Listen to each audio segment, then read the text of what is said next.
Dun, dun, dun, dun. Yo, can y'all hear me? Uh, how's everybody doing today? Sorry for being late, man. I was just running around. I had to take care of a lot of stuff, so you know, I got kids and stuff like that. So I apologize for being late. Welcome being here on Happy Friday. Eh, I hope everybody doing well today. I hope everybody got paid, and welcome for being here for another episode of Freestyle Friday. So thanks, thanks for being here, people, family. I appreciate it. I would like to know, can y'all hear me well?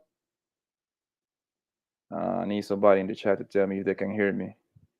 Give me the thumbs up if they can hear me.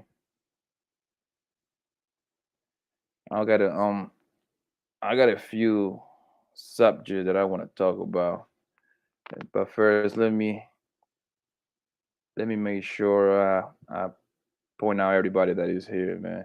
This is good. This three times. Oh man, Stiggy, you roasted me, huh? Yeah, how you doing, baby? Thanks for being here. Thank you for being here, my man. Private man, how you doing, bro? Bega, thank you for being here. Alicia, how you doing, darling? Okay, yeah, I guess people can hear me now. Well, I hope everybody got paid today. You know, it's Friday. The weekend is here. I would like to know what kind of plans. Well, what kind of plans do you got for the weekend? Yeah, we got my man Mandrell over here, man. What's good, man? I just it for today. I got a few subjects I would like to talk about. Something I'm gonna keep it light today. So the first one it would be um what's going on the whole week. This trial have been going on literally for I believe like a month and a half, and after yesterday I was thinking about like I wonder if this lady Amber Heard have messed it up for women because me personally I never thought that Johnny Depp was gonna win the trial, to be honest with you, for the simple fact that you know what I mean. You get a blonde girl, blue eyes crying on court, Vig. It's kind of hard to not to deliver. You know what I mean? So it just I actually was shocked when he actually won the defamation trial. But I was thinking that and she came out with a big statement today saying that she can't believe that the courts took Johnny's side. So it just that lets me know that she most likely she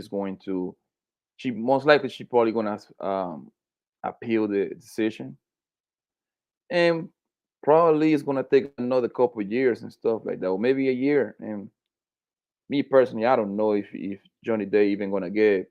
I think he was awarded $50 million. 15, yeah, $50 million. So it would be real interesting what is how this case is gonna turn out. You feel me? So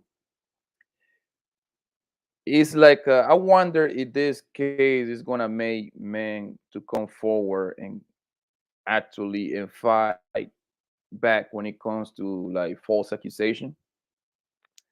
And I don't know if he might change it. Let me see, man. How you doing, bro? Let me see what my girl Becca say. I'm glad she lost. She should have had a one, them 2 million. I mean, she still took an L though. She still got to pay 15 million. So that's at least something happened. You know what I mean? I mean, at least even though like I remember I came into the Lee attorney panel. Shout out to him. And I say like I think Johnny Day he took an L. You know what I mean? Because he lost literally. I was reading he lost between $60 million and between 60 and $80 million revenue that he lost, plus his name. At least with this thing right here, by him winning the this case, he got some of his name back. I'm pretty sure some people still believe that he's a monster or whatever whatever perception they got from him, they're gonna continue having about him. But he probably gonna go back to do his Pirate of the Caribbean movies, and I actually like Johnny Depp a lot, especially on that movie, Donnie Brasco. That's one of my favorite movies actually. Donnie Brasco, Blow. He got some hits. That man got some hits. I would like to know in the chat, man, what is your favorite Johnny Depp movie? Like, drop the name of the movie that you think Johnny Depp was your favorite. Is his favorite, your favorite movie? Let me see what you say. Amber and her lawyer doing damage control. However, not many people are buying it. Thank God. Yeah, you never know, man. You still got to go through the whole process. I think she might. I think she's setting up. She's setting up for an appeal. Most likely, once you hire a lawyer, I think that's coming kind of included. I mean, you have to pay the extra money. Eh, Nice sound about the man one. Oh, my girl here. How you doing, darling? One. My Jamaican girl. Yeah. Oh, my girl Gail here. Thank you for being here, man.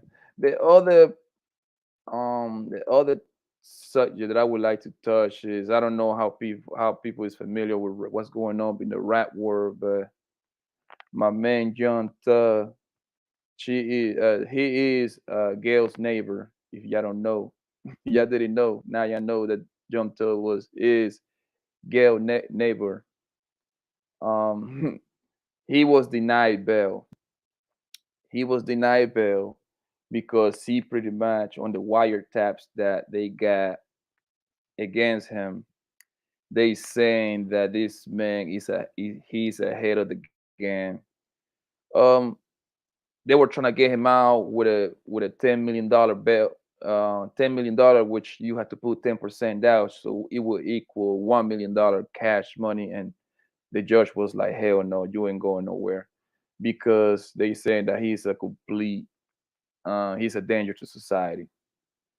Um, it's just it's crazy to be how this man became a multi-million-dollar guy, and he just started calling shots on the gang on the gang allegedly, because he still got to go. He's pursuing innocent until but guilty. I wonder how many years he gonna end up getting. He ain't gonna start trial until January 13th, I believe. Yeah, let me see.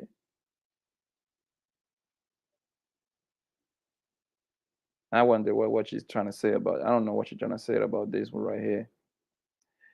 Yes, okay, yes, and that would be. Oh, how you doing, my man? Sorry, welcome to be here, bro.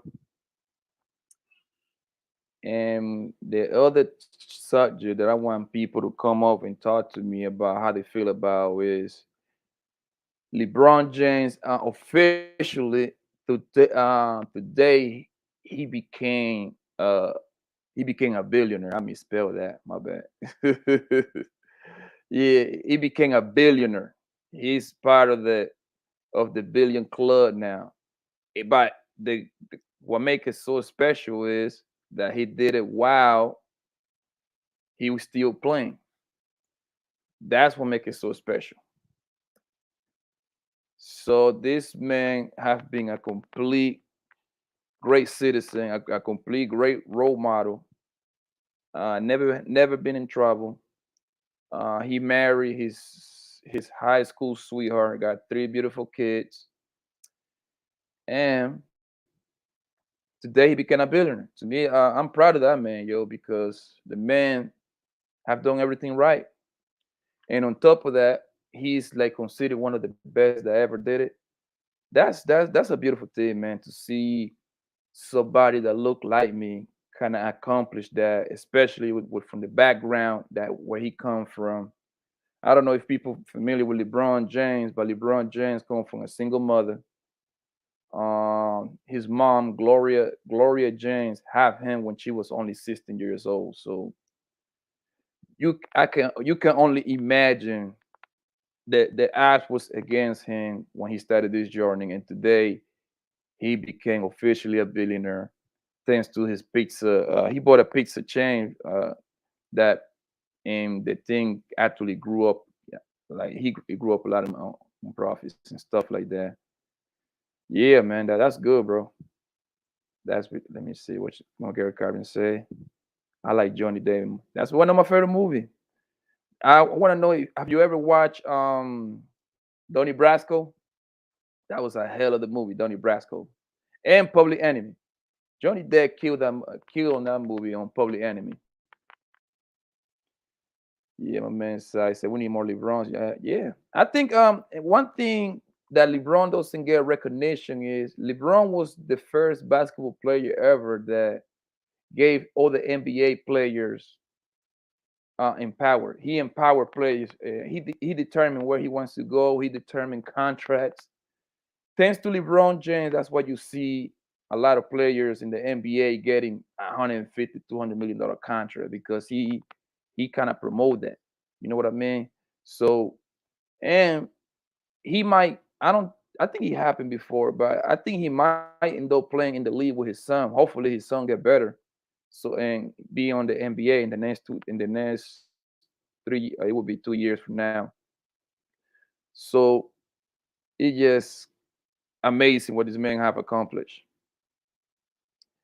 She said, we all should feel proud how he capitalizes on his talent. Yeah, you're right. You're right about that. Yeah, you need to watch that movie. You need to watch Public Enemy and you need to watch Donnie Brasco. Johnny Depp killed on those roles. You know, okay. Oh, I'm sorry. I never seen that movie. I apologize. I apologize. I never seen that movie. What is the movie about anyway? Was Eating Gilbert Grape? What is that movie about? I didn't even heard about that movie.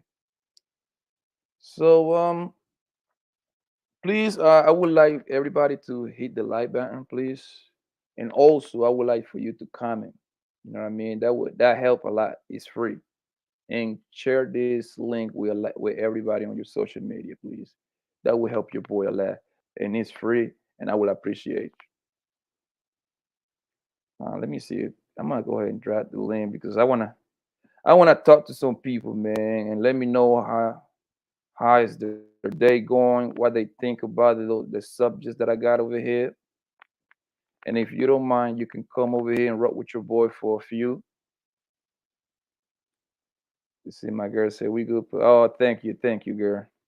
Thank you for letting me slide. I honestly didn't know what movie that was. Let me see what man side is saying. Um,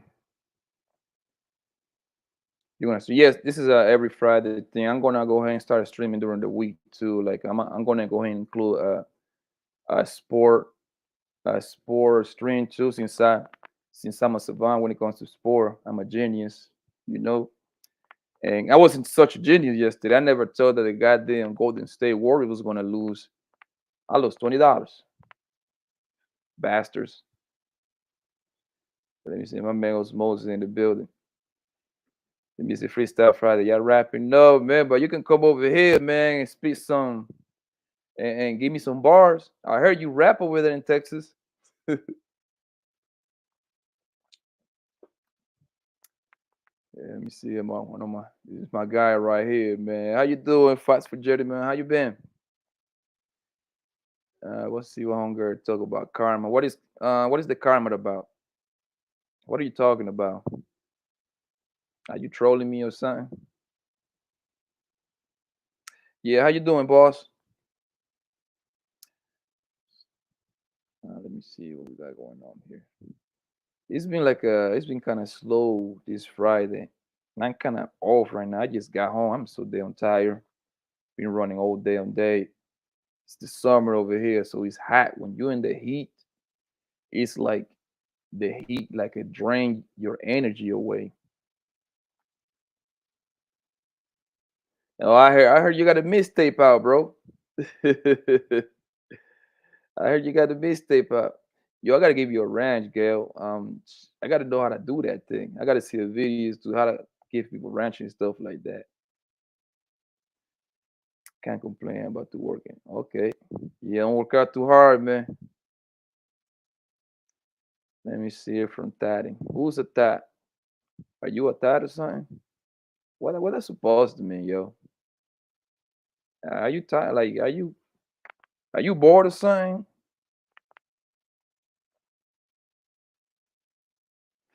Man, boy, Young Thug is. I think, bro. I think Young Thug is finished, man. I think Young Thug is gonna end up getting. Young Thug is gonna end up getting. Whew, they're gonna give that man so much jail time, bro. I can see Young Thug getting about a 10-year piece, maybe. That's what I think. It just he just sad because this man actually was like he had a contract. He had a contract with it's Dolce Gabbana with Chanel. That's millions of dollar contract right there, man. So into the fact and to kind of turn all those millions of dollars and turn that into a gang activity. It's kind of crazy over in the streets, yo. I don't understand why would he engage in that kind of activity. Let me see what my man is saying over here. Terry's gonna get a 10 piece for sure. Actually, that's my guess, man. 10 years it would be. I actually say on my past stream he's gonna get between 10 and 13 years. That's what I think. And he just and then he got the thing that is working against him is he got 28 court defenders. So when it comes to a RICO case, the way that they work is they usually locked up a lot of people. So the whole point of they locking up a lot of people is because they is he only gonna take 2 or 3 people to snitch. That's what it's gonna come down to it. 2 or 3 people gonna snitch, and and that's how they open it. Most likely, when they came and pick everybody up, they already got a snitch or two already. So, and how the court system work and how that shit work is whoever snitch first, they get the best deal. That's how it is. So whoever is the first 2 snitches, they're gonna get probably 3 to 5, maybe something like that. Something less than that, who knows? It just and I know the other rapper named Gunna. I don't know if people in the chat is familiar with Gunna. He also he was denied bail because they classify him as the second in command of the gang. So this case, all I know the trial is gonna start in January the 13th on 2023. So he like 6 months. It's a state case, so he got a better chance to beat it than a federal case, but still a RICO case, which is real hard to beat it. Let me see what my man says. Someone gonna, of course, somebody gonna cooperate. That's we know that. That's a fact. We got my man Titanium. What's up, family? How you doing? And how you doing, Alicia? The Genesis over here, gentlemen. He just um he was the man. You see, I mean, I'm not laughing at the bed, man. I don't wish in jail on nobody, man. But it seems like from what I was reading, they said that Young Thug was going through like a drug withdrawal in jail. When people usually go from drug withdrawal, they start checking and everything, and the people and I mean most likely it was on that lean heavy. People, a lot of people drink lean, especially rappers. They be on the drugs heavy. That's why they be putting music every day because when you on drugs, you like your body's numb, so you just can work all night and when they crash for days. I know people that do lean and stuff like that, and when they do lean and when they do like pills and stuff like that, they actually stay up for days. But when they go to sleep for days too. So it's crazy because Young Thug actually is a very talented rapper. I mean, I don't agree with him wearing dresses or nothing like that. And that ain't my kind of party. But the man actually can rap. Yeah, he can rap, and he actually had his own label. He was on his way. He had a bunch of artists under him, and he had a bunch of and the artists that he have under him, they were producing actually, like Gunna. That he's a good artist. All the young boys like him, so he had the 18 to 23 crowd. So and that's a huge crowd right there because those are the kids that are spending their parents' money and they are streaming and stuff like that. So it's just crazy how this case developed. I would like to know how this case will is gonna turn out to be because, like I said in my past string, we just it seems to me that the feds is really the government really don't like rap if you really ask me, yo, because they only use the RICO case only for rappers. I don't see rappers. I mean, I don't see the government using the RICO cases on other people like that. Because if you pay attention to what's going on in the rap game for the past 7 to 10 years, the feds use the RICO charges on a man Bobby's murder, right? They use the RICO case on the Tekashi 9. They use the RICO case on Casanova. They use the RICO case on. They're trying to use it on the man from Houston too. What's the guy name? What's the guy name? I forgot his name, yo. I forgot his name, but I know he was a record label in Houston. They used the RICO case, and now they use the RICO case on this guy, John Tubb, and FYN Lucha too. A lot of people is not talking about it, but he's included in there. And it seems to me that it's a major. The major, I don't know if it's the major of ATL. Maybe somebody can correct me if I'm wrong. The police chief, the police chief was is a black person. So, and I think if I'm mistaken, the major of ATL is a black person. So they're trying to make an example out of these rappers. That's what they're trying to do. They're trying to make an example out of these rappers. So he just it's gonna be a wild one. And usually when they pull out the RICO, boy, they're gonna give out a lot of years. Then they'll use RICO charges against the mafia. Okay, the RICO is it became famous because this was like it came out to come after the mafia. You're right. Because the reason why is because back in the day, the mafia boss can never be charged because usually somebody under her would take the rap. You see what I'm saying? But now, by the use of the RICO, all they have to do is just like hit them with a conspiracy and put it in a big package and then give them all those years. That's what the RICO it works so powerful because you don't need to be in the room. They don't need to catch him in the app. They just need to catch him. They just need somebody to tie him up to the activity because John Thug wasn't outside shooting nobody. You see what I'm saying? He wasn't doing no drive-by. But the reason why they got him is because he's the one with the money. So when you the guy with the money, you're the one that you are putting money into the game. And you are the one buying cars for the gang, you are the one buying guns for the car, all that stuff. And that's what the RICO is so effective when it comes to organized crime. Yes, you're right. You got it. I just say that. Yeah. Well, now you're right. They invented the RICO to take down the mob, but now they're taking down the record labels. Now the RICO is being used to just go after rappers, pretty much. That's all I hear. And maybe I'm wrong.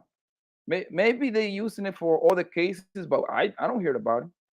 Every time I hear the RICO being put in place is for rappers now, and I got questions. I got to question that because, like, bro, like out of all this crime that is going on, you worry about rappers, and it's just, and that's what I said a couple of weeks back. I think the government hate rappers.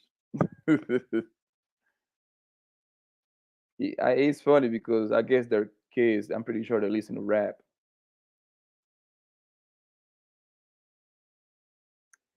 Let me see 1 second.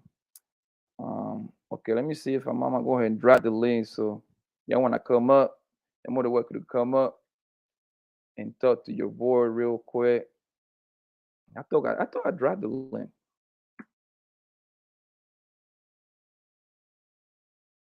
Let me see my man Prime. What my man Prime was saying. Pretty sure they use it for drugs a lot too. To be honest with you, Primal, I mean anything to do with organized crime, they use it for. Um, from what I know, they use it to take down cartels. So you absolutely right about that.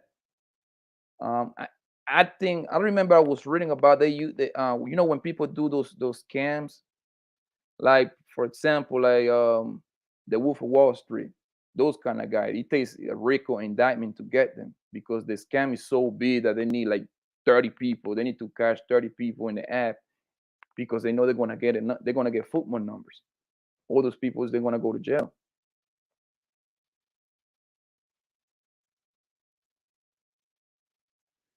No, no, I'm not saying that. I'm not saying that rappers should be held to the same standard. What I'm saying is from the outside looking in, what I'm saying is it seems to me that they using the RICO only for the rappers. I don't see them using it for nobody else. I'm pretty sure they got new Ku Klux Klan groups growing up somewhere down south, Mississippi, Alabama. I don't read about them using the RICO on them. As far as I know, maybe I'm wrong. Maybe I'm completely wrong. My man Sai said. Alicia said Sai. Self snitch. I mean, you mean snitching? I think that's what you meant. Yeah, I mean the rappers made the job real easy because they be literally rapping. They be literally rapping about their crimes that they commit, and they don't even know how to disguise it a little bit. They just be rapping about it like a murder. Murder doesn't have statute limitation. You know that, right? Gang affiliated rappers have tendency to snitch on themselves repeatedly. Yep. Yeah. Well, that's part of the rap, bro. That's part of the rap game. The rap gang is a music that where you have to leave what you rap about according to what they say. You know what I mean? Like if somebody is talking about bricks and being a blood or a crib, whatever, you actually have to live that life. That's part of the rap game. Do I agree with it or not? Oh man, I believe, man. I don't think they should use rap lyric against them because the last time I checked, we live in America, right? It's supposed to be freedom of speech. I think and your speech should be protected, right? And and I believe that's most likely how this case started. The case started by these people listening. They started snitching on themselves, and they know that the feds are in the other side listening to them to all those lyric by lyric, and they probably got a guy from there who break down all the terminologies and everything on those FBI headquarters. I wouldn't be surprised because I remember people always used to tell me that every neighborhood that you live in, they got informants in there. Oh yeah, it's somebody that gets paid to tell the police what's going on in every neighborhood, yo. And these people hang out with you. I mean, you don't do no crimes, and you don't have to worry about it.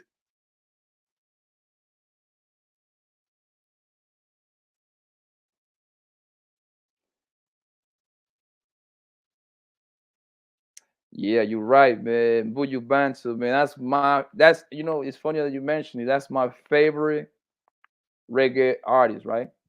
I put him even up higher than my man Bob Marley. And Buju actually got the reason that he got caught is he made a whole drug. He got on the plane and while he was on first class, he started talking to his neighbor on a first class flight going to Miami, and he started talking about moving cocaine, moving work. not knowing that the person that he was talking about, he was a goddamn he was an undercover. That's how Buju Banton ended up getting if I am mistaken, Buju Banton ended up getting like 10 years. He just got out. No, I mean he been out for like 2 years, I believe. And then he got deported back to Jamaica. Great artist, man. Great artist, bro. Let me see my girl say true. We want was really living that chapter life. Yeah, Buju was out there moving Brits. Man, I mean, y'all can say whatever y'all want to say, man, but Buju is the truth. Buju is the truth in my eyes, man. Go shout out to my man Buju Banton, man.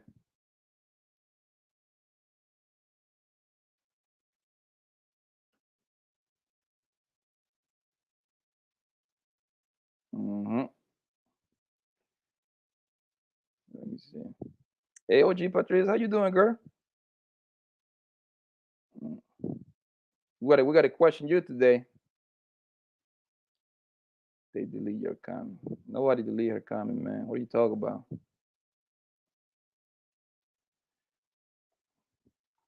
Okay.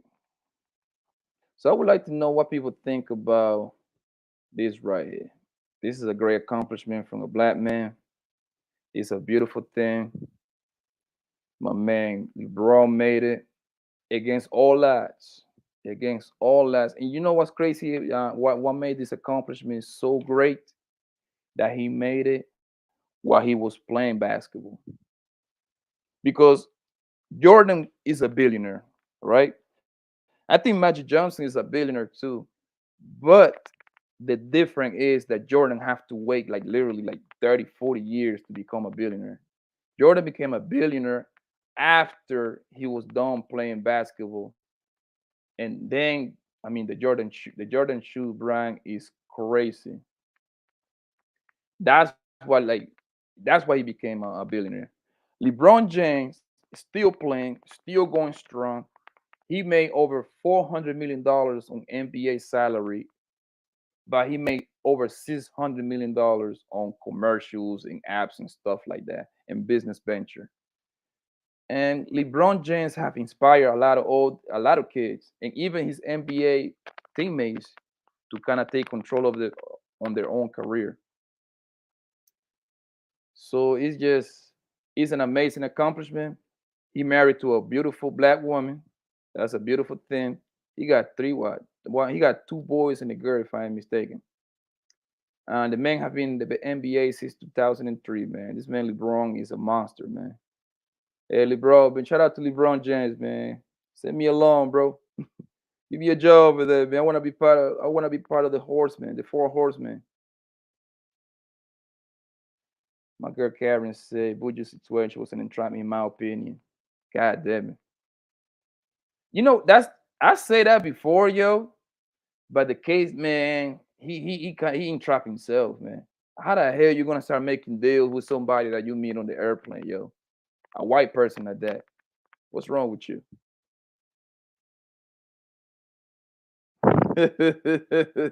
Why no, OG? Why you don't have no? Come talk to your boy, man. I need a couple answers from you. We're gonna get the answers out of you.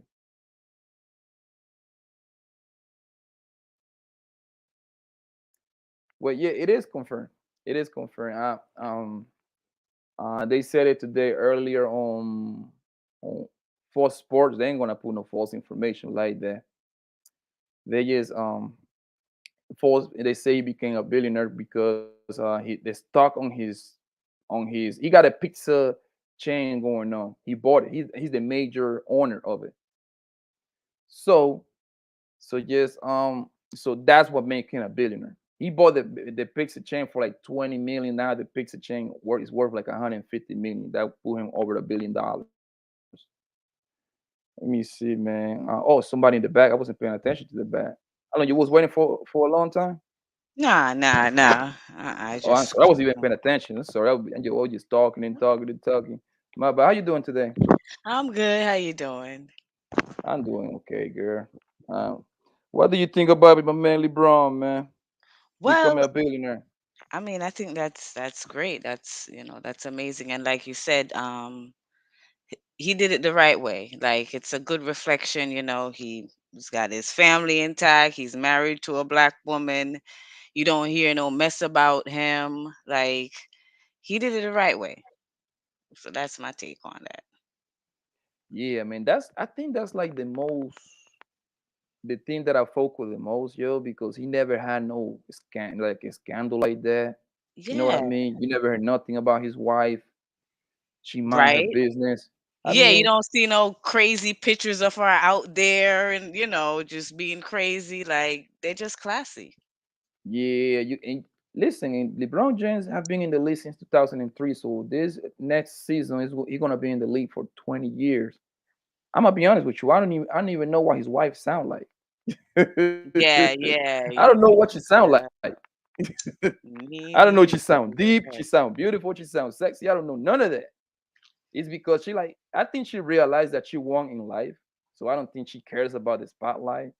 Yeah, she's That's just my playing her take on it. position. Like she's just playing her position. It's all about him doing his thing, and she take care of home. Like she's good with that. Yeah, So, the man go get the money. She just stay at hmm home, just chilling, chopping. yep. Chopping. I don't think she be doing a lot of cooking, a You lot of don't think cleaning. so? Eh, Huh? You Hell don't? no. Why I not? know that kind of money, girl. That kind of money, you ain't doing none of that. I mean, but hey, when you rich like that, why would you? Trust To me, man. When you me, got that kind of money, all she do, I mean, I'm pretty sure she pleased him real well. Don't get me wrong. I'm not gonna take that away mhm. from her. But listen, do you know how big them people houses is? Do I you think guess she I gonna don't clean? know. Do you think she gonna clean a No, the cleaning 40,000 part, square foot no. house? I'll let somebody clean, but in terms of like coming in and cooking for me and stuff like that, nah, I'd rather cook for myself. Like I trust my own cooking, No, the but the reason cleaning. why no, I'm not throwing her under the bus or nothing, but I'm gonna tell you like this. The reason why I know for sure she ain't cooking is because LeBron gotta go, he go through a strict diet. You see what I'm saying? Okay, yeah, This yeah, man got a yeah, yeah. chef living with him. You know what I mean?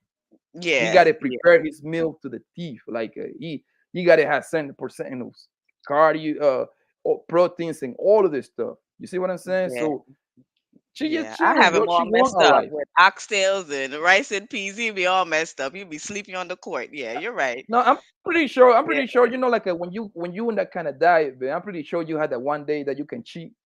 So I'm pretty sure that's when she get her little cooking in. You know what I mean? yeah, yeah. And Makes that sense. one that Sunday, once a week. But Yeah, besides that, she living her best life, yo. She got a yeah, billionaire husband. Her oldest son. People saying that he about to go to the league. Like if that's not a perfect life, I don't know what else it is. I mean, I don't know. I'm pretty sure they have like a little incident every now and then. They're married yeah. because nobody's Everybody got perfect, but stuff. Yeah, exactly, man. But that's yeah, close. That's as perfect as you're gonna get. That's as yeah, perfect as you're gonna get right there. yeah. And I And wanted another thing, to go ahead. go ahead. I was No, go gonna ahead. say about the buju thing though, when I said it's entrapment, and you're saying like, well, he shouldn't have gotten himself in the situation. The thing is like, okay, you have an informant that's sitting right next to him. What are the odds of a paid informant on your flight sitting right next to you? That's highly unlikely. So that's why I feel like it's entrapment. And the fact that I believe that they knew he was struggling financially Yes, because in the reggae his music lyrics, business, lyrics. right, yeah, the Mhm. boom bye bye, they was, boycotting him.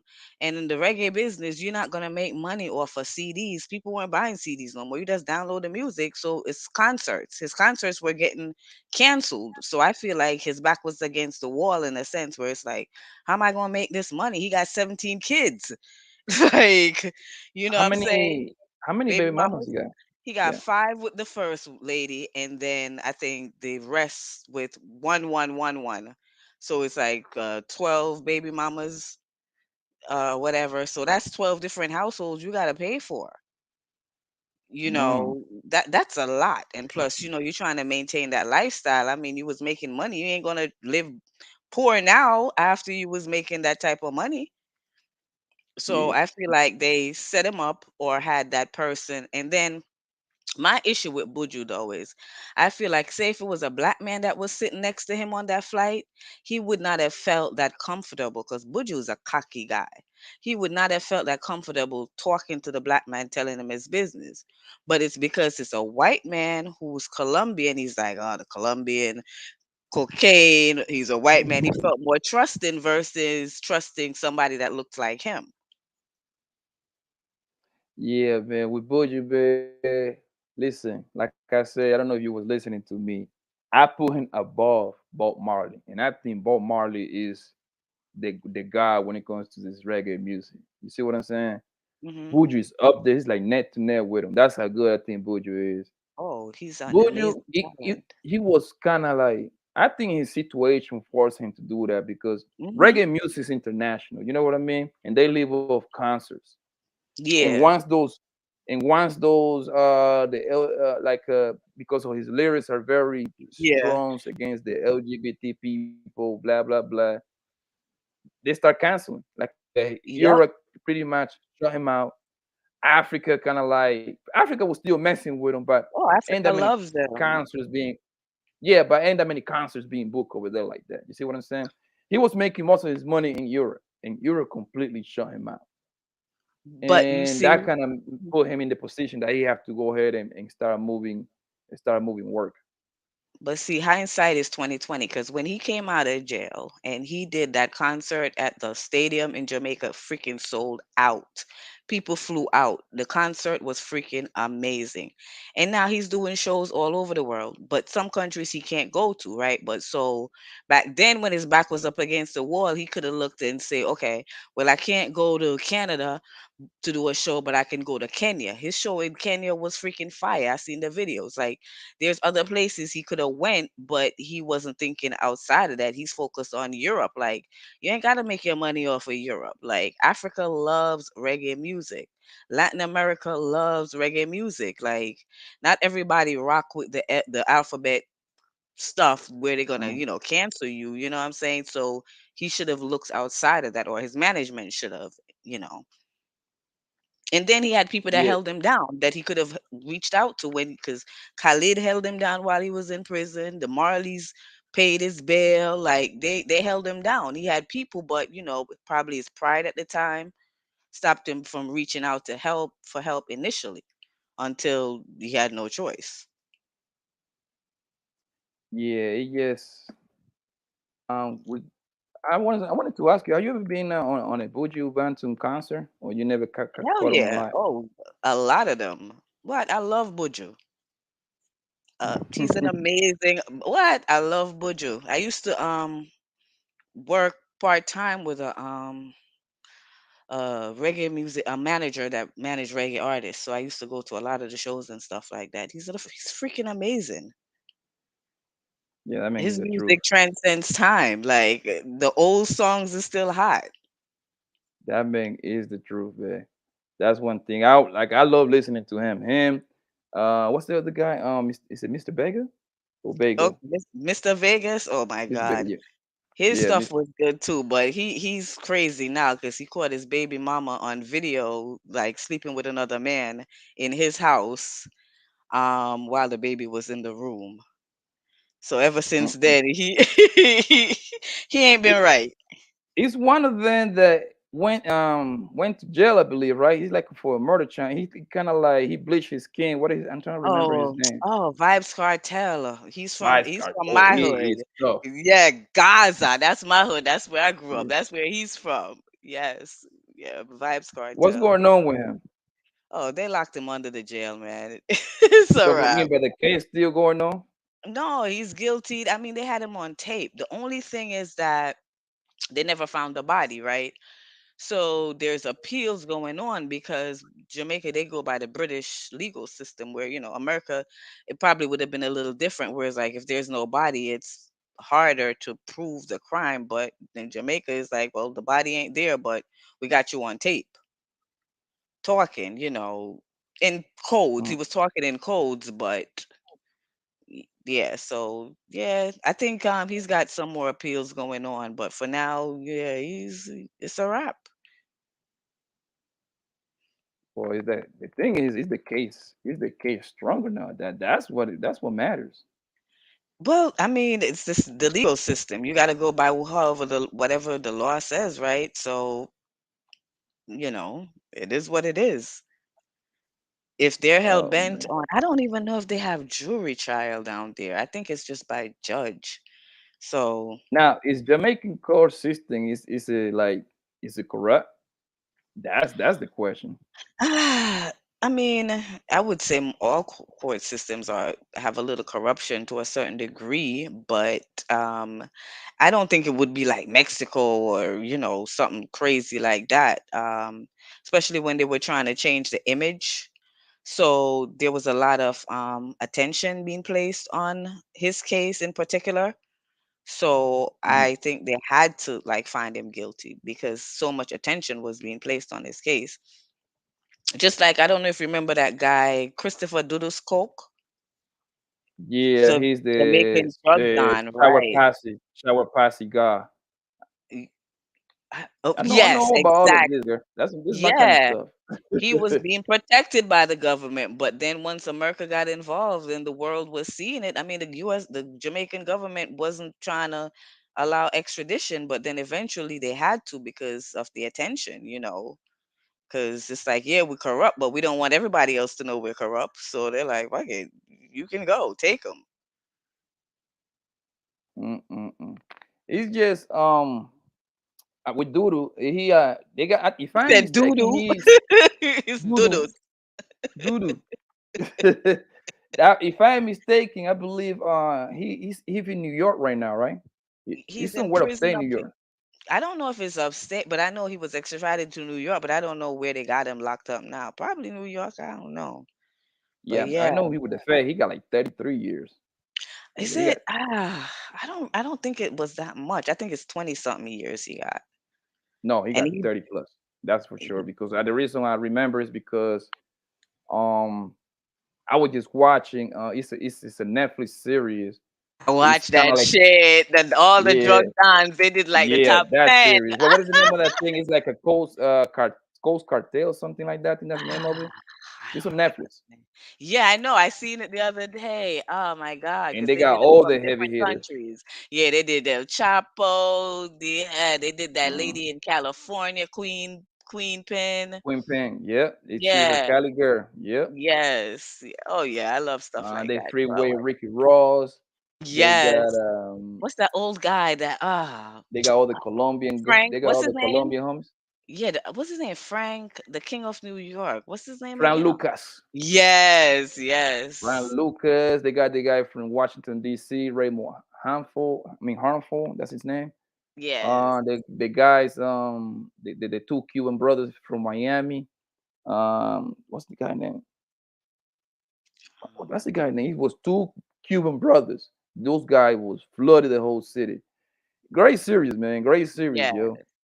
Yeah, Doodle's you got can 23 years, man. I just Googled that shit. 23. 'Cause- I thought it said it was 33. I nah, probably was 23, because I was probably was like, high. yeah, he gonna be out. He's touching down in another 10 years or so. Yeah. Oh Yep. man. But how long he been down, yo? When did he get locked up? 2011. He pleaded guilty in 2011. So that was what, 11 years ago? 2011, 23. So pretty much, you gotta understand though with the facts, if I'm mistaken, if it's flat time. Like you Yeah, gotta you do do all all that that time. time. So yeah, in another 12 years, he's back. God And damn. he Woo! got locked up when he was 43. But you know the story behind his father? His father was the heavy hitter at first, and then Yes. they burn him Burned that alive in the jail prison in, cell. yes, because the Jamaican government didn't want that stuff to come out. So that's why Mhm. Doodles, once they locked him up, he's like, send me back to America tonight. He was like, tonight, and the US government came and got him. And they say his father was more ruthless than he was. Mhm. Mhm. And the thing is that when it comes to stuff like that, everybody get paid behind it. Everybody get paid behind it. That's just Yeah. that's how it is. That's everywhere, man. That's everywhere, and that's what I asked you earlier. When it comes to vice cartel, like if you got money, because for example in Colombia, right? If you got money, you can talk yourself out of everything. You know what I Yeah, mean? yeah. As a matter of fact, they Like, do have juries because one of the jurors, I think somebody had said they tried to pay him or something like that at one point. Yeah, but I don't know. The vibes, he's been locked up. He ain't getting out. Not no time soon. mm, but you never know. He might. I mean, I don't know how his money situation is. I don't know He how his still money got hits, situation is, so but if he got money, it's always a good chance to buy the whole jewelry. But like I told you, man, Colombia, if you got money, you can buy the whole jewelry. You can y'all buy on a them all. different level over there, though. Y'all on a different level. Yeah, over there, either you take the money or they tell you they're gonna Right. come get your family. Yeah. Like Yeah. I'm like, there not is no in guilty. between. I'm like, pay me and not guilty. Yeah. Hmm. So I want to know how they're gonna play it out, man.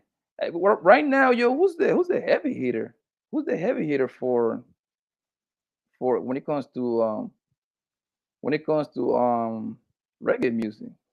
See, I'm not into the new stuff, so the new, yeah, there's new names out there that I don't really know. I stick to the Bujus and the Sizzlers and the 90s and the early 2000s. So the new folks, I don't know, but they're There out is there. I nobody just that you don't like. know the new people. Not that I Hmm. can think of, because I just stick to the old stuff. Just like No. with rap, I stick to the old stuff. Oh man, like what? Tell me, Like tell me Nas. that you listen to Young Thug. Nah, mm-mm. You I like love Young Thug? no, no, no, no, no, no. I like Nas and people like that, like from back in the day, Jay-Z, stuff like that. So who's your favorite rapper then? Nas, Nasty Nas? Nas. You Yes, take Nas over JC? yup, I Oh do. man, get out of here. I'm out. Yes, I focus on the lyrics. Nah, I think JC was better. I think JC is the GOAT. He That's me. is in terms of overall, Everything. but yeah, yeah, I give it to him. But if I'm riding out, I'm listening to Nas versus Jay. Hmm. Jay-Z's a Me close like it just so now I want you to tell me what do you think? What is your give me a quick analysis. What's going to happen to you? Are you familiar with what's going on with John Tuh? No, no, I don't know nothing about that. Who is he again, you said? He's a rapper. Okay, John Oh, Tuh Young Thug. is Yeah, yeah, yeah, with the wiretapping thing. Yeah, I did see some stuff on that. Yeah, I mean, he gonna do time. They got him on the wiretap, and it's a RICO thing. And like you said, somebody gonna snitch. And the fact that they was watching him to me means that somebody already snitched, right? Like, what would have brought them to start looking at him? Somebody said something. yeah. Somebody. The thing is, he was okay. Let me give you a quick rundown. It's like rappers. They love to they love to kind of like engage into beef with other rappers. Hmm. So so that what they do is they start actually acting like they are the mo. What's good, son? How you doing, bro? Son, you there? What's what's going on, Poppy Blanco? What up, man? Yeah, man. I appreciate you being here, man. Yes, So sir. okay, what Yonto was doing though, he got into this beef with this other rapper named YFN Lucci, I think it is. Okay, if you don't know who he is, you probably would know him by he was messing with Little Wayne's daughter. That was the boyfriend, right? Oh, okay, yes. So they got into Junto and this guy got into a beef. Like somebody died, and then somebody attempt to smoke somebody, right? Hmm. So and that's one of the main reasons why this man is in this big mess. And according to what they say, allegedly, because he's still innocent, um, they saying that he was ordering hits. He was just ordering people to go get clapped out. Like this is a multi-million Mm. dollar nigga. This nigga was sending hits like the mobster, allegedly. You know what I mean? Because I got a big problem with that because, like I said earlier, yo, I've been saying this for in the past 3 4 streams, yo. Like I find it real funny, like how the feds find all the time in the world to put RICO cases on rappers, but I don't see no. They don't put RICO cases on nobody else. I don't see that. I don't hear that, yo. Then maybe Zon can tell me a little bit about that because do you hear about the feds putting RICO cases in other organizations like the KKK and fraud cases? No, not really. And since I'm just popping in here, I'm not gonna be here too long. I just wanted to pop up and show some love real quick. But we talking about Young Thug. Yonta, yes, sir. Okay. Um, you I guess the reason, no, you don't really hear too much about the KKK and stuff like that. But what I will say from what I've been paying attention with the Young Thug situation is the politics in Atlanta. There's a lot of you know, political struggles uh right now when it comes to Atlanta. And I think, I'm not sure if it's like the new DA, I believe, uh who was recently elected. So crime in Atlanta has been very, very bad um over the past 5 years or so. And it just seems to be getting worse and worse every year. And I think, this is what I think. I think that she is just diverting the attention to the rap game. And I think that this is her way of trying to divert the attention off of, the crimes that's really going on. In my personal opinion, you go back and you watch, I believe Young Thug has a interview on $1 million worth of game, and I think he has two interviews. And the second interview I didn't see it, but the first one Last I year, and then watched. he got one this year, just to Yeah, get you correct. Yeah. yeah, the first one I watched. Now, what I noticed in that first one, if you go back and listen to it, basically he's talking about how, he's putting all his artists on. This he had a specific plan basically on how he plans to become a billionaire. And basically it involves, a corporate structure, companies. So when you hear a black man talking like that, I mean, Scary. you he was very, now he how should I say this? When he talks, like he talks in very like broken sentences, like he's shy or something. But if you pay attention to what he was saying a lot of intelligent stuff. So in my personal opinion, when you go in front of a large audience like $1 million worth of game, and you're talking about, making everybody rich and being a billionaire, and you're putting out a plan like that, how he plans to take over the music game, and I think he had the number one album in the country at the time too, you put a target on your back. So, you got to be careful. You can't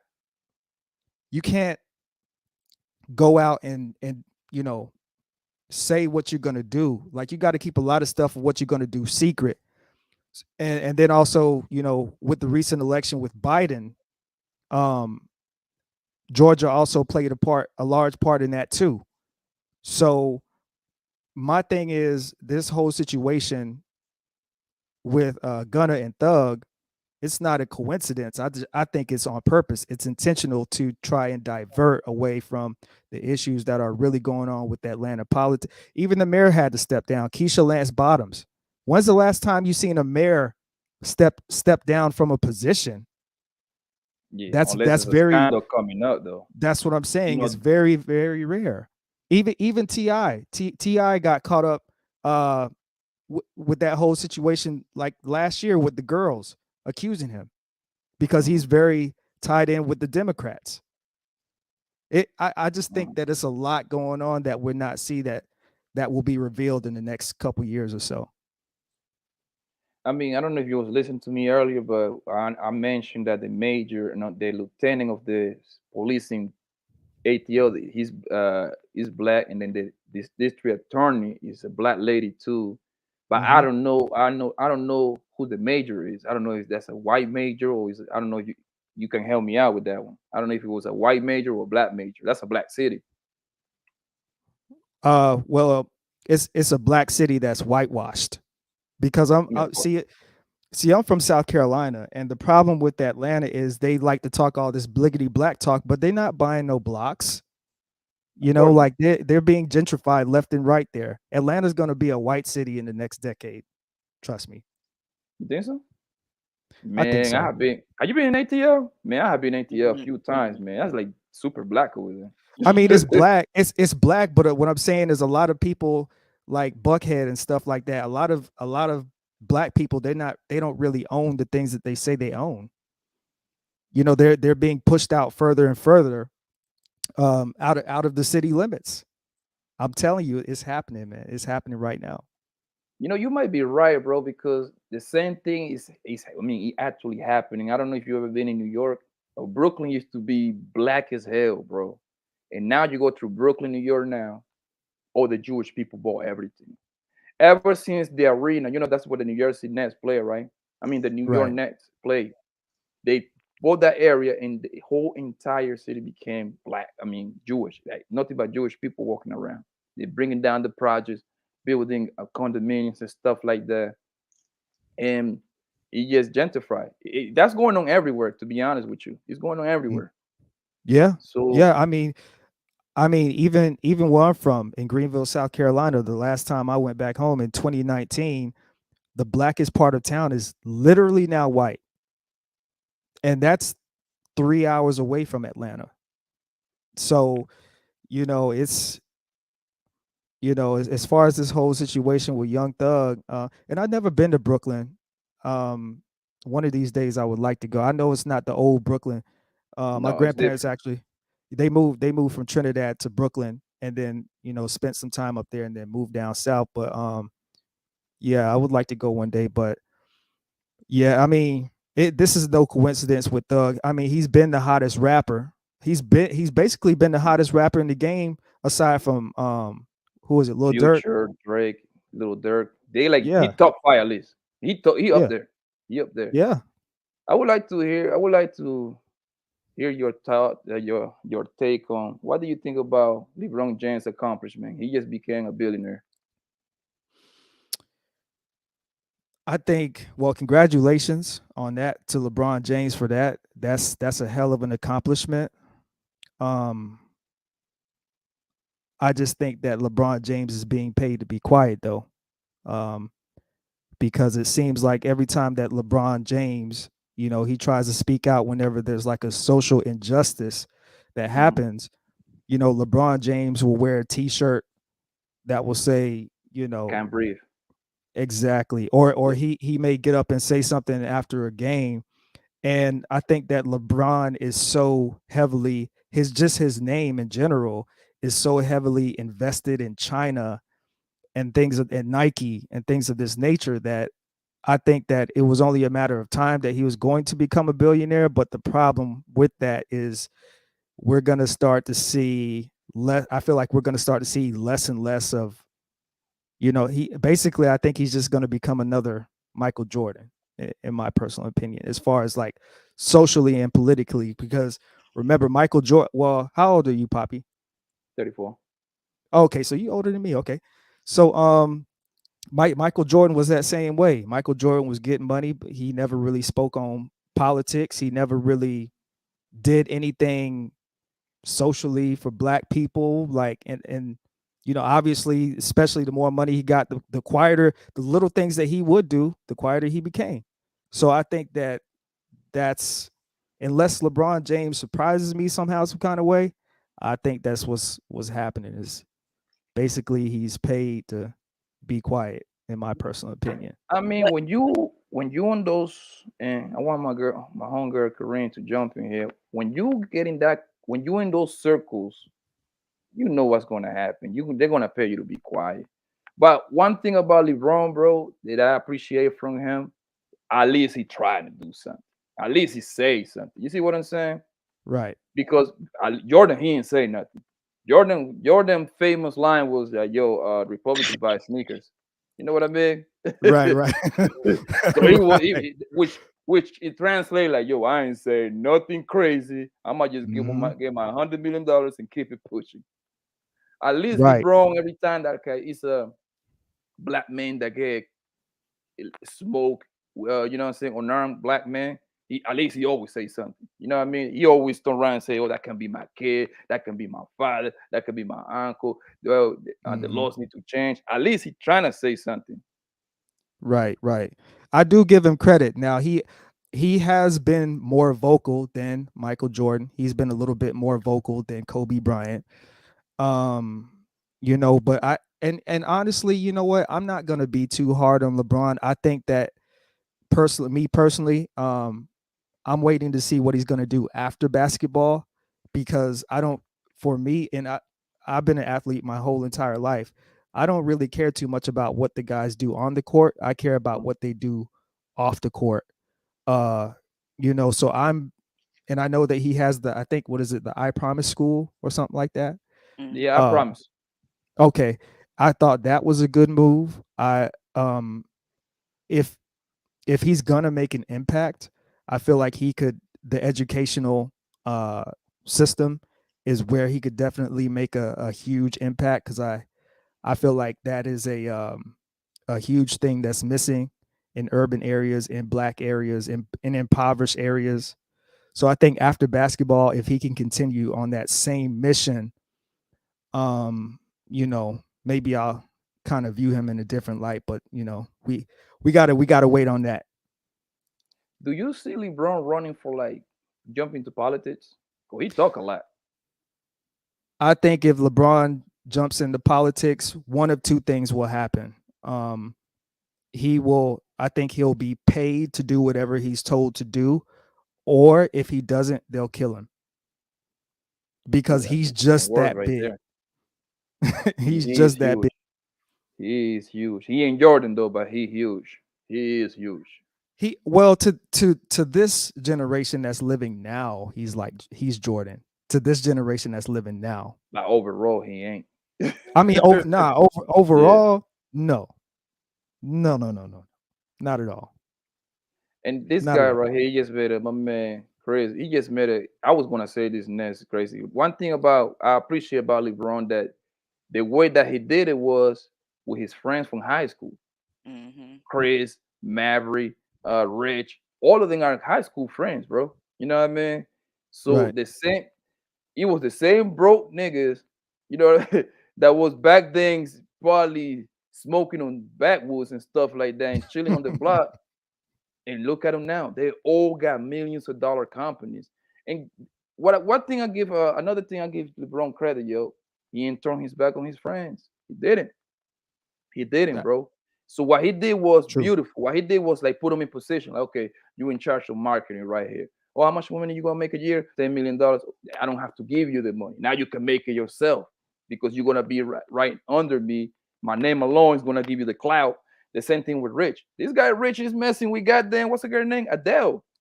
That would have never happened if he wasn't hanging out with LeBron. You know what I mean? That would have never True. happened. That's Um, true. he's a sport agent. You know how much money is on that field? Every time these people sign $200 million contract, he taking $20 million home with him. He Right. he like the middleman. That's what he's doing. He's the middleman between the thing and the player. Right. Um, and the other guy, Maverick, he's doing that. He into the media stuff. Yo, it's a beautiful thing what that man accomplished, bro. It's a beautiful thing, yo. And man, shout out to LeBron James, man. We need more LeBron James in this world, yo. Yeah, Especially I mean, the, overall, I do think that LeBron James is a good guy, and me personally, I think that he will be capable of making more of a major impact once he actually gets off of the court because he probably can't do maybe some of the stuff that he would like to do because he's still playing. But overall, just so I'm not, you know, so objective of LeBron, I do think that overall that he's definitely an inspiration. And I do think that he's a good guy that's trying to do the right thing at the end of the day. It's just that, when you get tied up into those millions and billions. That's a whole um different ball game right there. right, You're meeting people that you don't see their faces. You don't see their right, faces out here. You ain't meeting, you ain't hanging out with rappers no more. You meeting people that just they in the $1 billion game. Let me ask you exactly. this one more thing, yo, before you get out of here, man. I mean, you can stay as long as you want. I don't care, but I think you said you got to go. What do Yeah. you think about this case right here, the Johnny Depp and Amber Heard stuff? Do you think that Amber Heard lying mess it up for other women coming behind her? Yes. But I think that her lying is a good thing though, because it just goes to show that, you know, any other woman could be lying. Um, you know, but even before Johnny Depp though, let's not forget we had Bill Cosby, who was treated unlawfully throughout his whole situation. Women lied, testimonies were recanted. Um, so I think that is bittersweet. I think that the Johnny Depp situation is going to be looked at, you know, in a green light, whereas with the Bill Cosby situation, um, every a lot of people were salty about that, and it's kind of salty for me as well, because it goes back into this white and black thing. Because if you look at the Bill Cosby situation and the Johnny Depp situation, very the case is very similar in the fact that here's an accusation, uh and Bill Cosby told you what happened, and he got locked up over a deposition that he was never actually supposed to be thrown in jail for. And here you have the same exact thing with Johnny Depp sitting on the stand, except you actually have recordings. uh it's just the imbalance of the whole situation. But I do think that Johnny Depp deserved to actually win this situation. um you know i I don't know how you could simp over a broad that hard. Like, I mean, to me it doesn't make sense how you could just um so-called fall in love like that when you worked 40 years to build a reputation, only to be torn down by a chick that's my age. you know You got something you powerful, man. That happened to a it's lot of people, bro. It sound crazy, but a lot of people fall down. The power of that pussy, boy. The power of that absolutely, pussy, man. a- absolutely. And I just think that a lot of men can take a lesson from Johnny Depp. And you got to record these ladies nowadays. You got to keep um you know cameras and stuff in the entrance of your home, maybe in certain areas of your home, living room areas, if you're going to have guests over, stuff like female guests, that is, over like that. And don't allow yourself to take abuse. A lot of women, we live in a society where we think that women can't be abusive. We just want to glorify women and we think that they're angels, and that they could do no wrong. um and obviously, with the verdict in this case, that obviously is not the case. So I think I agree with the decision. I think it's a good look for men. um but I do, at the same time, when you have women that actually get abused, I think the women that actually have went through something, I think Yeah, they should come down hard on her. that's what I was kind of um thinking about. for not taking that situation, for taking the situation lightly, and making a mockery out of people that actually do get abused. It just because look, we all know, we all smart in here. We know that this kind of stuff actually happen in real life, but some Right. way, somehow, the cases that we always heard, which always happen to be the celebrity, right? Hmm. Is always seems to be like a lie, yo. You know what I mean? Right. He's always trying to bury these people, and they making it bad for the women that actually is getting violated out here, bro. And that's the Right. part that actually pissed me off, yo, because now you're making it hard for women that are actually is going through those kind of drama, and just because you didn't like the guy or just because you wanted to get money out of him. You see what I'm saying? And Right.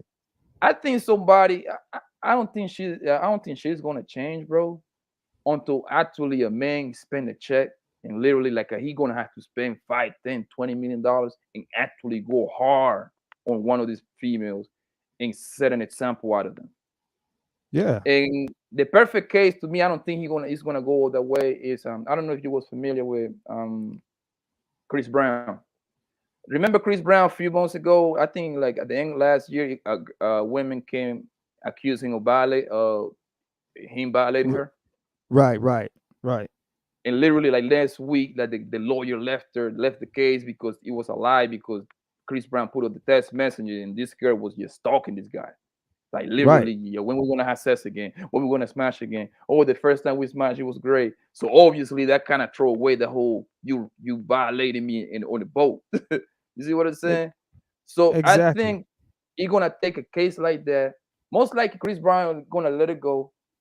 But I would like to see a Chris Brown go hard. Like, yo, I don't care. I got how much money I got in the bank? 200 mils. All right, man. I'm gonna spend 15 on this case. I'm gonna go hard on this motherfucker. I'm talking about if you got Right. $3, I want it. You see what I'm saying? Right. And that would Yeah. really put a perspective to people. Like if you're gonna lie, I'm talking about just the liar. Don't take it out of context. I'm talking about the people that is lying. Is go hard on them. You know what I mean? That would make the people lying like, hold up, man. I don't know if I want to lie. I know what Chris Brown did to Hunger. I don't know if I want to go down that road because Right. when I went into the lead attorney panel the other day, I was like, yo, it's gonna take one of these famous cases to kind of change the law. That's the only way it's gonna change. Or like Right. one of us out here, we don't got that kind of money. If we get indicted on something like that, we pretty much fuck. You know what I mean? Right. Because it takes money, bro. The kind of the kind of legal money that you need to even file a case, bro. Man, I got a homie, bro. He just went in yesterday for 3 years. They locked him up yesterday. Had to go ride that thing Sheesh. for 3 years, bro. And it's just crazy because his case wasn't is the case wasn't strong, but when you gotta fight it out with a public defender, bro, you're gonna get got. Because you know how Yep. the public defender gonna come. The public defender gonna tell you, hey man, you can get 15 years, but if you sign for 3, we good. You gotta look at it as a win. You see what I'm saying? Now, if you got money, a couple dollars, you'll be like, hey man, listen, you can actually get 15 years, but they don't got nothing. We're gonna take it to trial. And once they get the threat of trial, that's when you see the prosecution be like, man, you know what, man? There is nothing over here. Right. And see, that's my thing too. Is um I'm a big vocalist. Like when it comes to men in general, I have two laws that I live by. Well, I live by more than those two laws, but the main two laws that I live by on a daily basis is number one, get money. That's my first rule. My next rule is stay out of jail. And the reason that that's my second rule is because if you in jail, you can't get money. And so like I that's my whole thing is like we live in America and a lot of these systems are corrupt. We know this. But history will show you that if you got some money, you're going to be in a better situation than a person that has no money.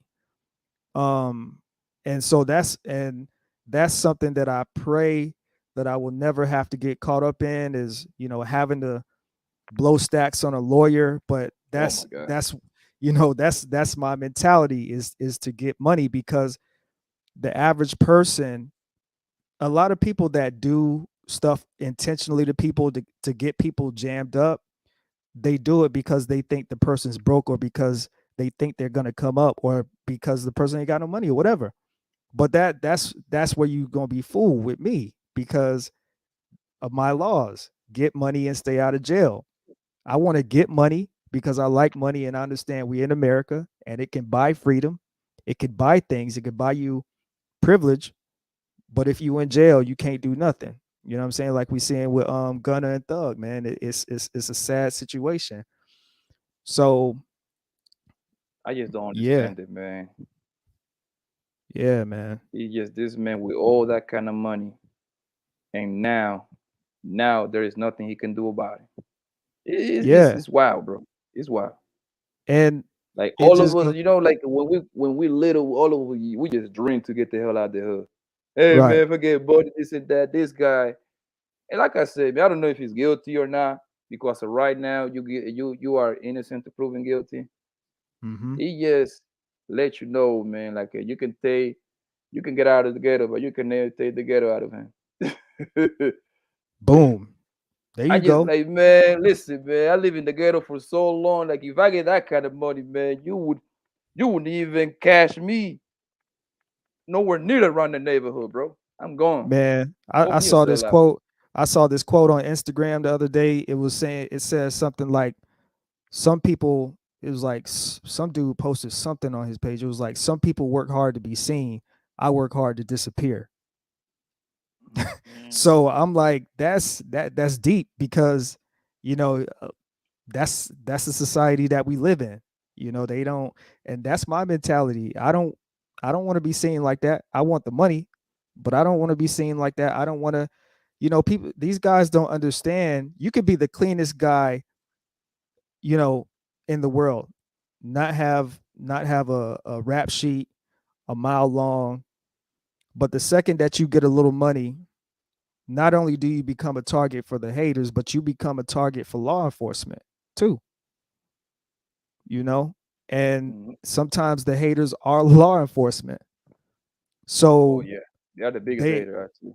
yeah, so it's always somebody looking for a reason to jam you up, you know? So I applaud these guys that actually have money and they stay off social media. They understand how to move in silence. Um, and handle business. Like you Yeah. said, you could take somebody out the hood, but that doesn't necessarily mean it's going to change their mindset. You could be rich financially and still be piss poor mentally. So, Mm. that You and know what? that's what we're dealing with. You know what people who people listen. I don't even like this rapper like that. You know who people need to listen, like kind of like follow their footsteps, how they move. Drake. I don't like Drake as a rapper. I can't stand him as a rapper. But the way he moves smooth, bro. You Right. never hear nothing about Drake. You see what I'm saying? Like the only thing you ever heard about Drake was just the The hot hot sauce on his sauce. tongue. Exactly. And I didn't even buy the Right. story. I think that thing was just made. I don't know what kind of man gonna walk around with a whole bottle of sauce on his pockets and stuff like that. And then you Man. butt naked, you busting the then you go to the butt, you go to the bathroom, you got hot sauce with you. Just don't add up for me, man. Drake. Yeah, man. I agree. I agree. I'm with you 100% on that. Like I am not I like some of his songs. I don't think I've ever listened to a Drake album all the way through. I think the only one I may have listened to was like his very, very first one. I think it was it So Far So Gone or something like I'm not was that a mixtape? I'm not even sure. I don't know. Um Like never was this tomorrow would never be the same, something like that. so But it like was like one I of don't his really listen to first. him like that, so I don't know. Yeah, yeah, I agree, man. This dude played a kid in a wheelchair on Nickelodeon. You know what I'm saying? Degrassi. Yes, I loved him on that. Yeah, you know what I'm saying? And it's funny. I agree with you when you say people need to move like Drake, and I can relate to even though I don't like Drake, I can relate to Drake a lot because the me and Drake have some similarities. Drake's parents, Drake has obviously never really been poor like that. His father has been pretty decent. His mother has been It's a pretty musician, decent. right? Like a jazz Right, musician, if I'm mistaken. Okay. exactly. He had a pretty decent middle class lifestyle. Myself, same thing. My father is he's a rocket scientist. Well, he's a systems engineer, but it's kind of the same thing. Real? Oh, you Yeah. smart, smart. I now my little brother is smart. I'm more in the artsy. Now, I mean, I'm smart a little bit, but I never really took into the numbers and stuff like he Mm, he did. But I know a little bit of stuff. But I could relate to Drake, because my life was similar to Drake in the capacity that, like I like growing up, I got made fun of because I was kind of a square. You know what I'm saying? Like I liked cartoons, video games, talked properly, pants was tight and like that. that's the normal. Like how should like just and then growing up, well, I'm Trinidadian, so growing up in a Trinidadian household and all the other black kids are like, why your grandparents talk like that? They talk weird. Like, like, just stuff like that, right? And I never Mm, really understood it because I'm like, well, it is what it is. But as I got older, so my grandparents, they raised me the first half of my life. And then the second half, I went with my mom. And my mom, she from the soil, she's FBA, stuff like that. So it's a different vibe, different culture.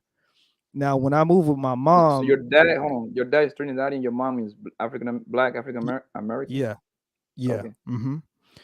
So when I moved with my mom, that's when I really started to get into more of like what goes on in the streets.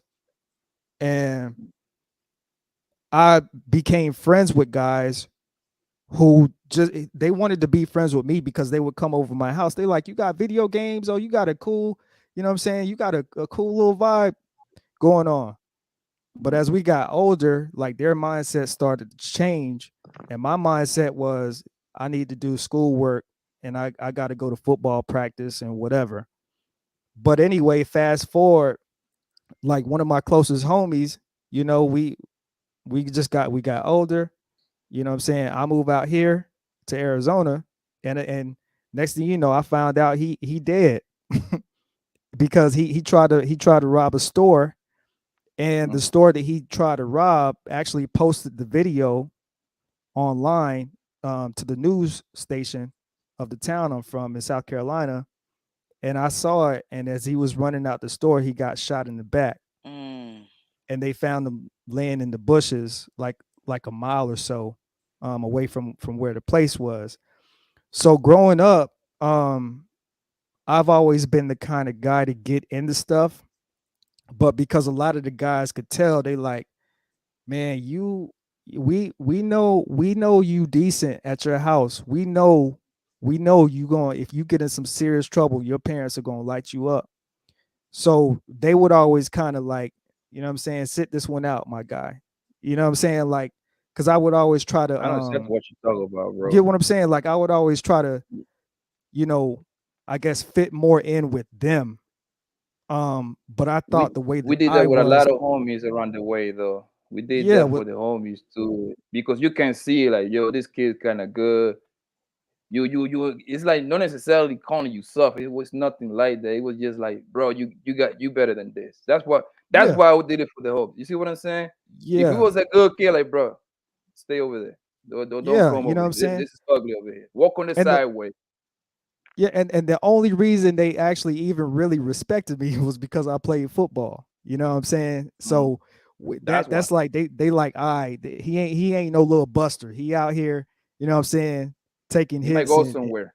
yeah, you know what I'm saying? So yeah, man, I agree with you with the whole Drake thing. It's like I don't really rock with his music, but and I know people clown him because the way he talks, but like you said, he moves really intelligently, and that's what we gotta have. You know what I'm saying? In today's game, you gotta be intelligent. You can't. It's okay to not associate yourself with certain people. And it's okay to be who you are. You know what I'm saying? Drake is That's it, bro. corny. Drake is Yeah, corny, but but he embraced it. He embraced it. exactly. You gotta embrace it, bro. That's what it comes down to, bro. And if Right. you embrace it, man, You got to be who you are, man. Like for example, like, I'm kind of. I mean, I agree with you 100% because people make fun of they make fun of my English. I don't give a fuck. You know what I mean? I just Right. don't care, fam. So don't my listen. All my friends, I got friends in a lot of places because I live in different places. You know what I mean? Like I live in New York, I live in New Jersey, I live in Yeah. Miami too. So I got a lot of real tight friendships with a lot of motherfuckers. You know what I mean? Yeah. So but this is the guy. They until this day they roast me, but guess what? I still roast them back. You know what I'm saying? But this is friends that if something goes south, they would kill for me if I needed them to. You see what I'm saying? Right. So we got that kind of love, that kind of brotherhood with each other. It just and because they rock with me because the way who I am, because they know Right. I keep it real. They know I'm, you know what I mean. I'm like I would do anything for them because they would do anything for me.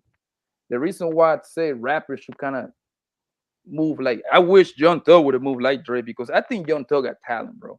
I don't really agree with him with the dress part. That's not Oh, my thing. man. That's kind of weird. But sometime in the process of you trying to make it, you kind of lose yourself because you ain't had Right. no you because they were like, yeah, put on this dress and we're gonna put you. Because listen, when he put on the dress, I went to New York to visit my family. Right? They had him on. They had him on Manhattan, bro, on a big old billboard. I'm talking about if you're in New York on a billboard, you somebody. Right. They don't put just anyway, you somebody. In New York, they only put it up Donald Trump, Drake. You see what I'm saying? People like that. This is heavy hitters. Right. So he took the money.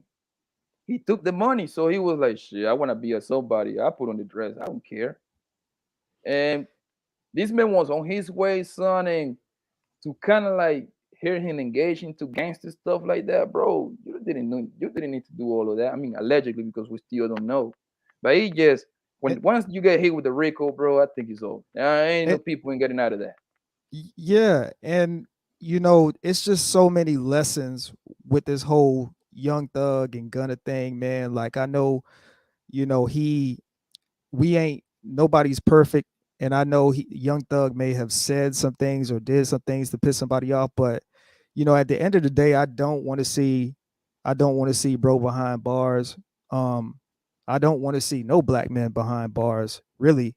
To be if we just keeping it real.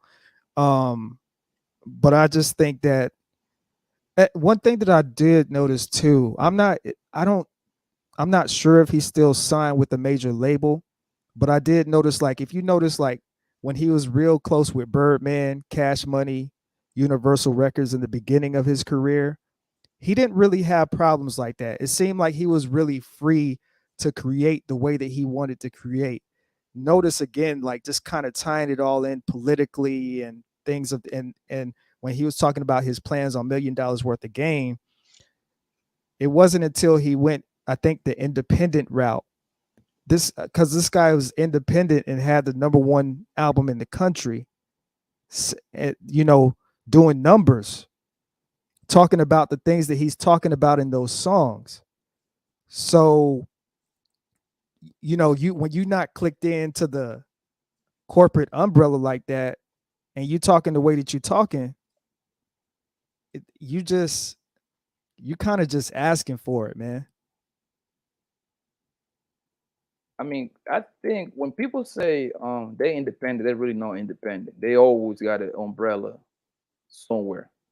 So with Young Thug, he had the YSL record label, that's his baby. That's his program right there, right? Right. I don't know who might be. Matter of fact, online, because I remember I discussed this with the lead attorney, and I told, and this is maybe. Matter of fact, I'm about to ask you this, but let me finish this. Yeah. He is under Warner Bros. YSL is under Warner Bros. And my the way I was thinking was simple. I asked the lawyer, the lead attorney. I was like, "Yo, why they're not bringing cases? Why they're not bringing charges against Warner Bros. Because they know what they were doing over there, bro." And I'm not Right. saying like a hidden with a conspiracy to commit murder, nothing like that. No, I'm talking about more like you financing a criminal enterprise. The last time I checked, that's some sort of charge right there. Right. Because they know when these rappers are dissing each other, The records got to go to them to get clear. They cannot just put out record. They have to listen to the record. They know who they're talking about. It's kind of like drill music. They know how these guys is getting down. They're still Right. putting the music out there. Why are no charges is coming down on these big labels like Warner Bros, like Universal? They are the one funding all this thing. That's what I brought. That and I remember the lead attorney was like, man, they cannot do that because that means everybody will have to go to jail for this and that, which Hmm. I get it. But I think some charges should be thrown down that way, bro. That's what I believe. I agree. I agree. And that's what I was saying about, you know, if you look at like maybe the first 3 or 4 years of his career as opposed to maybe like the last 3 or 4, you know, Young Thug has been very vocal about being independent, being on top. He's not talking, basically in a nutshell, he's not ignorant. And he's already shown that he knows what he's talking about because he's talking about it. And he's, you know, again, he was had the #1 album in the country. Um so it's, yeah, I agree with you. And I don't know, maybe I know I heard something with Jay-Z and maybe somebody, I can't remember. They're trying to make it so where these artists can't be locked up.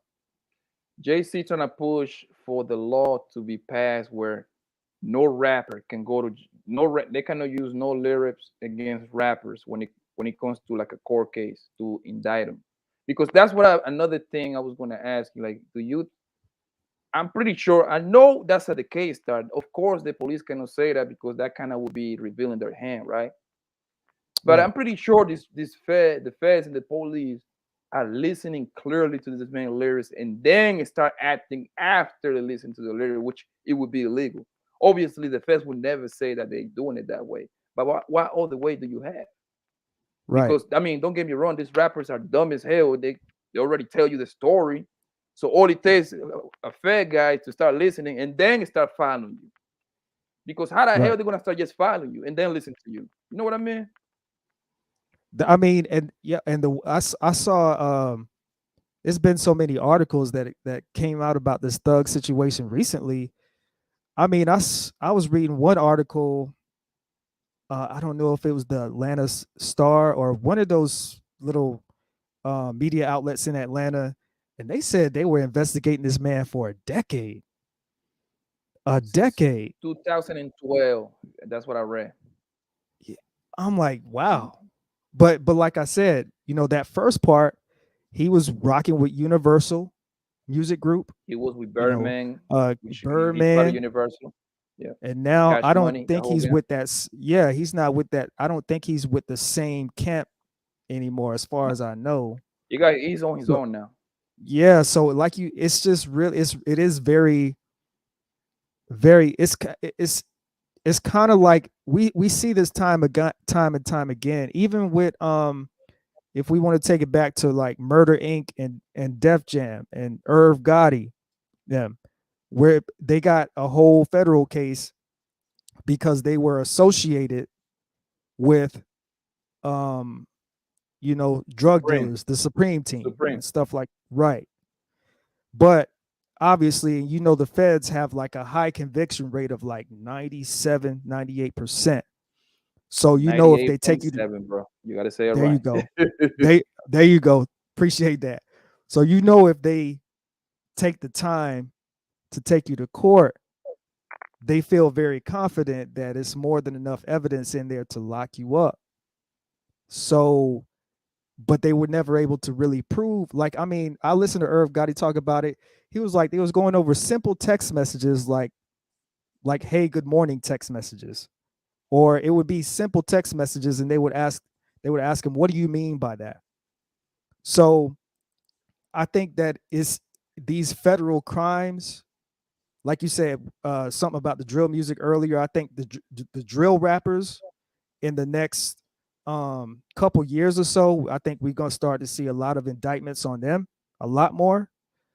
Um, this is I don't know, man. It's I feel like there's so much there to talk about and to uncover with the whole labels and the artists. and the freedom of speech. Were they really moving weight? Were they not? Were they really putting hits out? Were they not? What's real? What's not? Like it's Yeah. so much there. And that's what make it complicated, bro. Because if I'm a rapper, I'll be like, yo, I'm just lying over here. All the half of them rappers do it anyway. 90% Right. of this rapper is lying. You know what I mean? I'll be lying So my ass off, bro. I'm like, you know, like, yo, what this mean right here? You did a drive by on December 14th. Yo, I was at home with my kids on December 14th. I don't know what the hell you talking about. I'm lying. I got a trunk full of dope. It looks like a trunk full of soap. So what did you mean by that, sir? Nah. I actually went to I went to Costco. Costco. That's what I Yeah, and mean. I bought a Costco. whole thing full of Dove soap. That's what I meant. But it's white like dope, but it's really Dove soap though. But you know I gotta sell the illusion that I'm moving drugs so they can buy my records. Come on, bro. I'm I got a saying Costco card actually, and a I Sam's do Club too. card. I do too. You so know I so if can I get said that, 100 bricks of soap for $20. You know that, right? hey, Yo, it's I'm just saying bad. It's nasty, big. It's just we nasty. I just and are you look, heard about Casanova? oh man, he's locked up, right? He on the Rico case too. And this is what I'm telling you, man. Since that the Rico case only work for rappers, for rap labels. Y- Yeah, and R&B singers too. R. Kelly. Um, Very mysterious.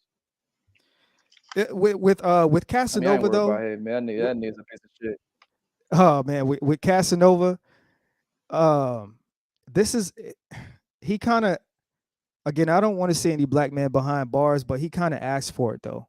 This is a dude who was outside during Corona coughing, basically, making videos of him coughing and stuff and saying we outside, and basically he's antagonizing the FBI. He's basically begging to be locked up at that point. I don't know if you remember that time, what I'm saying, when he was Yeah, he went kind of to doing too the how you much. call it? Yeah, the Raw Nation. How Y- you call it? The Rock Nation. brunch. What? All of that. Y- He under that umbrella. He like signed to them. Yeah, Uh, this is where that Drake mentality comes up, man. You got to be smart. You got to be smart. Don't, and he was locked up for what, 8 years? He was locked up in the seven, pen for 7 seven for years. robbery. Yeah, bunch of Okay. robbery. So it's kind of like what when you it's like these guys never learn their lesson. Like if you look at Lil Boozy, right? Lil Boozy is a rapper. He's actually one of my favorite artists, but if you ask me, this is the dude who learned his lesson. This is a dude who was on death row. You get what I'm For like saying? And 7 murders. He was accused of seven exactly. murders. And ever since, if you pay attention, um, like I know he does it the most on IG and whatnot, but he ain't going back to jail. You know what I'm saying? Like this is a guy who realizes he's free. This is a guy who recognizes the opportunities that are in front of him. Like I know Boozy does a lot of goofy stuff, but I pay attention to what people say and what they do. And this man hasn't stopped hustling, hasn't stopped putting on concerts, hasn't stopped coming up with different items. You know what I'm saying? Like uh he got what, cologne now, he got Got chips. everything. Chips, Th- you know, this cologne, is this is clothes. what yeah. And I love that. This is he when you look at Boozy, he literally is still celebrating like he just got out the pen yesterday. Cause like how dudes that when they be in the pen, like before when they go in the pen and they come out, they're completely different. The ones that actually do change. Like the last place they want to end up is back in the pen. And like they demonstrate that. I know a couple guys who was locked up for a while, you know what I'm saying? They got a little religion in their life, and you would never know that they had been to the pen. You would think these were some of the most outstanding guys ever. And Boosie to me is demonstrating that. Like that, Boosie is another blueprint that these dudes can follow. You know what I'm saying? Yeah, I love me some Boosie, bro. I love the fact that the man he still be him, but like he moved very careful too. And the crazy part, I met him before because my friends they brought him out here to Phoenix, Arizona, man. 30,000 to come to the I club. forgot you are in Arizona too. Yeah, I'm in I Tempe. forgot. I can see the background. You're in Arizona too. Yeah, man. The background says it all, bro. Yes, Uh, sir. and 30,000, bro. And what he in Arizona, this is what he do. People contact him. What he already here, so they he don't. Hey man, you want to do the after hour? Oh, how much you got for me? 7,000. I'll go over there for 30 minutes. 7,000, 30 minutes sound good to me. Hey man, we at the street club right now at Jaguars. Who I got there on the ball. How much you got for me? 10,000. Pull up over here. This man every time, and I don't. That's why I don't understand rappers, bro. These rappers got the best life ever, bro. You don't have to wake up early or nothing. All you have to do is Th- go to the studio, make a song. You can drink as much as you want. You can smoke as much as you want. In some way, somehow, these niggas find their way back into the hood. I don't know what they're trying to prove. I just don't get it, bro. You made it. You made it, fam. You made it. You made it. Like, And like, and that's just a prime example of, I know a lot of people like to talk about racism, but America is, in my personal opinion, is more so about classism. And that's where these guys go wrong. They put themselves in in middle to upper class, but they still have this low class mentality, and it just keeps them imprisoned to nothingness, a life full of chaos and destruction. There's no way that Young Thug should be as young as he is sitting in jail facing a RICO charge right now. There's absolutely no reason for that at all. do None. you think that's the way that we're raised? Like, it's like a because you're right about that, bro. Because when I go back home, like New York, Jersey, and these places, I hang out on the block type of thing, right? I don't do. It's not like I do it on purpose. I don't have nothing to prove. I already, It's a you vibe. know what I It's a mean? vibe. It's a vibe. It's a vibe, but it's also to kind of like I don't do it on purpose. But when people explain it to me, it's like people like these rappers be on some like nobody gonna run me out of my neighborhood. You see what I'm saying? I live whenever I want to live. But like, bro, you in a different bracket. You in a whole Right. different bracket.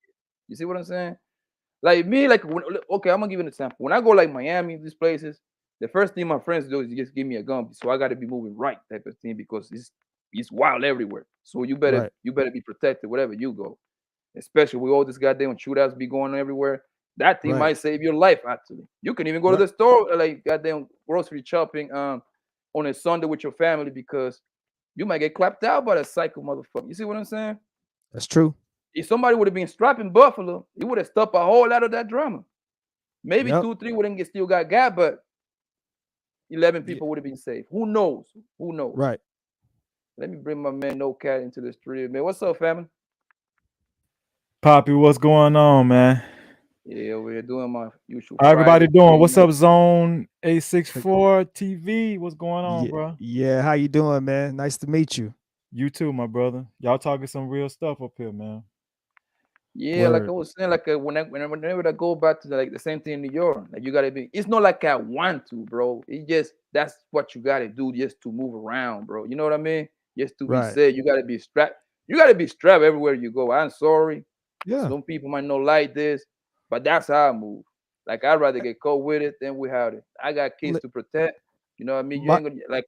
I told my mama, man, you ain't gonna bury me. I'm gonna bury you. You know what I mean? right. So that's the way I live, and it's Y- just. But when you got that kind of money, bro, you got enough money to kind of like have security with you. You see what I'm saying? I would even put my homies in that kind of situation. I'm gonna be honest with you. If I got that kind of bread, because I know I got those kind of friends that they're ready for whatever, right? But I Right. know I wouldn't even put them in that position because if these guys get caught on some heavy stuff, guess who paying for that $1 million lawyer? Me. I don't want to spend $1 million on that. I'd rather pay Right. 100,000 for two security guards or whatever.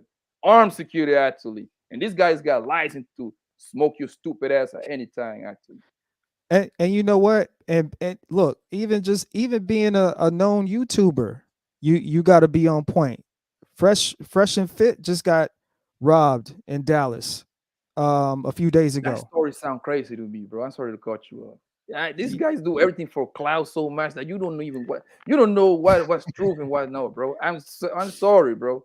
I wouldn't put y- it past it. They just made that up for to go viral a little bit Right. because they show how everything got the house got broken down, right? This guy Hmm. went straight to the bag, bro. When people do a lick like that, they taking everything. This is a That's lick. true.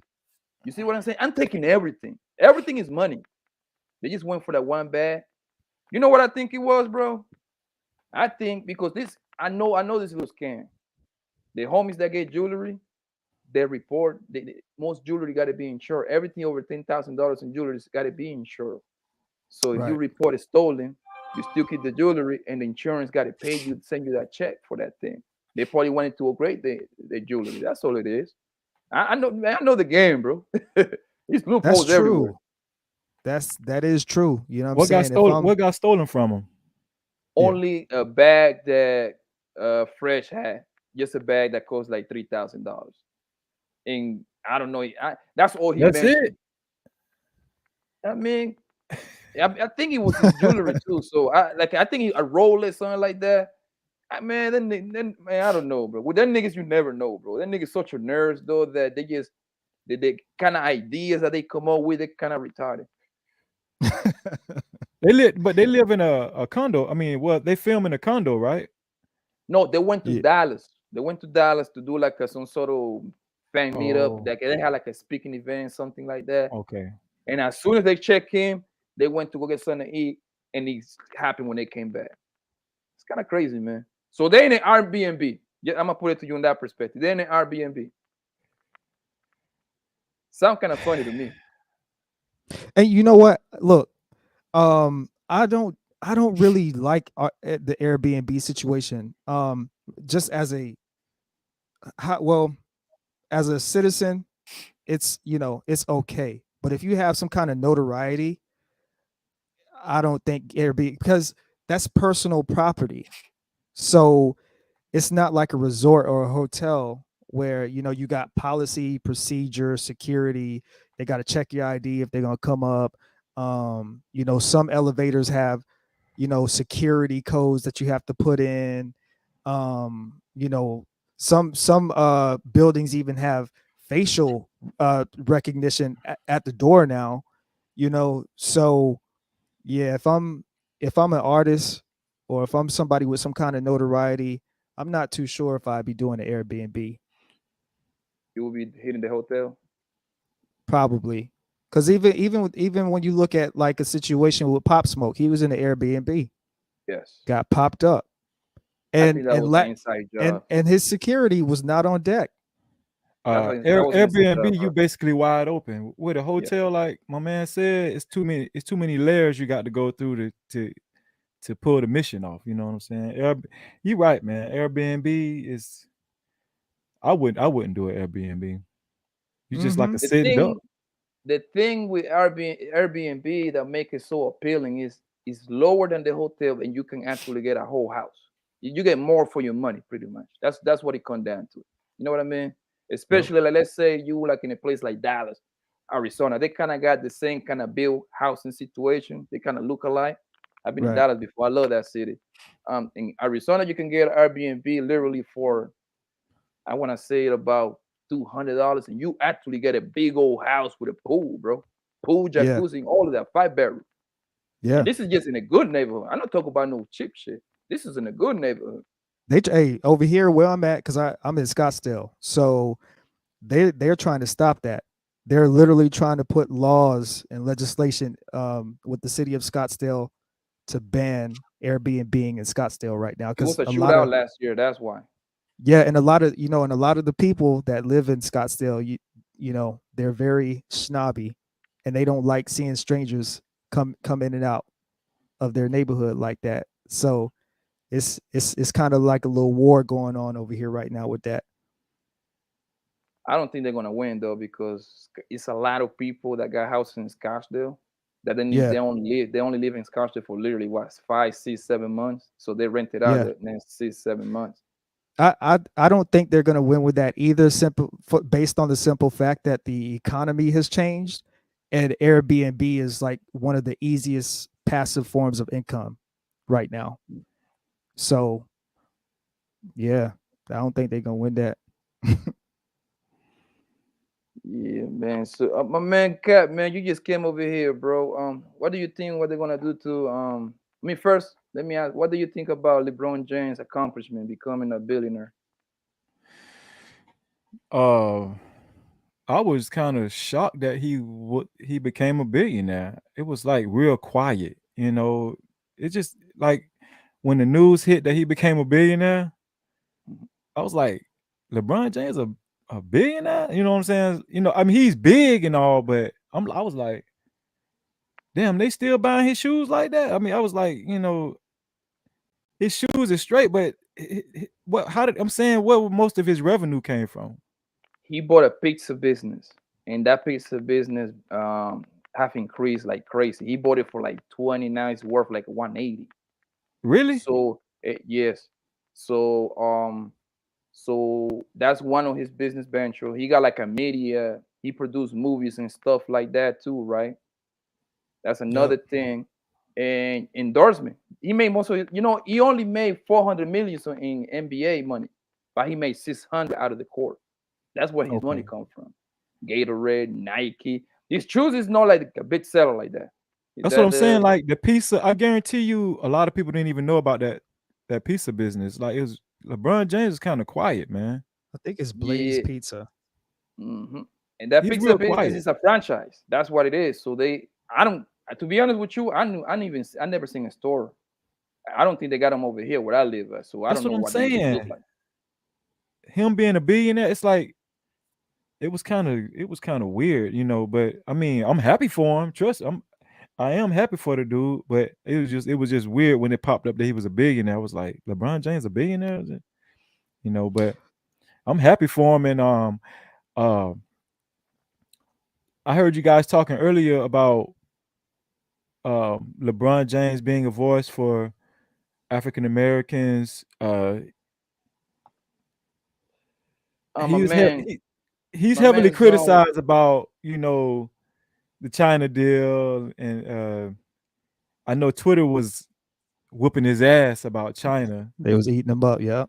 Yeah, because Mm. he's very vocal. You know, the first time I known for LeBron James to be vocal was when Trayvon Martin, the Trayvon Martin incident, and Mhm. he wore the hoodie, and I was like, man, bump that. I'm LeBron James, man. I'm about to go buy me some shoes, LeBron James shoes. I'm team LeBron James. And but when the he's been very vocal with the police shootings and everything, but I never thought about it until I tuned in to Twitter about the sweatshops that China got, and that was he never said nothing. He never said nothing, and then okay, I was like, he has invested interest, you know, with his apparel and stuff. So then I was kind of torn on should he say something? I mean, who do they have over there that's in the sweatshops? It's Chinese people, it's Asian people, right? I mean, it got to Mm-hmm. be. It's too Okay, big. It's like so how many? It's like a billion of them, something like that. They got like the biggest population. right, Yep.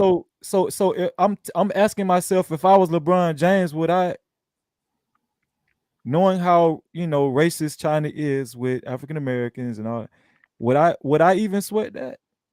You know, I didn't I didn't come down hard on LeBron James for not opening his mouth about China, because as Right. long as you're opening your mouth about your own people, that's good enough for me. Now, you know, people might not call me a super humanitarian. That's fine, but LeBron James is all right in my book.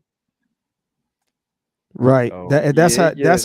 that's how I feel about LeBron. Like overall, like, you know, we can always criticize on, you know, what we think they should and should do. I mean, and we have the right to, but I think that overall, you know, I think he's a good dude overall. But yeah, that Chinese situation, that's a sticky that's something you could end up floating in the river over.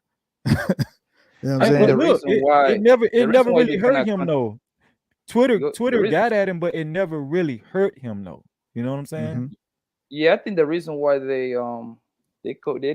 is what I believe, they came down hard on him is because China is a big market for United States when it comes to NBA money, and you know what I'm saying. They want to like if you can get China on board, man, that's a billion. This is what like a billion point five people over there, something like that, a billion Yep. point two.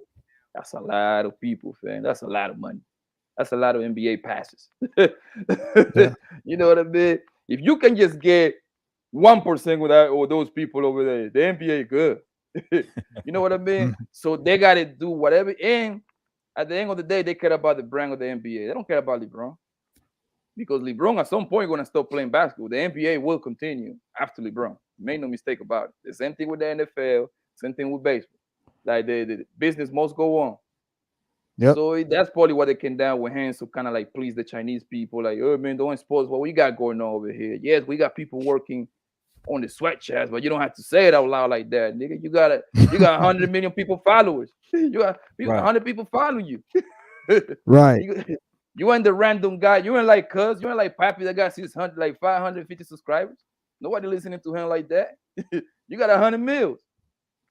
That's probably what they were like mad at him. Besides that, they don't care what's going on.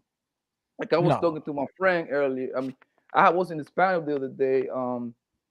The government pick and choose when they want to open their mouth, right? Like people, like I was in this panel last week of talking about somebody mentioned, oh my God, they should take guns away because all these shootings is happening. I'm like, yo, the government don't give a damn what's going on, bro. You better take that shit out of take those ideas out of your head because if they Right. think guns away, man, we probably most likely we're gonna hit a recession like super fast. You know how much money Yep. those goddamn guns bring? We got more guns And than jobs plus I around here. think plus I think it's a part of United States government strategy as weapons of defense to keep a lot of the American citizens heavily armed. You know, you're not just going to come over to America and just say you're going to invade America. You know, it's like Mhm. I forgot it's like 300 and some million guns in the hands of American citizens. You're Yes. not just going to come over here and invade America. Just the citizens alone can defend themselves. So And keep in it's some mind, high power weapons on the street. that's what they keep in mind. That's just what they have in the system. Yeah. We're not talking about the illegal ones. You know what I mean? So Man. we can potentially be talking about a Billy. It's a Billy guns out there. Literally, bro. Right. Literally. So Yeah. everybody's strapped around here, bro. That's I'm just not what it giving up is. my gun. Yeah, I ain't I'm giving up not none of either. mine either. And you None know, of mine either, bro. and you know what's funny is I was Or actually in a guns. Twitter My bad, space. plural. Yeah, yeah. I was in a Twitter space with a doctor, a mental health retired mental health doctor on Twitter, and I was listening to somebody talk, and the dude that was talking, he actually lives in Atlanta, but he's from Saudi Arabia, and he was just explaining how he actually comes from a society where there's no guns, and then he was explaining that the logic behind that was without the guns, the level of violence that a person could do is it alters it.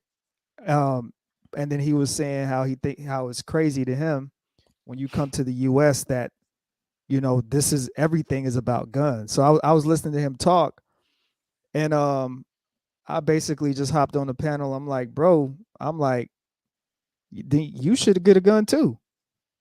You know what I'm saying? All So right. you can stop living in fear of the news and them saying they're gonna get rid of guns. Like this America was built off. This country was built off violence. It's Yes. woven. It's woven into the very fabric of the primary constitutional document on supposedly which this country runs every single day. It's the Second Amendment. And the only way to actually get rid of that would be to actually get rid of the Second Amendment. And then after you do that, mass incarcerate everybody. But of course, they ain't gonna do that. Well, the thing about it is, a, a lot of people, especially black folks, which it's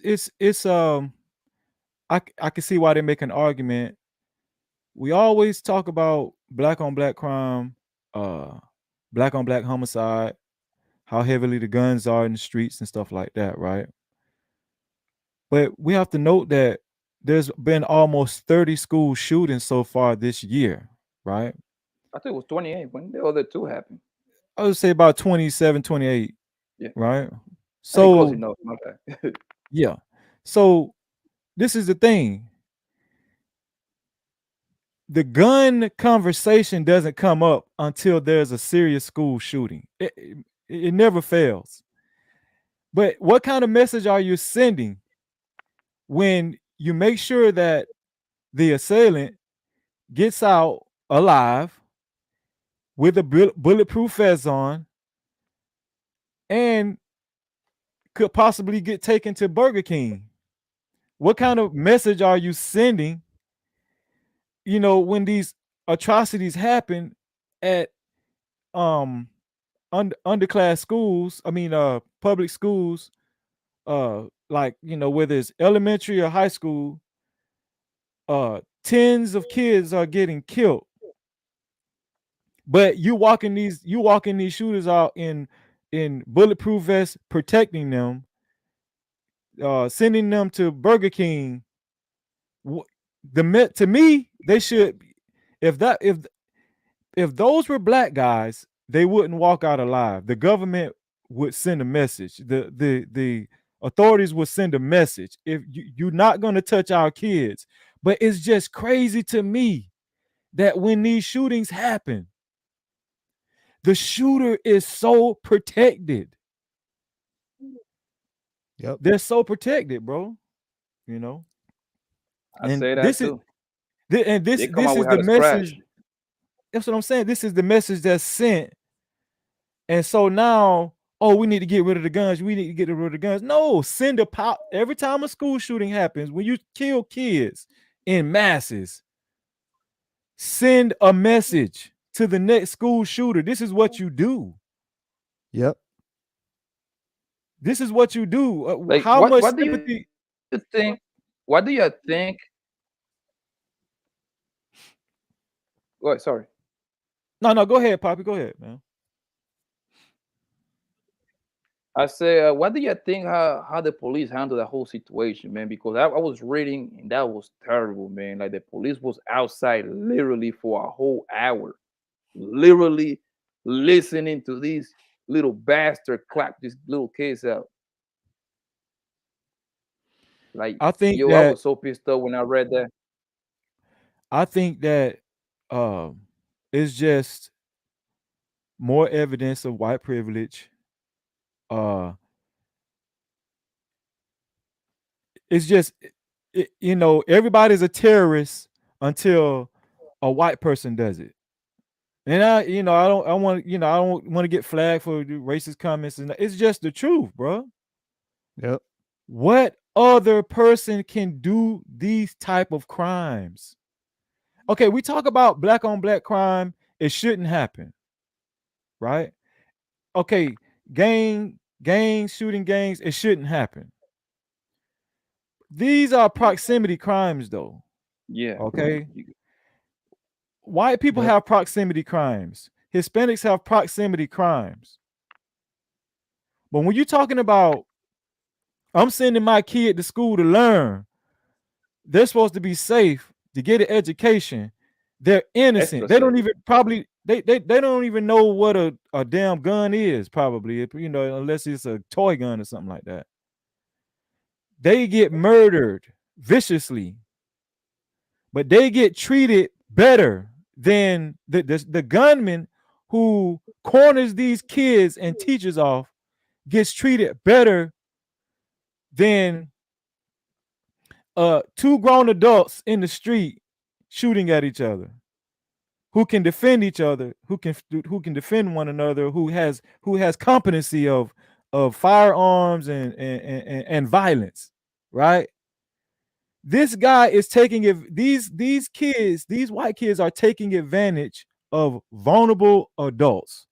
It's almost like going in a nursing home and just shooting all the patients up in the nursing home just because you Literally, can.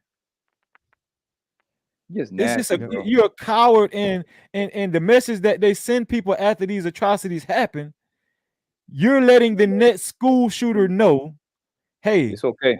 I'm gonna make it out alive. Hmm. I might get sent to Burger King. Do y'all remember the guy from South Carolina that he went and hit all those? It was South Carolina, North Carolina. He hit those people, those old people in church. They took him to McDonald's after that. They went to the drive-through of Yeah. McDonald's. Dylan Roof, I think. Yes, yes, that happened. What, like 5, 6, 7 years ago, something like that. Oh, it was McDonald's. I thought it was Burger King. My bad. Yeah, that No, was it that was was in McDonald's. the Obama presidency. Yeah, You Most know. man. likely six. That's about 6, 7 years ago, give it or take. Yeah. Be- And then yeah, me. That's funny because all of them they be like making it alive with his smile in their face and everything. and you know what? And when you say that, and speaking of LeBron, this is a prime example of like what I was talking about because we talking about these, Caucasian guys shooting up schools and always the cause of chaos. When Kyle Rittenhouse got off, LeBron James said something about it. And he got chewed up for saying something about it. So, Wow. and in fact, they allowed Dylan Roof to go on some podcast and say, F you, LeBron. I was a fan of yours, but F you, LeBron James. You know what I'm saying? Like, I knew this he was gonna get is, off. I yeah. knew it. Oh, well, that judge. Oh, man, that judge had if KKK was a person, that judge, and that judge has a history of actually doing that same thing in that particular county where that trial was held, has a history in the fashion. Like, okay, Kyle Rittenhouse literally had an attorney, but the judge decided to be the attorney for Kyle Rittenhouse. I've never any televised trial. I've never seen that before. I wonder who funded his defense. I wonder that because with for Oh George man. Zimmerman, like it was like a lot of white supremacists back like put up like $2, $3 million for him. Yeah, same for Kyle Rittenhouse. It was a lot of these right wing pro gun groups, um, stuff like that. Like from what I can't remember the organization specifically, but from what I remember reading about the donors to his campaign, there's a lot of right wing groups and stuff like that that Mm-mm. have similar ideologies to him. But I just, and then speaking on the Texas situation, man, it's sad, man, and it's just unfortunate. And honestly, we're getting to a point where um it's either the parents that are retired, or maybe a parent that wants to volunteer. You might have to be the armed security for your child's school. Like, it's getting to that, or you might have to just homeschool your Homeschool your children, children. because notice, like, after all these school shootings, they always bring up, oh, why don't we just hire private security? And they always say, well, it's not in the budget. So it's like, okay, what are your options? Your options at this point is for a parent who's retired or that might have some extra time on their hands, maybe between 12 and 3 or between 10 and 1 or whatever. Is get to the point where, the parents and the communities are literally going to have to take matters into their own hands and guard these damn schools. And to these people that are anti-gun, my stance is like always going to stay the same. The only person that's going to stop an insane sociopath with a gun is another person with the right intentions that has a gun. Yes. And Poppy, you in Arizona, I'm in Arizona. This is the Wild Wild West. We are pro gun out here. Yes. And that's the law. Mhm. So You don't need no permit or nothing. Exactly. So, you know, and then as far as the police, you know, all of those guys. Look, when my brother just got out of the Navy on his birthday on May 3rd. When you sign up to go put your life, when you sign up to protect and serve this country, that's exactly what you do.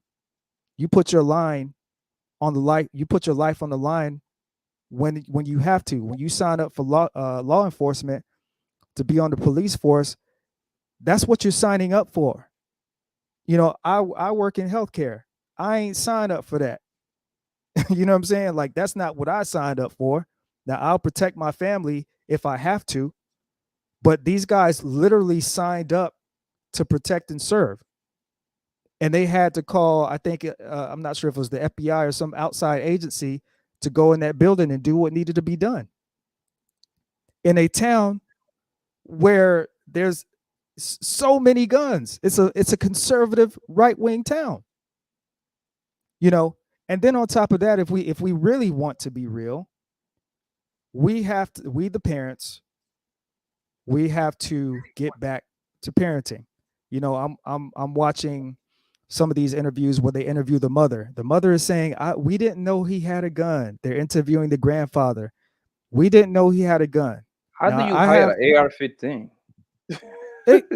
How do you hide that? exactly, I can exactly. understand a 9mm or 45. I get that part. How do you No, hide an AR-15?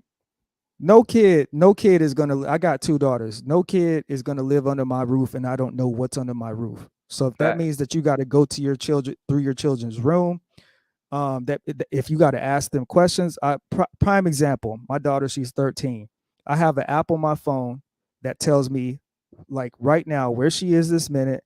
This app can see her location. It can see her text messages. It can see who's texting her, what they're You got the texting. watch? It You No, got it I on the don't got to watch? watch. No, it's just on my phone. Just I on my got it. I phone. got my kid. My oldest got the watch. So that's like the first step right there. Like this is a GPS location thing. Right. And I Mhm. know everything. Every call, every message, what apps that she goes in. Even if she accidentally opens an app, I can see that. So we have to get back to the point where, you know, we got to do the work as the parents, because it does start at home. It does start at home. And then when the kid runs up and goes and terrorizes a school, I don't know how this happened. I don't know where they got the gun. I don't know. Now you don't know anything. Now you don't know when your kid has been coming in and out the house day in and day out, has had their room door closed day in and day out. And for me, I'm pro parent, because I know for me, in my house, it's the law. I tell my daughter, if she gets an attitude, you have no privacy, young lady, because you don't pay any bills here, It's facts. and you will obey the law. And a lot of parents, for some reason, they They're scared of trying their to be their kids. friends. No, they're trying to be their friends instead of be the They try parents. to be That's the their problem. friends, Hmm. you know. And man, I can't tell you how many parents that I talk to, like whether it's a PTA meeting, they are literally scared of their kids. Hmm. Well, They're you know, scared to tell the truth to their kids. They're scared to question decisions that their kids make. Like, I already told my daughter, listen, um, I know that you are out here in this world, and I know that you're going to go to high school next year, and I know that you are going to see things. I know that you're going to see boys and boys holding hands. I know that you're going to see girls and girls holding hands. I know that you're going to see a lot of stuff that you haven't seen before, but this is the rules for this house. This is what's allowed and this is what's not allowed. And Hmm. when you get out of this house, you can do whatever you want. While you're here, you're going to do what your mom says and what I say. Good, strict parenting. Like, I mean, it sounds like whatever, but it goes a long way. It goes a long way. you know, when I think of white kids, I think of the the chubby white boy that slapped his mom on that talk show. I forgot the talk show. He just got up and his mom was talking. I want to say it was Dr. Phil. I don't know, Dr. but Phil, he used to be having stuff like that. That's where the Catch Me Outside girl come from. yeah, he got up and slapped his mom. If they know in the chat what it was, is let us know. But he just got up. His mom said something that he didn't like. She was very feminine, very soft. She just was kind of uh telling him he was wrong for his behavior and everything in a soft manner. He got up from his chair and just went over there and slapped the taste out of her damn mouth. And I was like, that's the average white kid in America right there. And then we also got to realize most white families, a lot of white families raise their kids up militantly from a young age. A lot of white kids from a young age know how to handle guns. A lot of these kids are going to the gun range at an early age. They're being raised differently. They know how to handle white kids know how to handle weapons from probably starting at age 5 or 6. Right. So I mean, so this is a norm. A lot of people don't talk about that, but this is a norm in white households and white families. You know, white people buy guns and bullets by the millions. So I always say that guns are a no. It's like guns is like steak and potatoes in a white in a white family's house. You know what I'm The saying? whole family go know how to do it too. They know how to shoot Exactly. it. So when we see these And kids shooting up these schools and everything, the parents didn't expect it. You know why they didn't expect it? Because the kids, they were naturally raised and they was taught to be around guns. It was a natural thing. They've gone out and killed animals at an early age. They've learned how to handle guns at an early age. So the parents know that these kids know how to handle guns. You know what I'm saying? It's just that coupled with the the little white boy slapping his mom, talking back to his mom. What do you expect? What do you expect? A black kid is not going to walk into a school and just shoot the whole school up. Okay, I'm Right. gonna tell you why. For one, black kids aren't introduced to guns and taught that guns are okay from their parents at an early age. Guns are not okay. And I don't care if a kid winds up in the street or whatever, he's looking at these gun related activities as a bad thing. It's not a natural thing. It's war with black kids and when they get in the street. They know, first of all, the average black kid don't even want to get caught with a gun. oh, you Listen, gotta go sit listen, down. I own guns, and when I get pulled over, if I get pulled over by the police, I get nervous. Even though I have a Permit. right to License. carry, okay, and I'm going to show the officer my license and everything, but I don't have any. I shouldn't have any business getting nervous, but just because I'm black, Yes, sir. I get nervous, man. You know what I'm saying? So the average black kid thinks like that, you know, but white kids don't think like that, man. They So don't. They they just curse roam the around police free. out. They curse them out. Hey, what the hell Exactly. you put me out for, Billy? But look, I want to Right. ask you Right. this question, baby, because I brought this up last week when this Texas thing was fresh. I mean, I ain't gonna lie to you. I got choked up, man. I almost cried, man. That broke my heart, real. Poor kids. Yeah. Uh, do you? Because look, this is what I do with my kids, bro. I am training my kids to kind of start reacting into stressful situations like that, bro. I don't know how you do it, son. I want to hear your take since you are a parent. What I'm doing with my kid, especially right now, she only says so. I can only do so much with my oldest, right? It's like a kind of like practicing anti-kidnapping situations and stuff like that. It might be a little. It might sound a little strange for people. I don't care. I gotta put my kids in the best position I can possibly put them. You see what I'm saying? To give them, even though I know a 60-year-old doesn't stand a chance, but at least you gotta. Something's better than nothing. That's my mentality, bro. You know what I mean? So I let my kid walk in front of me. I come in the side and tell him that, yo, you got to do this. You got to start screaming hard. You got to say certain words. You got to walk with your little friends when you're going to school. You see what I'm saying? Don't if somebody say something like your parents send you to pick you up, you run away because we will never send nobody to come pick you up. Only me, your uncles, and your aunties. That's it. And you know the people come pick you up. So you got to kind of start preparing your kids with it. And it was one particular case on that whole Texas massacre that happened. It was a little girl that they say like she threw herself on the floor and like rubbed herself some blood around her, and that actually saved her life. And Mm-hmm. obviously, I don't know the ins and now because I don't think they would never interview her. But most likely that's something that her parents taught her. Somebody taught her that move. She just didn't come up with that on her own. You see what I'm saying? So Yeah. I really believe as sick as it sounds, you gotta start teaching your kids like those kind of drills, bro. You gotta do it, fam. You gotta do it to give these kids at least a fighting chance. At least. I want to know what you think about it, son. Man, I 100% agree on that. And it's kind of like I was saying earlier, with parenting. Um, a lot of parenting today, is left to the TV, is left to the computer, is left to the cell phone, is left to Instagram.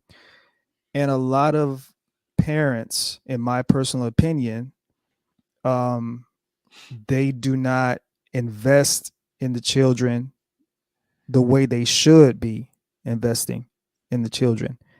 And one of the constant things that I think about all the time, just being a man, is safety. Um, I think that nutrition, this may sound a little bit weird, but I think that nutrition plays a big part in your child's attention and awareness. A lot of children today can't run. A lot of Hmm. children today are slow. A lot of children today are slow to react. So I think that, and then obviously as you become an adult, that becomes even more important. Um, They're not critical thinkers either, like you're saying. exactly. And so Because they need a I, tablet. That's why. It's all about yeah, tablets. It's all about cell phones, stuff like yeah, that. So they're not moving. yeah, yeah, and maybe we should kind of have these discussions more and more about teaching our kids situational awareness. I do think that um, putting your children in karate is a I got great my kid on investment. karate. I got Huh? my kid on karate. I got my kid on karate already. I don't play those Yeah. games, bro. Like when I came up, I used to get into a lot of violence. I came from the street. You see what I'm saying? So Yeah. I had to know how to fight. And then until I got my gun, but your first defense should be your hands. You know what I mean? Like you got to know how to fight. My kids, like, especially I got a little. My oldest, a little girl. She's on karate. She don't like it too much, but she don't have a choice. She got to go. I got him in sports, swimming, tennis, track, everything to do outside. Is outdoor activities. You gotta be able to minimize your kids on these goddamn tablets. They gotta Hmm. like you should have your kid like on your tablets. I'm not telling you how people gotta police raise their kids, but I'm just telling you how I do with my kids. 30 minutes a day.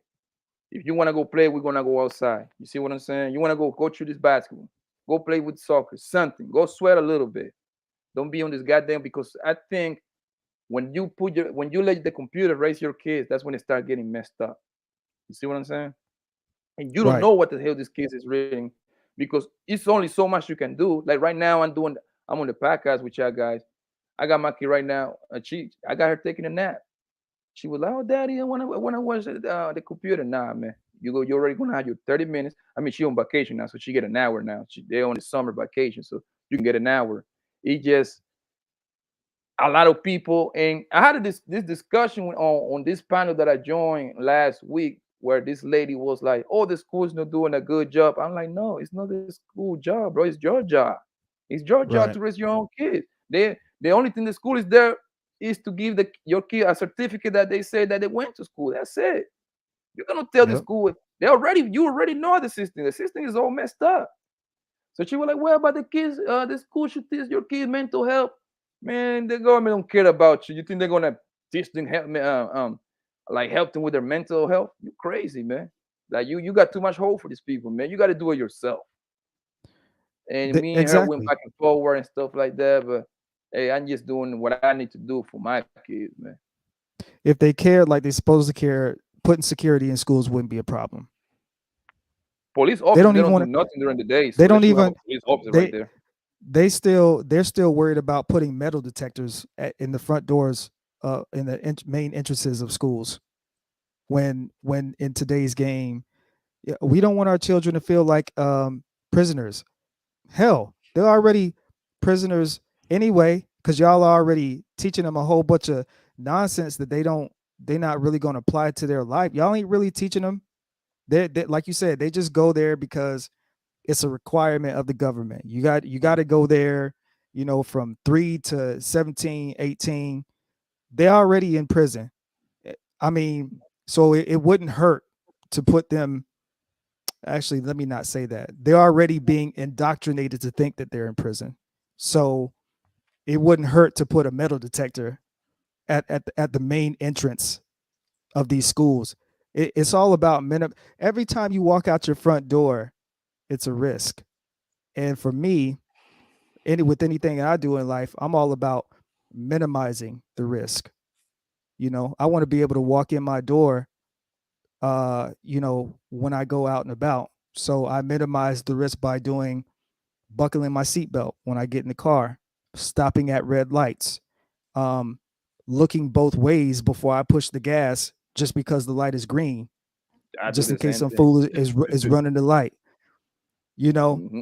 and it's the same thing when it comes to these shootings. Like they don't like they don't minimize the risk at all. They don't listen to any input. They don't do anything. It's the same circus, the same rigmarole day in and day out. They can have as many PTA meetings as they want to, um, but that's why it's going to take the community that your children go to school in to actually make the difference. Like you said, you cannot put it on the school because the teachers are already complaining that they don't get paid enough for what they do.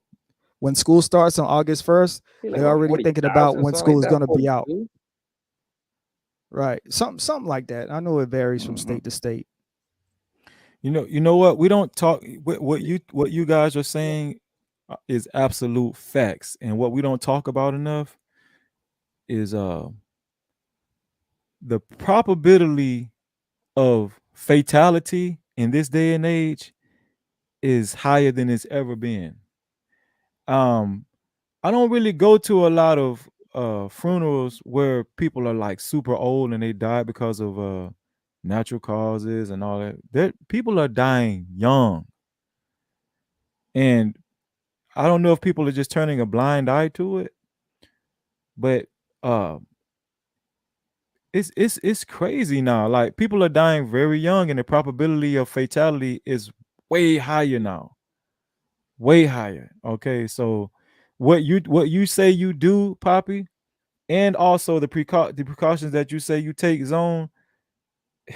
You listen. You're 100% right, because right now I don't want to say it like this, but it's survival time, man. It really is. Like we're still and we talked about social media, right? We talk about all these platforms. The internet has really basically taken over cable. I got rid of all my cable TV. I don't know about y'all, but I don't even have cable in my house anymore.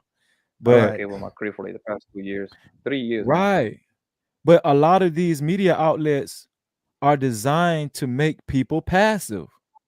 You know, it's misdirection going on everywhere. Okay, so these are very dangerous times, and what you guys said was it was spot on.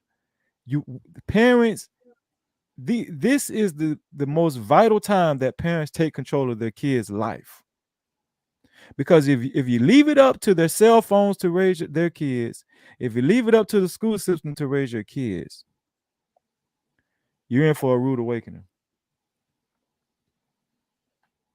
It's Yep. nasty.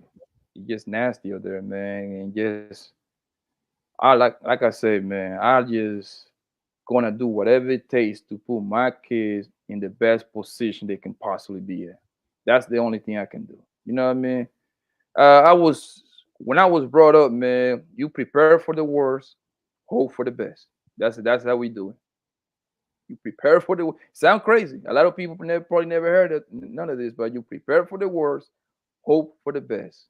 You know what I mean? It just it's sad that we in this kind of time now that you send your little babies home and I mean to the school and then you don't even know if this your baby might come back. It's kind of sad, bro, because only takes a fucking bastard to have a bad day and just 20 people got to die. 30 people got to die. That's all it takes nowadays, bro. Because that's what he took that little piece of shit. He took him his grandma no tell him no, he cannot use the car for him to go on the rampage like that. And then people always want to use the mental. I don't think there was nothing wrong with him. He was just fucked up, bro. He was just fucked up. That's it. It's some fucked up people like it's just some fucked He was up people kind of around dealing us, with bro. his sexuality too, right? They say that, man, but I wouldn't give that motherfucking no excuse, man. I wouldn't give him no Yeah. excuse. Nah, I ain't That's giving what him no when we excuse, start man. creating like excuse that it's He like just kind of looked like fruity. giving like a cop out. You know what I'm saying? Fruity Pebble. Yeah. So he just like and everything that happened now, people, oh my god, he's mental health. No, this motherfucker was just fucked up. He's some people that got serious I know I met people that got serious mental problems. Like I seen them. You know what I mean? I remember one like it was this boy that used to live like 2 houses away from me. He used to walk outside with like he was like 15, 17, bro. He used to walk out with some diapers on, you fucked know up in the what? head. You escape from the house. You You know what I know mean? No what? bullshit, bro. Speaking of Nah, I mental believe health, you. speaking of mental health, something that I saw on Twitter maybe about a month or two ago. It was like shortly after it was announced that Elon was going to purchase it. My Twitter. Yeah, somebody said something about mental health, and I'm not sure if he was in the comments or if he retweeted it. And he said the problem is people don't want to take accountability for their action or something of that nature. Now, a lot of people don't the reason and I was looking at the comments and they was trying to eat Elon alive. But a lot of people don't understand that the reason that he could say that the reason he probably felt the need to say something is because if anybody had knows mental health and is experiencing like real true psychological issues, it's going to be somebody with autism. People don't know, a lot of people don't know that Elon Musk is on the spectrum with autism of the autism scale. You're talking about a man that's sending rockets to space, you know, creating technology that's mind blowing. You know, the man says he wants to buy Twitter, he's going to buy Twitter. The man says he wants to create a new smart home. The next day, you're seeing smart homes being created. So I think that once we get more, I think that if we could get more people that actually are dealing with real mental health problems that achieve uh, high accomplishments like that in this world, is going to put a lot of people to shame. Because I agree with him 100%. Like mental, like the mental health from when I was growing up in the mid 90s, late 90s, even early 2000s is completely different than the what they call mental health problems today. Like, you know what I'm saying? Like it was people that actually like had disabilities that would actually like cause problems, and you'd be like, oh, that's Thomas, like he just, you know, like he got something wrong with him, as opposed to today it's, well, I got up and I wasn't in a good mood today and I got mental health problems, now I need to have a mental health day. You know what I'm saying? Like we just are living in a world where people just literally are delusional and they literally don't want to take accountability for their actions, and they don't want to take accountability for maintaining their mental health. But think about what you said earlier, Zone. You hit it right on the head earlier. You talked about the food, right? The diet, you know, that's been adopted nowadays, especially for kids. And then the drug use is way more extensive now amongst the youth. I mean, we got Oh youth man. on the youth is They start with experimenting the back hard in my shit day. right off the bat. Huh? They What'd you start with say? the hard shit right off the bat. Bruh, back when we, in my day it was weed, Just weed. and That's all I ever did. you know what I'm saying? But now it's like it's uh pills that's in conjunction with Coke, heroin, meth, methamphetamines. all that shit, yo. They Man, do all Uh that shit at once too. Like a day. When you exactly. meet a kid right nowadays, bro, on his 20s,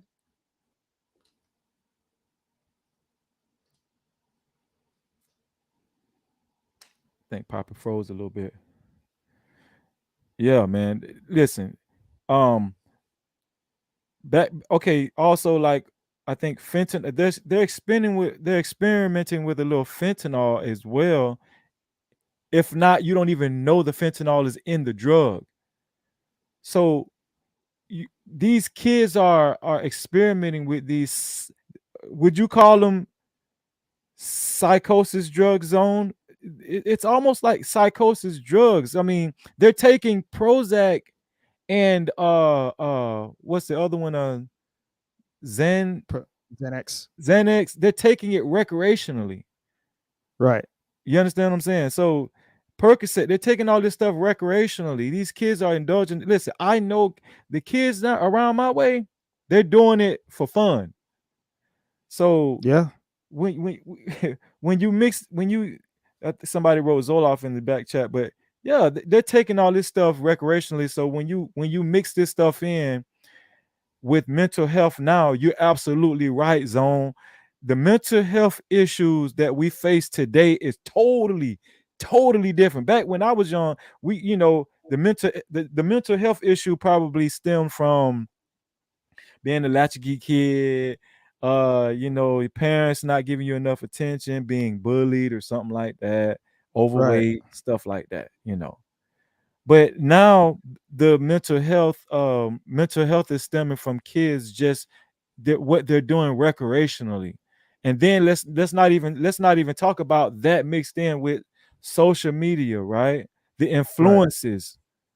There's different type of influences going on. We just, when you get your favorite rapper is Young Thug, but Young Thug wore a dress, but his homeboy saying Young Thug ain't gay. Okay, so I don't know what to think.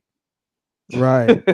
That's confusing. You, Confusing you as feel what I'm hell. saying? He hard? Is he gay or is he hard? I I tell don't you know. what it is, man, because Young Tub claimed to be a blood, right?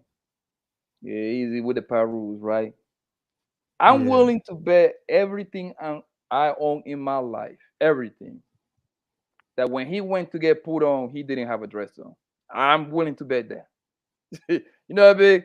So they get these kind of things is when they go Hollywood. That's the only explanation, bro. Because when you in the hood, when you in the blood, whatever, it don't matter where you're from. You know when you in the hood, you don't be having a dress on. I mean, you can have a dress on, but you're not gonna be playing with the hard kids. You're gonna be doing your other thing with the girl. If you and the LGBT people, you're gonna be doing with the girls. That's gonna be your crowd. Right. This guy, he confused. I like his music, but I just didn't like the whole put it on the dress thing. That was kind of weird to me. But he was trying to you know what he was trying to do? He was trying to get the LGBT people under his belt. That's all. And Mm-hmm. which he probably did because it was always one of us. We want to support him. You know the LGBT people got all the bread. They got the money. And it comes with the emasculation process of just the black man. You know what I'm saying? Like, that we had it's known that there's a history that we have to do something crazy, to get put on. You know what I'm saying? That's why you had Dave Chappelle walk away a few years ago. Even Corey Holcomb recently on one of his shows talked about how when he moved from Chicago to LA, he got a he was telling it like he was only in LA for like 15 days and he got a major development deal for $300,000 with NBC or one of them companies. But the show never took off, but he still got paid that 300,000 um for that. So then he went over to another network, contacted him after that. They paid him $300,000 for a new development deal. But I guess the development and the politics didn't work out. After that, he got paid like $150,000 again for another development deal. When it came time for him to put on the dress, no more calls. Listen, Damn. listen. This might have went over some guys' heads, right? But when Young Thug was first coming up in the game, that the ordeal with Dave Chappelle had happened fresh into his career, where Dave Chappelle went kind of missing. You know, he talked about he refused to put on the dress and all that kind of stuff, right? The dress was a big deal back then when Young Thug came. It was a big controversy when Young Thug came onto the scene. So if you know how the entertainment business works, especially the music business, you know, quietly as kept, the powers that be can shelf any artist at any given time. They have influence on what hits the shelves and what does not hit the shelves, what get distributed heavily, what gets marketed heavily, and what doesn't get marketed heavily. Now, just rock with me 1 second. I don't know if I'm going to make sense, but when that ordeal went on with Dave Chappelle and the dress became a big issue, because the dress was big after Dave Chappelle, people started keying in on Black entertainers wearing dresses, right? It just became like the number one of the number one subject matters on social media. My theory is that Young Thug said to himself, I'm not going to stop. Nobody's going to stop me from securing the bag. Listen, I'm not going to get shelved. I'm not going to mess up my money. I'm not going to mess up my opportunity of becoming a rock star, because that's what he became. And I feel like that was the biggest catalyst for him putting on that dress, because if y'all remember, he also did an interview where they asked him about, I want to say they asked him about Martin Luther King or Malcolm X or something, but I think he said something along the lines of, I don't care. I don't have any comment on Martin Luther King. I don't care. All I care about is, you know, my success and my money. I'm paraphrasing. But at the time, all he cared about was money. So you think a dress is going to stop him from, you know, breaking through and becoming an icon? He didn't care. Do whatever it takes. That's how it is. Because these artists get shelved. You know, a lot of I've been in the music business for a long time. There's nothing for a conglomerate to shelf an artist. We wonder why artists are bigger than life one day, and then the next day, it's like they disappear. Yeah. They be put in place to push an agenda. Is that what you're saying? So in order for an artist or an entertainer to have that long of a run, that artists like Young Thug, Drake, or, you know, we can name a few, to have that long of a run, you're going to compromise something. You're going to. And people ask, well, why didn't Dave Chappelle have to put on a dress? When he didn't put on the dress, they tried to ruin Dave Chappelle's career. That he was crazy. They tried to say he was crazy. He went to Africa. He was running around in Africa butt naked. Listen, they tried to ruin his career. But what Dave Chappelle proved was, if you hold on to your nutsack and wait a little while, good things come to you. Exactly.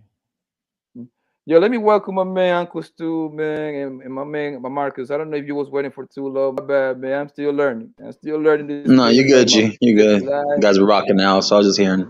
Yeah, Uncle Stu can. Yeah, I got you, bro. I was gonna say Uncle Stu can go before me.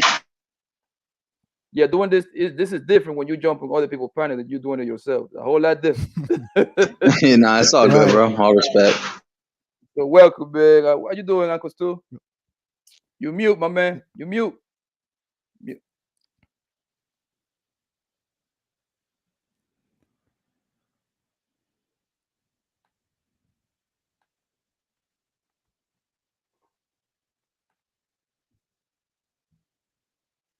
Yeah, what you listening so far, Marcus? What you think Are about you able LeBron? to hear me now?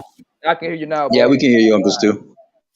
But now, all the criticism you've been giving content creators, that was on you, Poppy. It's a struggle streaming over here, man. I just You know getting what I I'm just saying? getting worked up. My man, no cat he got a nice ass camera, yo. I'm loving the background. Yo, man, I still got a whole lot of work to do. You know, I got to make this production right. You know, Yeah, you're doing great, man. so I can You see how they be roasting me? Look at the homegirl, what she telling me. Struggle streaming. Yeah, I'm the king of the struggle streaming. It took him like a year to buy headphones. Yeah, but I'm proud of it too. I'm proud. It's okay though. Where they say your first video sucks, but just keep it going. You know what I'm saying? Hey man, if people Facts. fuck with you, forget the quality, man. You just what you saying. That's what matters. That's what matters. That's what Yeah. matters. You out here. I would like to know your take on how do you feel about, I don't know if you heard the news, man, but how do you feel about, I don't know if you're familiar with Young Thug situation, the Rico case, and I know you come from the army angle. You are a U.S. veteran, so thanks for your service, number one. The same thing with Marco. Thank you for your services, sir. man. You are appreciated. Appreciate it, man. Appreciate it. My father's in Iraq, so I know what time it is. Gotcha. So I would like to know your take on what do you have to say about the feds targeting rap groups? I mean, rap record labels all the time, because that seems very odd to me. It really is, because it seems like it only happened to rap. I don't see them applying that rule to other groups. Like, I'm pretty sure it's a KKK movement growing on in Mississippi, Tennessee, Alabama, and every other week. I don't see them applying the RICO on them. It's a lot of white collar crime. I don't, unless that I'm probably missing them, but I don't see them kind of like going after them the same way they come after us when it comes to the rap game. What do you think?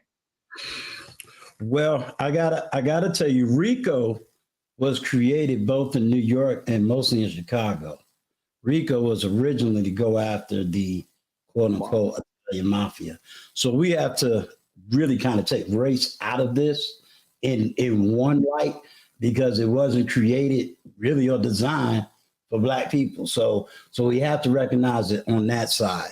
I don't have enough detailed information to really, quantify a straight answer, so I'm going to give more of a speculative answer, but I don't want it to be that answer like, okay, Uncle Stu said this is the law. He got it.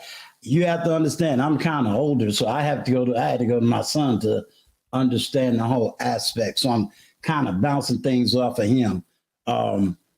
You got to recognize what RICO is, and then you got to recognize who's doing the storytelling. Because if you're able to get 10 years, but if you snitch on somebody, you get 5, that can go all the way up to chain of command. You know what I'm saying? So if someone says, hey, I say Youngblood gave me the orders. You know what I'm saying? I mean, you trying to get as less crime that you got to get up underneath you as possible. So in that regards, we don't know where it started and who's doing the talking as things is going down. As far as targeting a hip hop group, I won't necessarily say hip hop in one side of hip hop. What I am going to say is that you do have now an infiltration of criminals who are rapping about what? The crimes they have committed or crimes they plan to commit. So we can't neglect that type of language and rhetoric going out here. But, I don't want to put too much conversation on that until I do better investigation and better research, because I think when people hear me, they hear me as an authority figure, and I don't want to place an authority comment on something I don't have the full weight on. And I want people to at least understand if I'm going to say something, I want to at least have the full weight of understanding, the full thing. So yeah, Young Thug is not something that I'm sitting around here and doing research on. Right. Oh, why are you? I know you from New York, man. You are what? JC or Nice Guy? Yeah, man. I'm Upper West Side Manhattan, man. Now, say you are JC or Nas? Which one is your man? It's always it's gonna be both, really.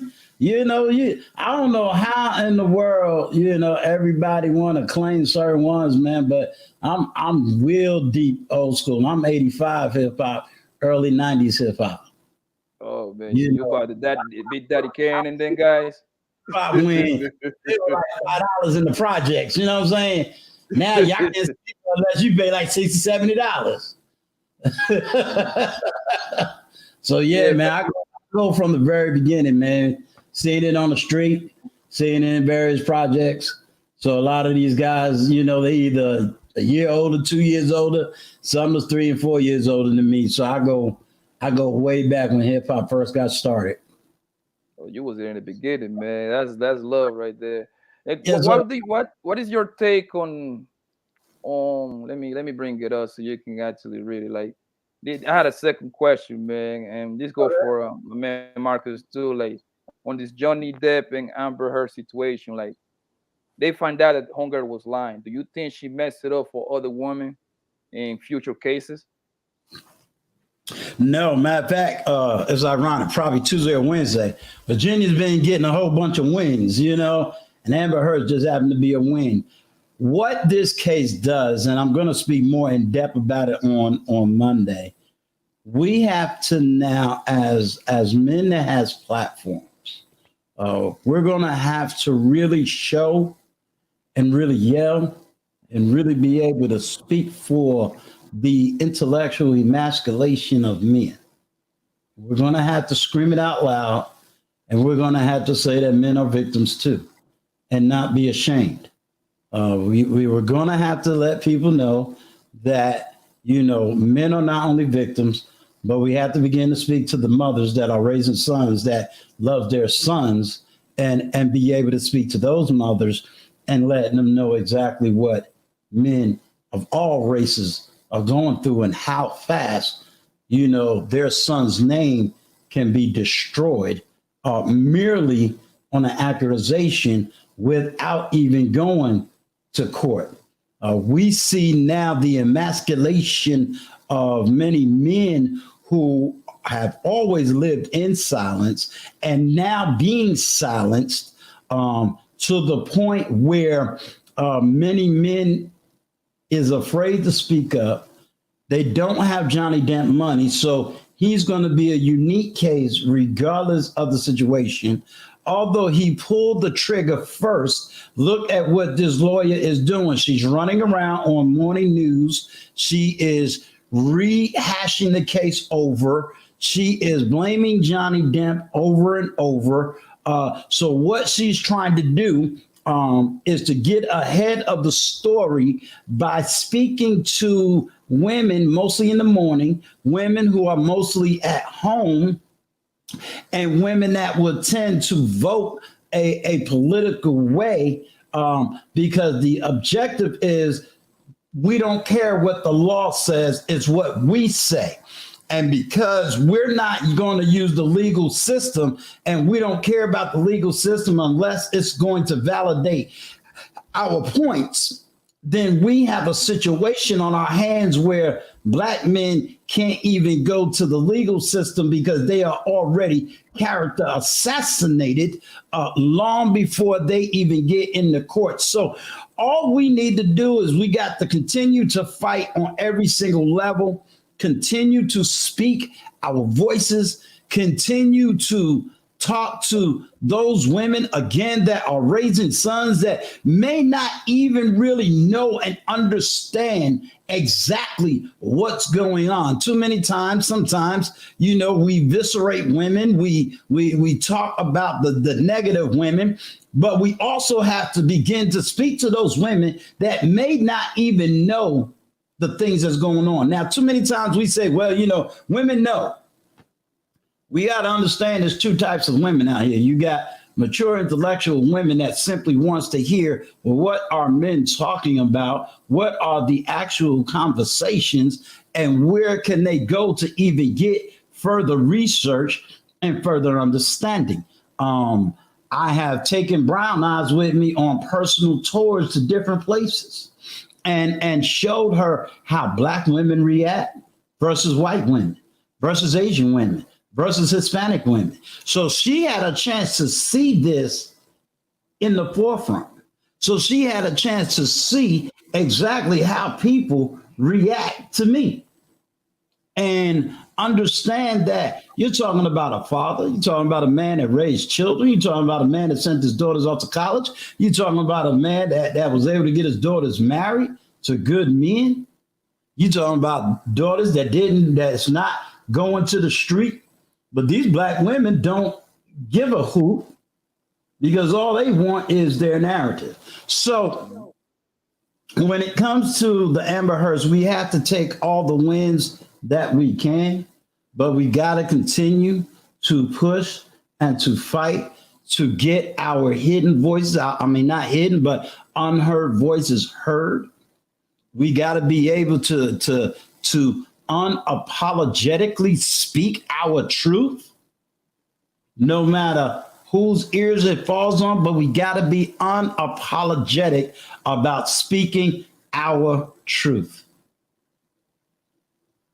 Yes, sir. So I appreciate those words, man. Like, you couldn't say any better, man. What do you think about it, Marcus? Same question. Yeah, man. And, just like what Uncle Stu was saying, these kind of things are important because you have to believe in due process. It's innocent until proven guilty, not the other way around.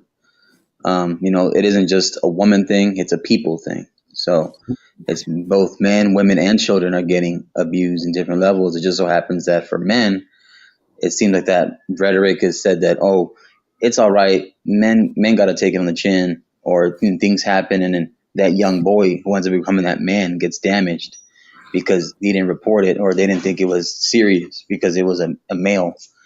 And that needs to stop. Hopefully this is taken seriously because it takes away from people that are actually getting abused or victimized in the real world. Amber Heard tried to do that and it backfired. I'm happy it blew up in her face because now it shows, hey, you can't believe just because of somebody who says. No, I never grew up that way. Just because you tell me something, I take it just for the words, but I got to see the actions. I got to see some type of proof behind it because, a lot of times people are going to cap and they're going to lie and they're going to say something to make them feel like they're the ones that are in the wrong. But, it is what it is. I'm happy for him. Unfortunately, he had to go that tough path where he lost opportunities. He lost certain people that weren't there for him. And now he can come back and say, hey, like I told y'all, and haha. So, now Disney got to look dumb in the face. Disney, messed up the contract for Pirates of the Caribbean. He lost hundreds of millions of dollars.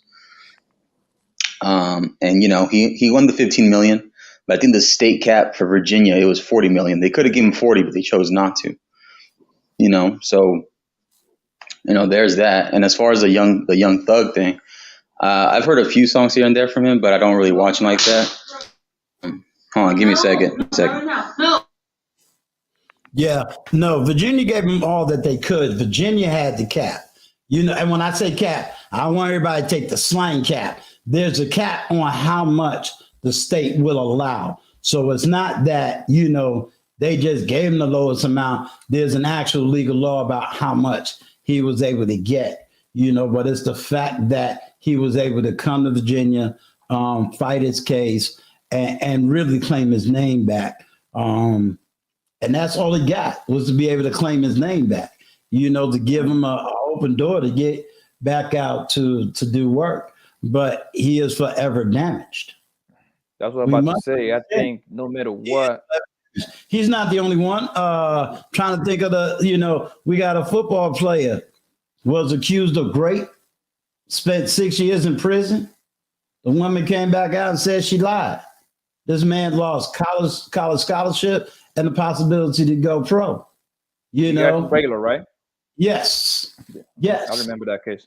No, we just had a case where we just had another man who was finally exonerated. The alleged story was, you know, you went on a date, and the date never identified himself. And he come to find out that it was somebody from the alphabet community, and he snapped.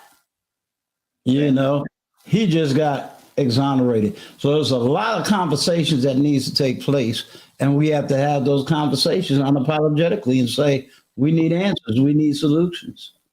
I think that we should be careful also in understanding that a win for the white man is not necessarily a win for the black man.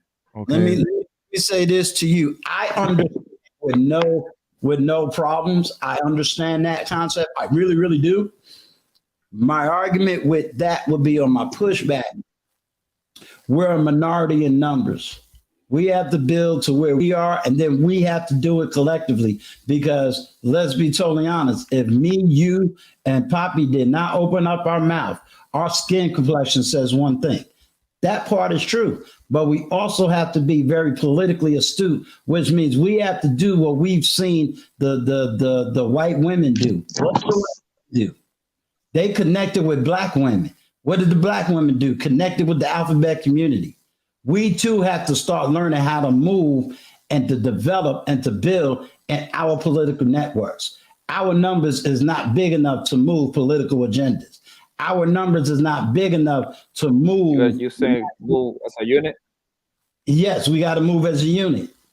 Like they said, we move as a unit now, and we'll deal with the little stuff later. Right now, when I speak, yes, I'm a black man with a platform, but if I can communicate with the black man in Britain, and I can communicate with the black man in Nigeria, and I can communicate with the black man in Jamaica, and I can communicate with the brothers that's in Canada, I need a whole international army to deal with what I'm dealing with here. So I think globally, I don't think, in that area. Now, that's where I stand. But you may have to stand where you stand. As long as I'm not trying to stop your stance and we still trying to go the same way, we still going after the same objective. So that's why I say I'm not going to necessarily push back or really debate that argument. I'm just letting you know where I'm headed. Well, actually, what you just said, it really wasn't any pushback at all, because I actually agree with you. I was just saying that the white man's victory is not the black man's victory, because I think the football player that you named, he was black, right? The one that Yeah, it was so the damage that was caused to Johnny Depp's career, right? And it was damaged. I mean, let's just go ahead and put it out there. She effed his career up, basically. But I honestly believe this win that he just had was so publicized, and I feel like his career is going to bounce back like nothing. But I don't feel like a black man could get the same redemption just because he's black.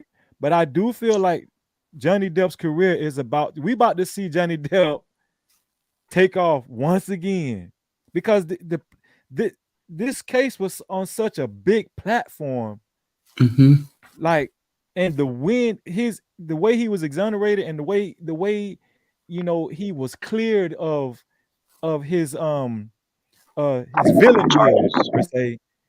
Yeah, like I feel like everybody in Hollywood is already calling him right now for deals, because go ahead. Yeah, I want to speak on the Young Thug case, but before that, let me touch on with the Johnny Depp.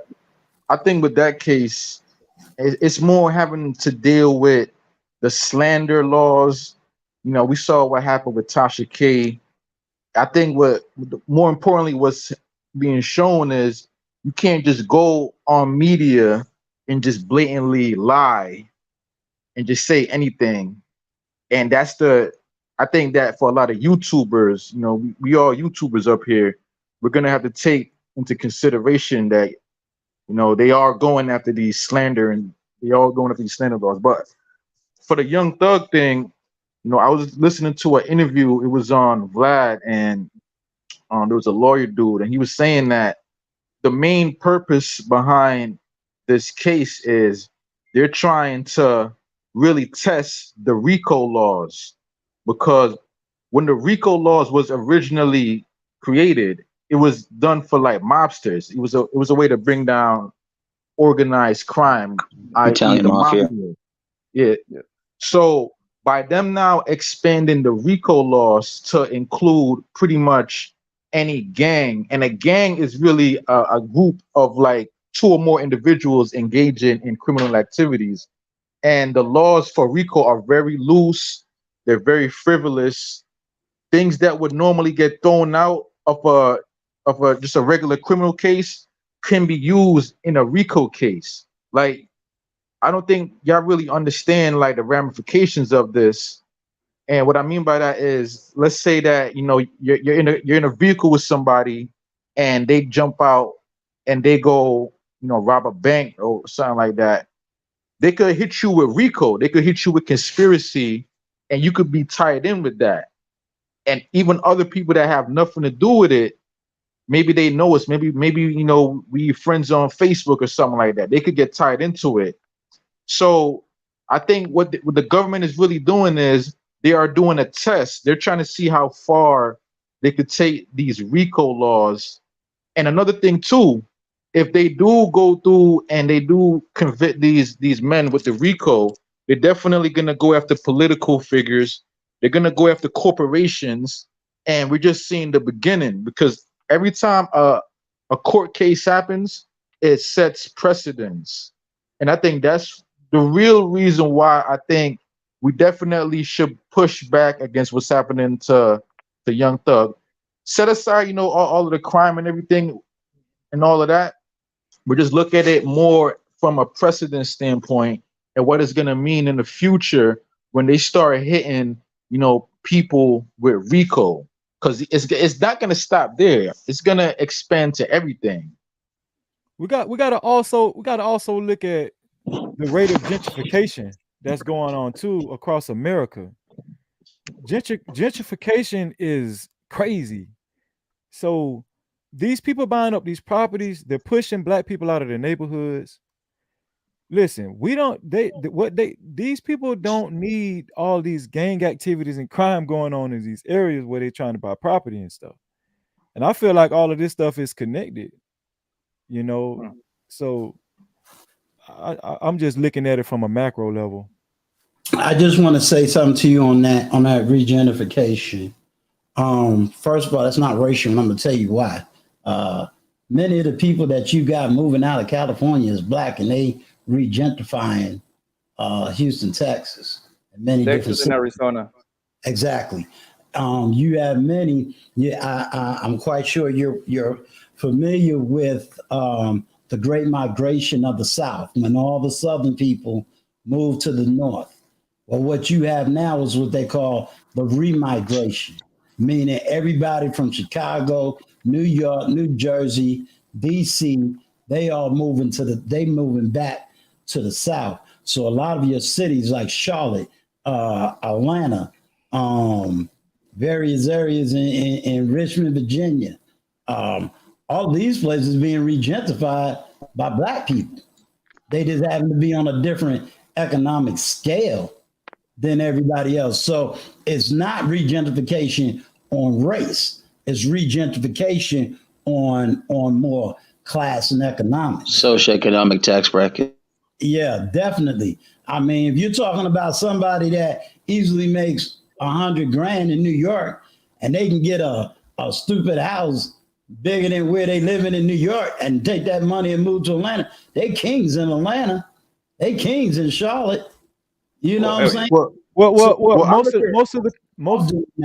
Most of the people that's buying these houses, a lot of these families are getting mortgages, but the people a lot of banks acquired a lot of homes just from the last recession. A lot of banks still own a lot of these homes, and they need people to move into these homes. They trying to get rid of this stuff. So I will give you a little pushback if you're not trying to factor in race in that whole equation. Well, I look at gentrification as like a cat and mouse game where if you have a neighborhood of white people, whenever they see black people moving in, they usually move out. Or if there's like a job that pops up in like a city and they want a lot of white people to go in, they'll raise the property value as a way to push black people out.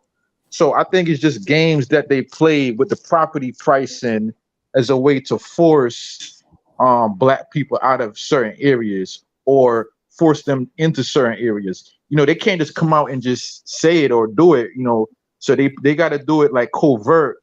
And I think that they do it by using gentrification. I think that's all that is. They used to call it white flight. They backdoor you pretty much. Nicely force you out. I was just gonna make a comment real quick on the whole Ricos and stuff, because some people also got to understand that, like with Rico, like you guys were saying, certain laws, certain crimes you commit can sometimes they try to overreach to get it to fit into the Rico case. They could, but remember, that's what the DOJ is way different than the DOHS. So the Department of Homeland Security and Department of Justice, two different branches or two different levels of law enforcement, which they cover through, borders to domestic, and it just depends on what they do. So, as far as the Young Thug thing, I think it's dumb when rappers want to talk about the crimes they committed in their songs. If I was a rapper, I'd shut the hell up and not say shit about that, because that way you don't self-incriminate yourself. It's just common sense. But, that's just my thing too, because anything you can do will be used against you in a court of law.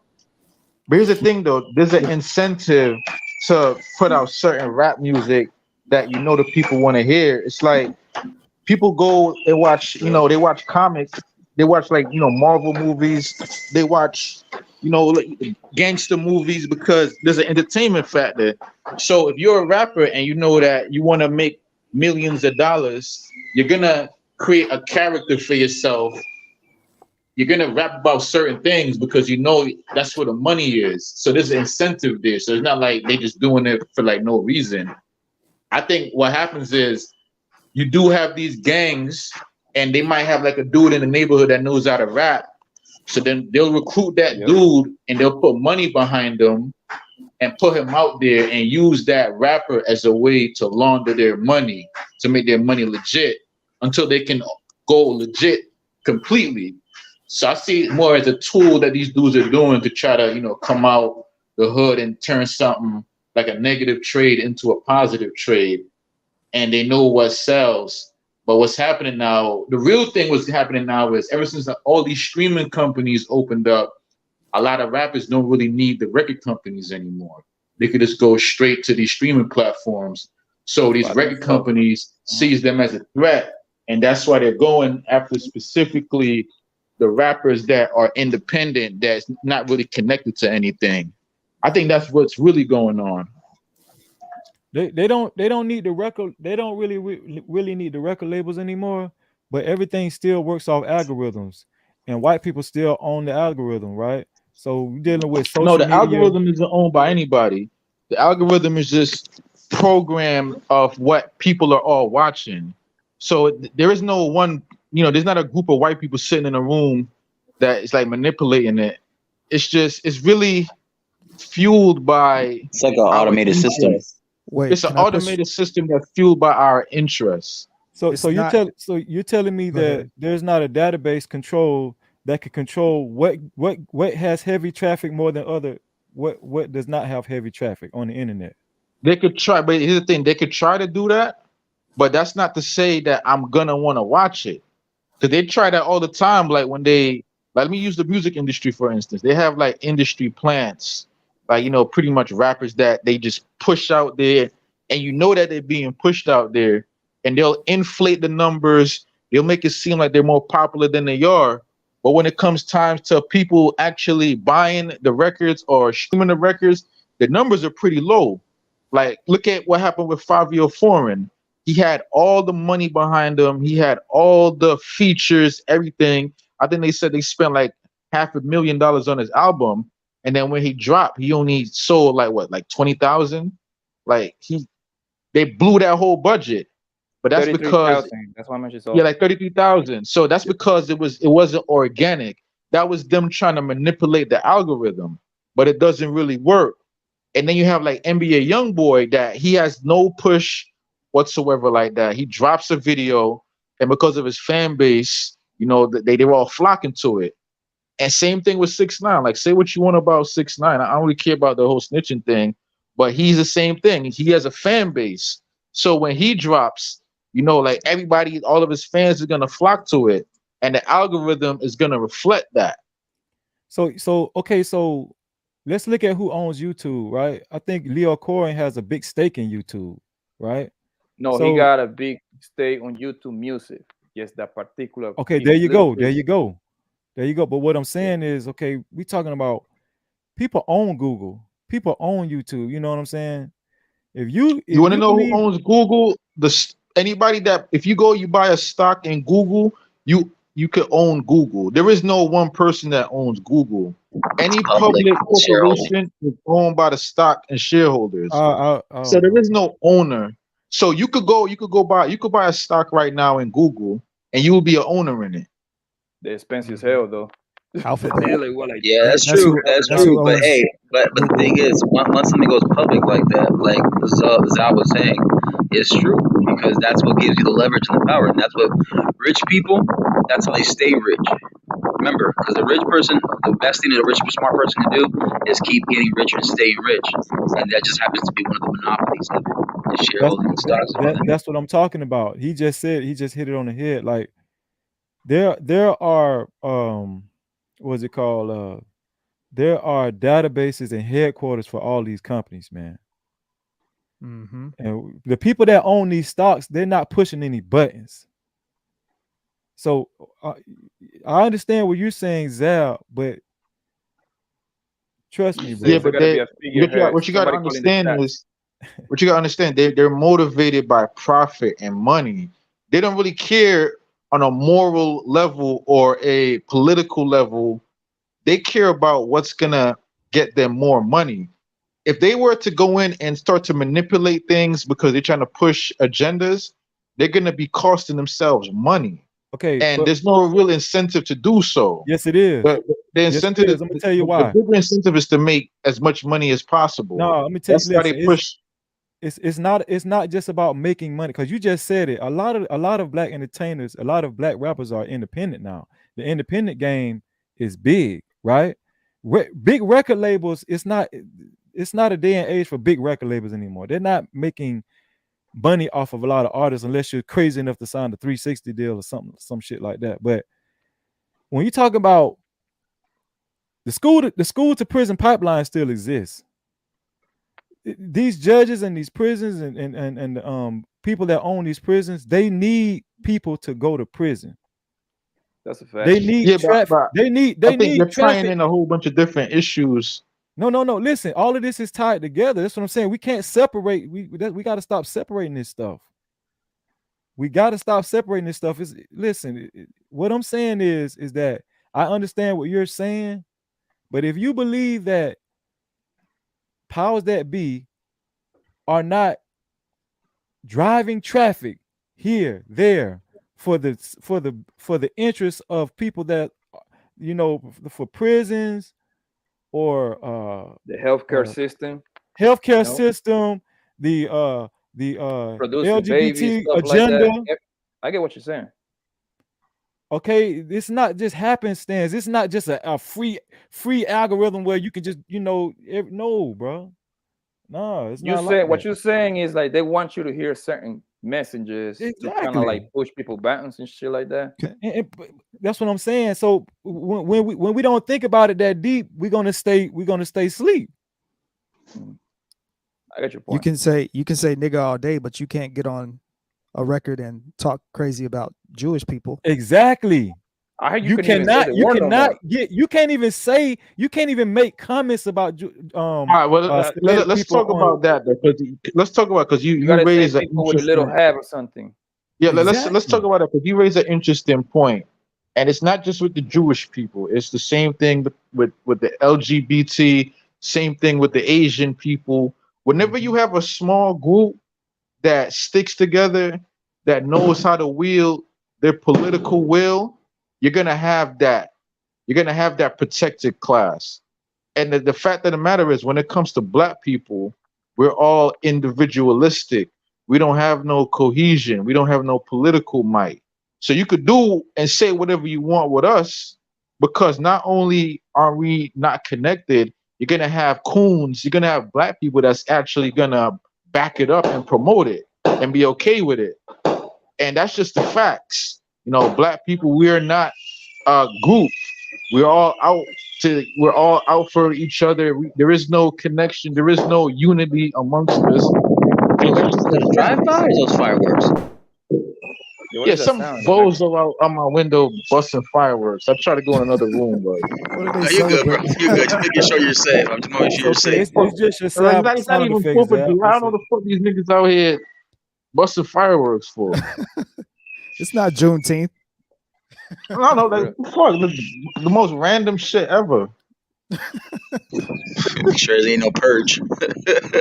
Fuck. Yeah, but yeah, that's just the facts. Because I came on YouTube, man, and like this YouTube to me, like especially when I say YouTube, I'm talking about black YouTube. Like all these little channels, you know, are surrounded like black people. I see like all of the nigga shit that going on black YouTube, and to me, it's just like a symptom of like black people in America in general. This is the shit that we do, man. And whenever you have individuals come up, they try to clean it up, they try to push positivity or push unions, push like coming Get outta together, here. they either get killed off, they get like trolled, they get destroyed, they get their life turned upside down. So it's like, what's the point?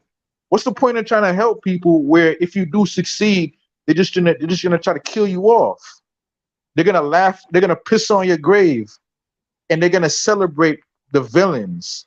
So it's almost like when it comes to black people, and it's sad to say this, you are rewarded for being a villain, for being evil, for being wicked, for pushing negativity. Because at least then, you know what, you're gonna make money. They're not gonna kill you off. They're gonna celebrate you, and you're gonna win. And if you go positive, you're not gonna be rewarded for it.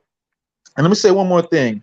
It almost broke my heart when I was watching this interview that Dr. Claude Anderson was doing on I don't remember the dude's name, but he was saying, yo, he been trying to help black people for 40 years. He been pushing like political movements, writing books, giving out money, investing in businesses. And in his last, he's 70 years old right now. He's like, yo, I'm broke. Like my wife, he's like my life. He's pretty much saying how his life has been turned to shit. Right He has now, no rewards, nothing. he's He did saying an he broke interview right on now. Hot 97, something like that. Yeah, the dude on Hat 97. He's like, yo, he Yeah. dedicated his whole life trying to tell black people. Like he wrote a whole political strategy of how black people we could get right, like politically, you know, get our businesses right. And he said, yo, it's like it just breaks his heart, man. Nobody don't fuck with him. He lost enemies. Like You're talking about Dr. Claude Anderson, right? Dr. Claude Anderson. Yeah, he Yeah, wrote so the book that's Powernomics. your reward for trying to help black people. You gonna be Easy, they're bro. either gonna piss on your grave, they're gonna kill you, or you're gonna die broke. I agree with that. What I will say with Dr. Claude Anderson, because Dr. Claude and people don't understand that Dr. Claude Anderson is literally a national treasure, alive. This man gets on YouTube. This man knows how to work YouTube. He's been on different people's channels, you know, and the first time that I heard Dr. Claude Anderson speak, I was blown away. I felt like it made me feel like I didn't learn nothing in school. It made me feel like, where were you when I was growing up? But I knew where he was. He was right in front of my face. And that's part of the problem with black people. For instance, like when I was growing up, you know, Christian household, everything like that. I was always told that Louis Farrakhan was the devil. I was always told that he was evil. But Louis Farrakhan actually helped me get through tough times in a tremendous way. Listening to his tapes and stuff like that. So yeah, powernomics is definitely that's the way. But and I feel like people like Kanye West, they picked up on it. So I feel like in recent times, like when it comes to when it comes to strategy and things like that, the blueprint is there. I feel like we just have to be more strategic in how we handle things. And we when it comes to stuff like that, can't really hold it. You can't. Basically, the powernomics is about the systems. It's about forming your own system. So yeah, Dr. Claude Anderson is a fucking icon, bro. yes. Like to me, he right up there with Malcolm X and Martin Luther King. And this dude, I didn't know this dude was at the forefront of helping write the. I don't know if I'm saying it wrong. If I'm wrong, y'all, and somebody knows better than me, correct me. But I think he was a big part of affirmative action. I think he kind of helped spearhead that bill. And when he went into it, was originally for African Americans, but I think some kind of way, somehow, because he was saying that affirmative action doesn't even benefit African Americans anymore. It doesn't. But he said who benefits he them? huh? Who gets benefit the most? Well, there's so many nuances that can benefit from just from politics and the way politics has grown over the years.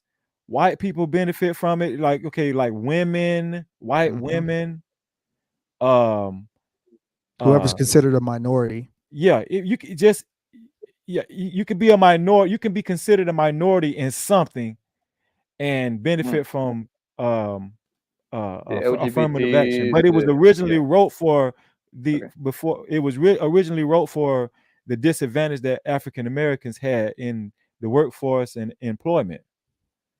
But we don't even benefit from affirmative action anymore. That's why we don't even talk about it anymore. You know what I'm saying? I like how you said that, because I think I looked it up not too long ago, but BLM had given, I think it was like 29 billion to the LGBT community or something like that.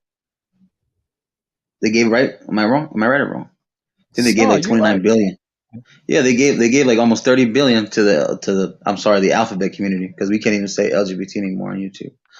But the alphabet community, we can't. I don't know. I know it's dumb, but we got to call it the alphabet community. Give me a sign language lady or something at this point. do you know the company? Do you know the name of the company that owns Google? I don't think I do. One of y'all look it up real quick and tell me what it says. Okay. I'm looking it up right now. Let me see.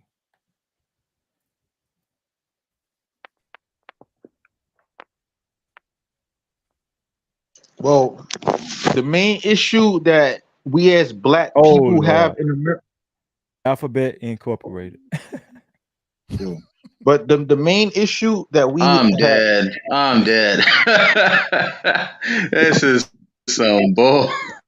You just fucked me up just then, Zone. But go ahead, Zach. My bad, man. Yeah, the main issue that we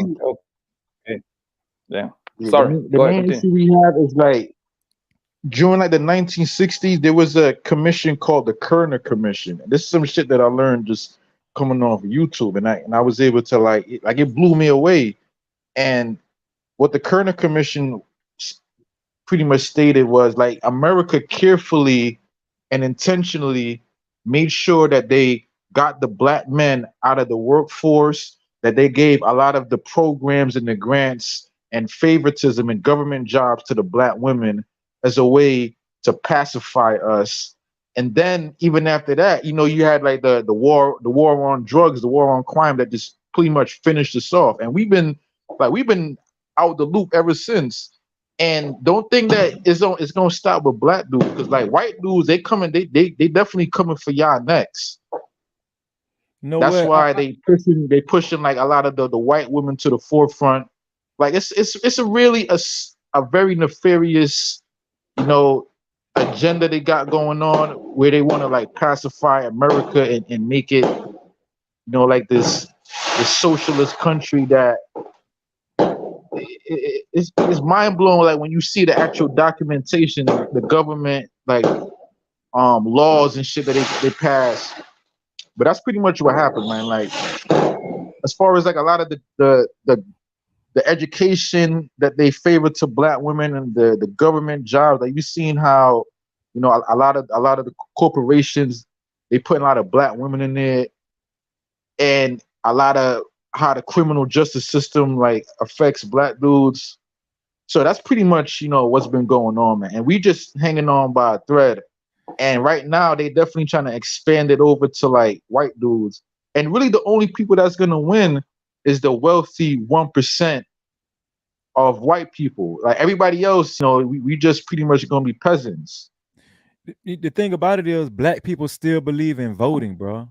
Like we still believe that voting is gonna make a difference, and it's not. Like Dr. Claude Anderson hit it on the head. That's why I love that dude, man. He was like, listen, voting is not gonna change anything for Black America.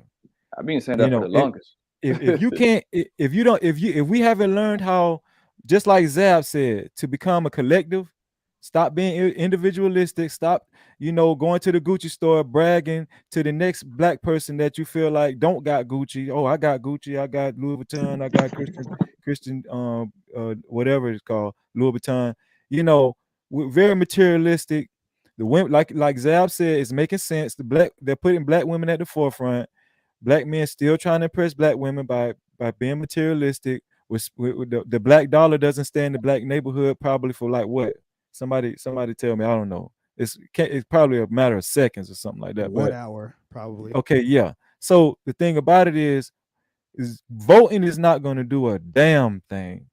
You're going to keep ending up with people like Joe Biden, who's going to stick the broomstick up your ass.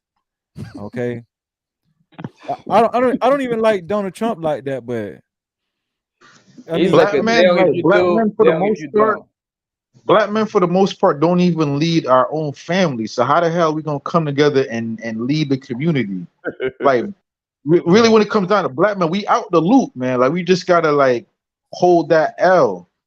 This the thing and about whenever it, like, but Zal, listen though. I asked a black woman this on another panel, because you know I hate, you know, black men should lead their families, they should lead their communities.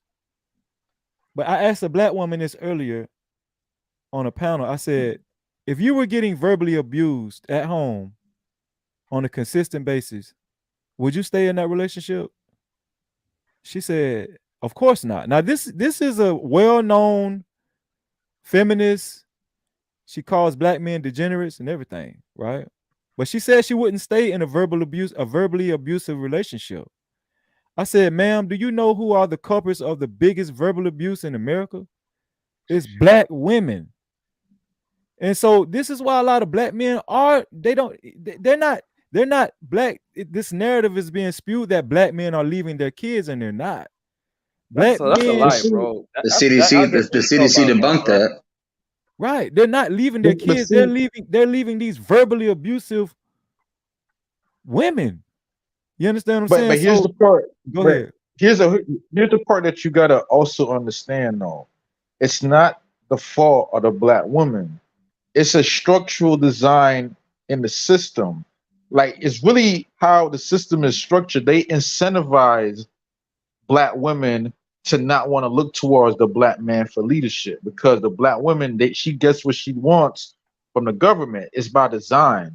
They purposefully do a lot of the schooling, a lot of the education to benefit women, because they want to pacify the black man. And the reason for that is, in this system, they don't want powerful black men rising up, because then that would make us a threat. That would make us jeopardize how America is designed. So when they incentivize black women to be in control and be in charge, when she acts out on that, you can't really blame her. She's just like a tool that is being used. So it's She's like a you got to go toddler. above her. You know what I'm saying? You got to go behind the puppet strings to what's really holding us back. Wizard of Oz type shit. Yeah, like the Wizard of Oz type shit, right? I call women that And don't listen that toddlers. system, you know, it's not really about race. It's really about class, as far as the 1% in this country that control 99% of the wealth, and their attempts to keep that power. And they do a lot of divide and conquer games where, you know, they do a lot of the gender work. As long as we keep fighting amongst each other, we're not gonna really aim at the real puppet master that is, you know, fucking everything up. And that's why I don't really engage in a lot of the race banging and a lot of the gender warring, because I know that's just like part of their strategies to keep us fighting amongst each other. You know what? This is a great comment. Okay, panel, we heard all the issues. What are we going to do about things getting better, right? Okay, so we just got through talking about the black woman, right?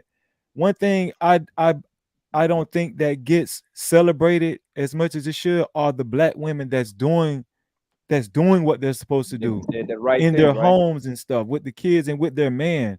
They don't get celebrated. It's like they're in the back and Like nobody LeBron James' highlights wife. them. Like LeBron What'd you James' say? wife. Like Yeah, LeBron James' wife. That's somebody Savannah. that should be celebrated. Bro, Beyonce. I was gonna do a damn show about everybody's talking about LeBron James, but guess what? I was gonna do a show about Savannah James, What? bro. Savannah James? Why not Sierra? Why not Sierra? That's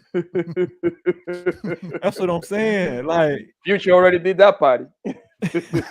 Facts. So what solution we got, people, man? I want to hear everybody give like a couple solutions to see where we can go from here. I think we got to infiltrate the government, because at the end of the day, we do live in a democracy, meaning that if you don't vote for the people that's gonna oppress you, When you then say, they hold on, can't let me stop it oppress right you. there. 1 second, 1 second. When you say infiltrate the government, like pull more black people into government positions, stuff like that. Positions of power. Yeah, You gotta start. You gotta work from the bottom up. You got to start with the local elections. The average, and I'm just being straight with you, the average nigga has no idea who their local congressman is. They don't even know that that's a position. The Niggas mayor. don't give a fuck about no local congressman, local senator. They could give a fuck. They only care when it's like presidential time or the midterms, when the media start talking about it. Do any of you niggas know who any of your congressmen is? Because I know I don't. And I could like freely admit that. So that's the first thing we got to do, because the foundational power in this country lies in politics. That's where all the power is. It's not with the money. It's not with clout. It's not with who got the biggest voice. It's politics, and that's why they got y'all all chasing the bag and doing all that dumb shit that don't even really matter, and not really looking towards politics. They tell you about politics when they need you to vote their politicians in. That's when y'all up in arms and y'all talk about Donald Trump and Joe Biden and all this bullshit. Joe Biden and Donald Trump don't really affect nothing. They just figureheads. Them motherfuckers don't really do nothing. The Congress is the motherfuckers that pass laws. The Senate is the motherfuckers that pass laws. The judges. Do any of you niggas vote for y'all judges? Y'all complain when the prosecutors come in. Do y'all vote for the prosecutors? So motherfuckers is like they complaining, but they just sitting back and they just letting shit rock. And they want to get up and talk about Joe Biden or Donald Trump like that shit really matters. So that's the first thing we gotta do is attack the system. You gotta infiltrate the system and start locally. A lot of Just to add people. on a little bit, when the judge is put on place, they there for life. They're there for a reason. Yeah. So if we put a racist motherfucker in there, that racist motherfucker gonna be fucking us for a long time. Well, hold on though, but that also depends though, Poppy, because there are judges too that get reprimanded and they get taken away and they get in trouble. They can't even Right, get it's jailed. super hard But for it's that happen. well, it's only hard if you don't have the proof blatantly. If you have hardcore proof and evidence, which is video, audio recorded, you can get them. You can get rid of them. It's just like you said. You just got to make sure it's 100% evidence that's incriminating for the judge.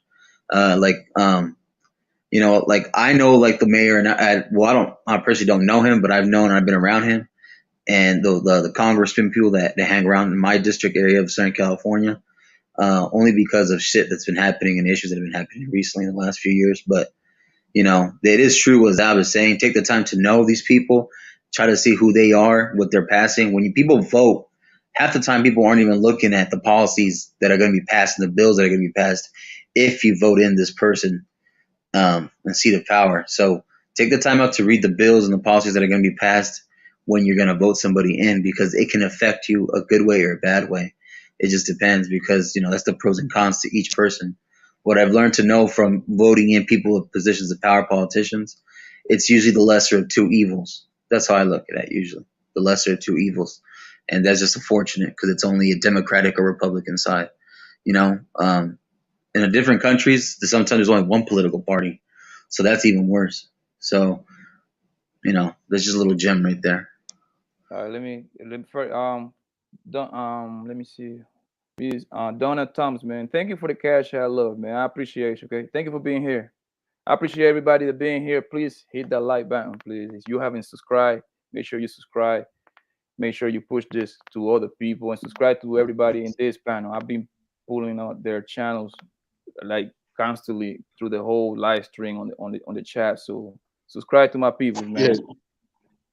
yeah. All right. Let me just say one thing. This is a side note too, and I kind of find it like a little hilarious. I know, like back in the day, everybody wanted to be a rapper. You know what I'm saying? Like, everybody was rapping. Everybody had a little studio.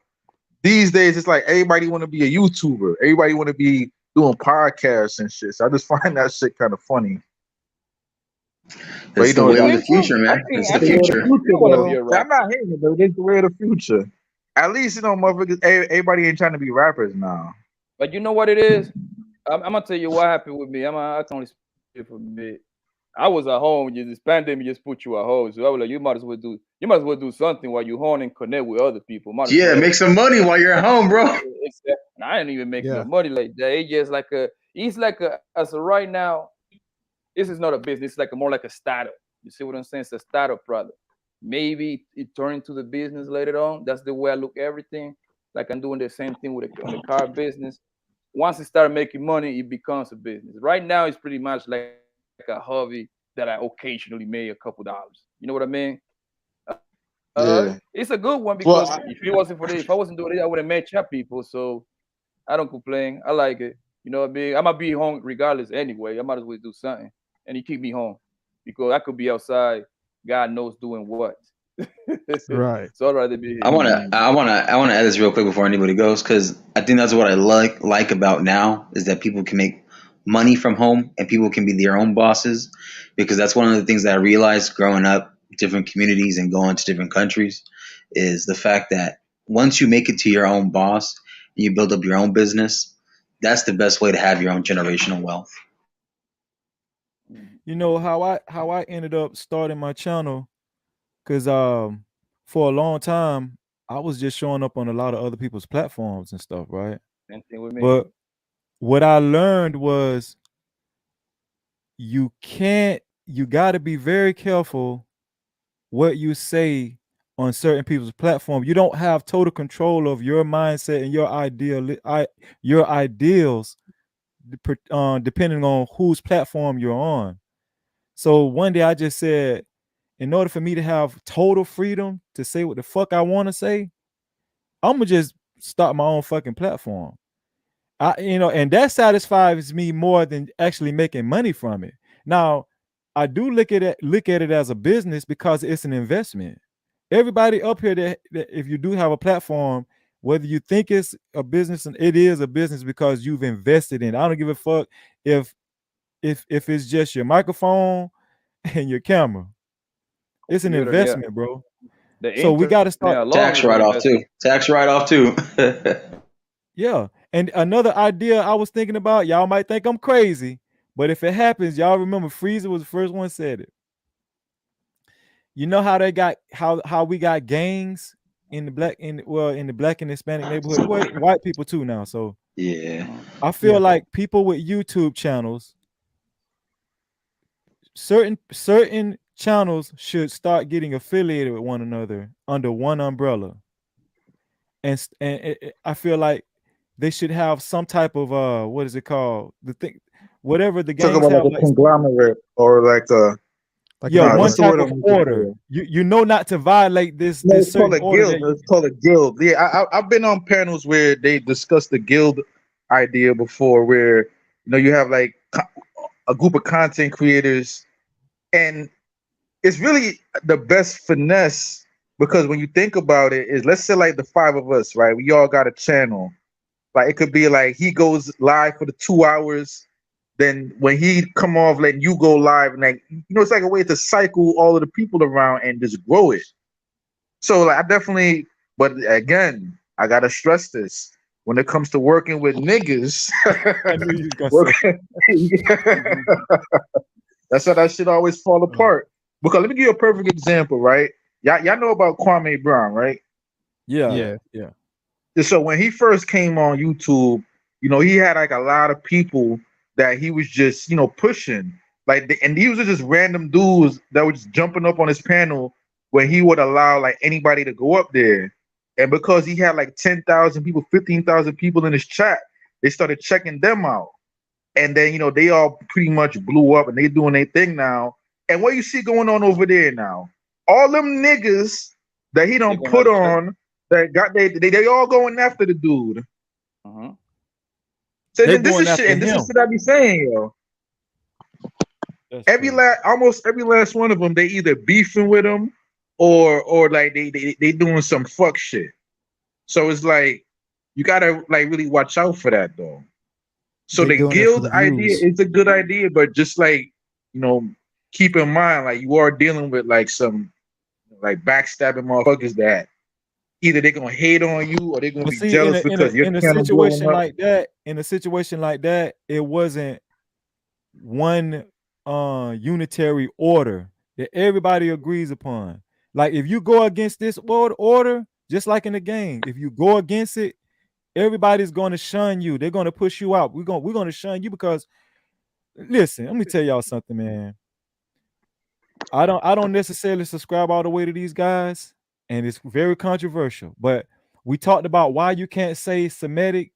I mean, why you can't use Semitic terminology on the internet and stuff like that. Y'all might think I'm crazy, but the main group that made this very sensitive on the internet, in my opinion, were the Hebrew Israelites. I'm telling you, bro, those guys are growing like, bro. The way these guys are everybody doesn't agree with their ideals, and I don't agree with all their ideas. Listen, I'm just saying the way these But they guys, are a cohesive unit though. Like they definitely bro, connected. Because they got money, bro. They got money. So No, when it's you not got even money, you money. can call It's shot. the community that they got. Yeah, they all yeah, fuck with yeah, each other. exactly, and it's their idealism that they really hold strong to. Like I truly believe that they are the main reason why it's very like the J word and the Semitic terminology is very sensitive on YouTube because they're saying that they are the real Jews, and bro, these guys are getting hundreds of thousands of views. Like white people are debating these guys openly, publicly. Shit's getting, I'm telling you, bro, it's like, but I was just using them as an But example on like these guys actually have like conglomerate, like Zab said, communities. They have like different They YouTube have channels they that's have all infrastructure. connected. And by the They way, have I'm about to go to the club tonight. It's getting late. I didn't even realize like 9:55, man. But anyways, Yeah, I'm about to but drop Rico, down though. But nice having. Next time you go live, I'll definitely come check your shit out though, man. Because I had yeah, seen you look on like good, real man. I estate, mean, just a real estate channel. Yeah, I need But yeah, everybody to subscribe to my man, Sap the Sigma, man. He came over here Zap the dropping Sigma, yeah. all this knowledge, man. This man's supposed to be a teacher at Harvard or something. A black class or something like that. Hey Zab, you got a YouTube channel? I Oh, he posted on gone. the chat already. Oh, Uh, okay. just go. I'm gonna put it in the background. I mean, in the private chat. So I'm gonna do it right now. So I was just looking up right now the ownership, the shareholding of Google and Vanguard. Vanguard, along with this other incorporation, they own it. So Vanguard is a lot with the whole that J community and stuff. So they're a lot of influence and power. And they control a lot of radio, television, etc., media propaganda too. So that's a note right there I took as well.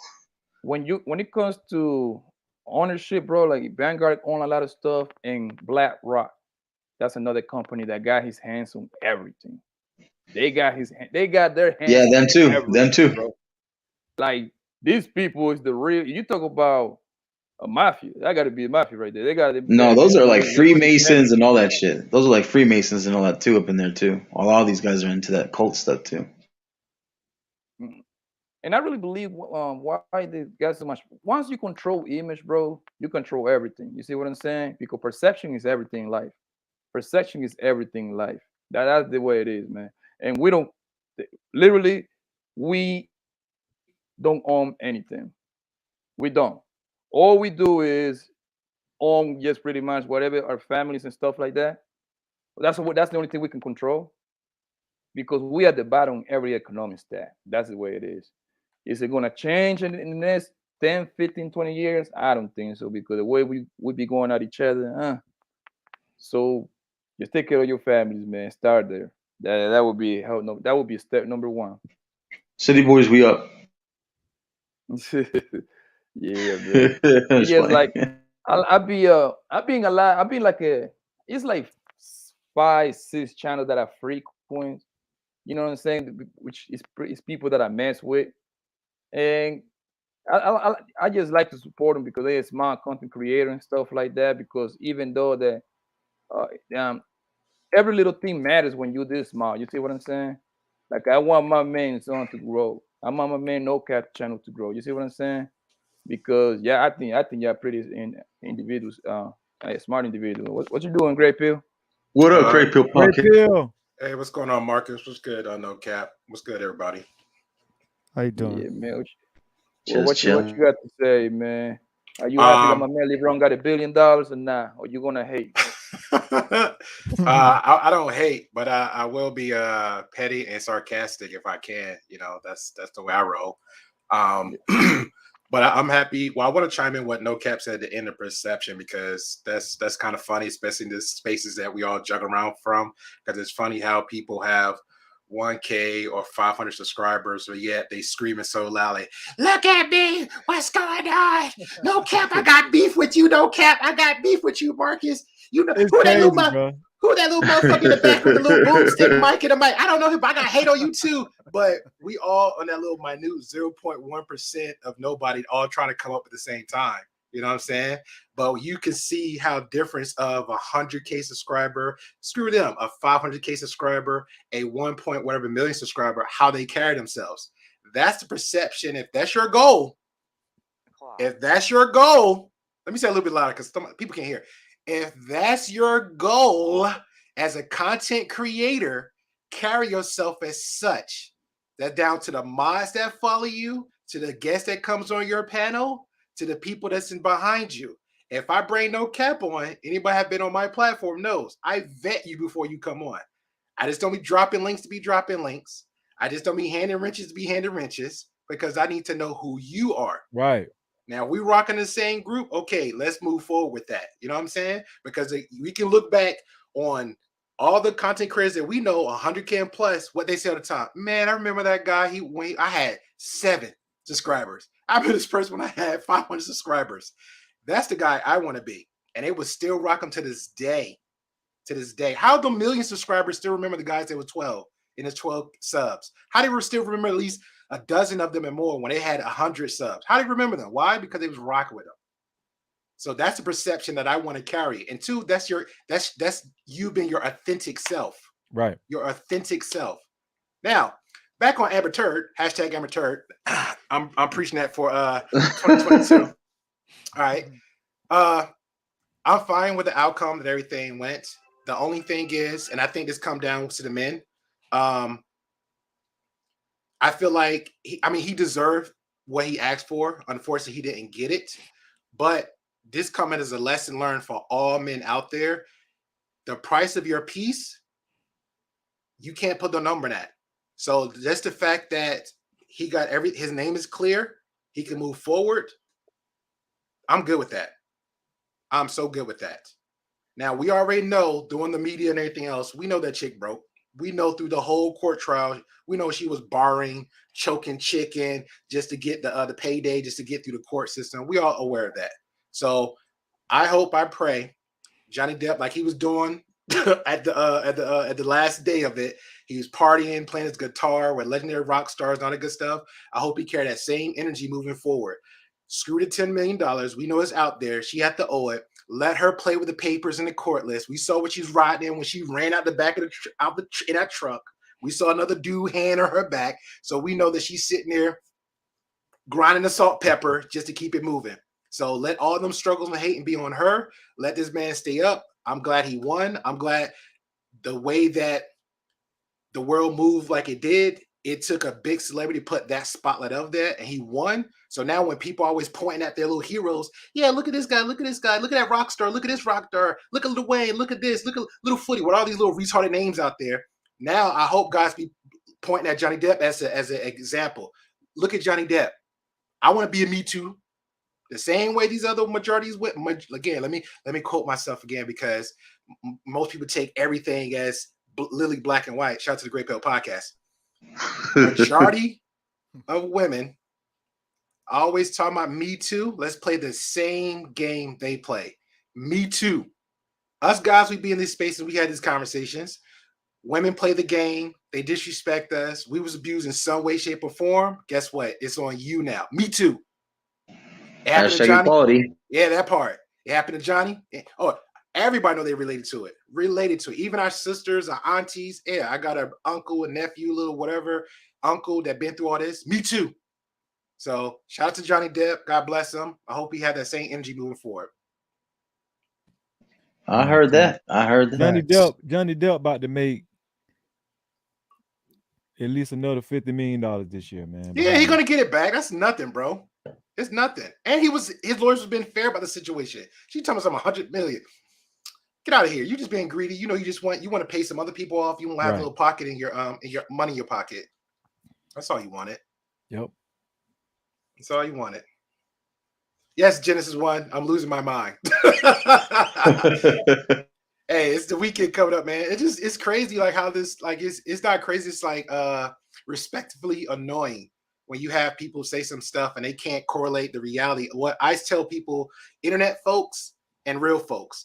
Internet folks come on here and I heard on one space and they said, man, this YouTube life is real. No, it's not. I could easily press my button and walk out. And go to sleep. Go to sleep.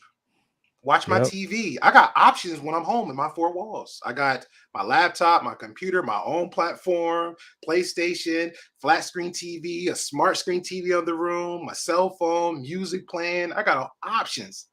So while I'm tripping over with no caps, like, you know what? I just hate this motherfucker right here. I hate this motherfucker. Oh, why you hate me, no cap? You know what? Because I just didn't like, because you disagreed with me. Oh, that's it. You know, fuck you there too. Click. Peace. We're going to this conversation. You know what though, Great Pill? One thing I've noticed from being in these spaces, well, black YouTube. Let me specify. Yes, sir. Some people that's in these spaces running their platforms, whatnot. Some of these people are like they're like scientists to this when it comes to this shit. Like some people are. Some people are they live for the YouTube psychology and the wars. They purposely make controversy. You know, I've heard one guy say they need it. They need controversy. They need it. That's what brings the super chats. That's what brings the engagement. The likes, the views. some people are just professional. Just listen, I'm not built for some of this shit. I'm telling you, I'm not even, yeah. I'm not built. If you haven't noticed, like, you know, a lot of these beefs that was going on within the past like few months or so, I wasn't involved in that shit. And so I stopped appearing on some platforms, not because I don't fuck with these people, but I know you're gonna say something disparaging about somebody else. And I've heard even female YouTubers say, listen, you gotta choose a side. This shit started feeling like gang wars on this shit, you know, like what the fuck? I gotta choose a side. I didn't come on YouTube for this shit. You know what? Fair enough, sir. Because I was in the space of, and I tell people all the time, and I'll say this, and anybody that knows me, I say, stay out that chat. Stay out that chat. That's one of them, right? And let's say we're on a platform now. We're not even thinking about. It's us on the platform having a conversation. So back on the replay, hopefully for me, and I see your energy, bro. Hopefully for you too, people on the replay, like, you know what? I see them two brothers. That's not I can affiliate with. That's an example that I want to lead by. Or maybe that's just another day I can get by. That's the type of energy I want to bring to that person. Now, for a content creator, I get the buzz. I'm about the trending topics and and conversation. So let's make the conversation trending enough for YouTube algorithm purposes, but relatable on a more moral conversation. We talked about internet bullying. We had a great conversation about the shooting in Texas. We had a conversation just about some relationship. But guess what?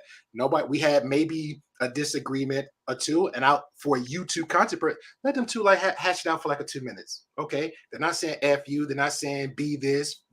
Anything disrespectful to mess up the your side of the platform. Everybody respectful. 2 minutes, okay, that's clip worthy. And the conversation start rotating overnight. The same 5-10 people on the platform, yada yada yada yada. That doesn't help anything. My content, and I'm again yours too. I see how you move. We're looking for engagements all around. We're looking for perspective all around. So while we're doing that, okay, how about this now? Since we already touched bases and everything, what can we do to move forward?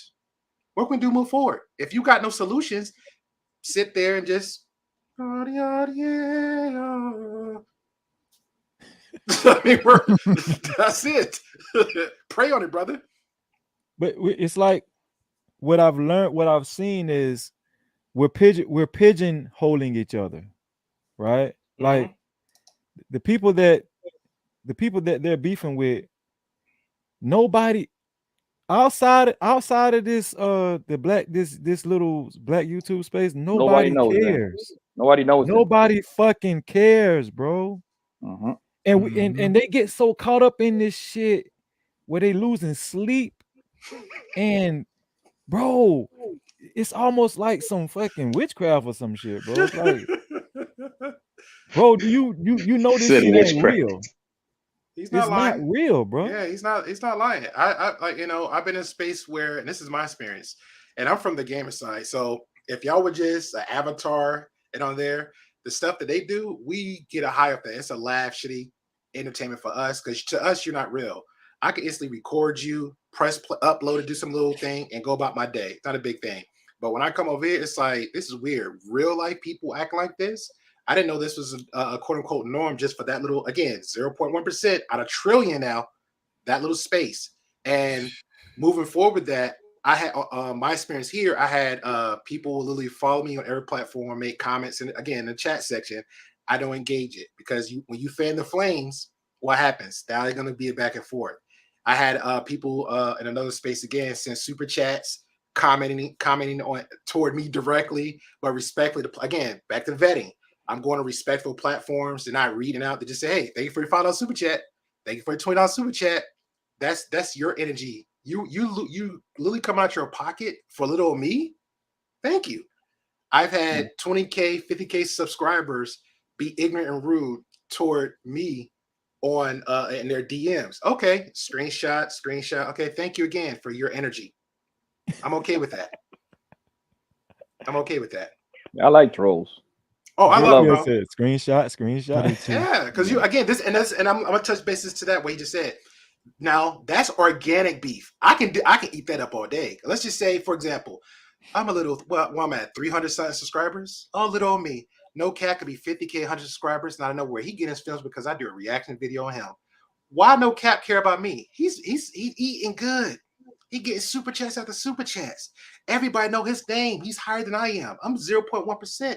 He's at the 5% of the other trillion subscribers. But somehow he goes in my comment section. Comment.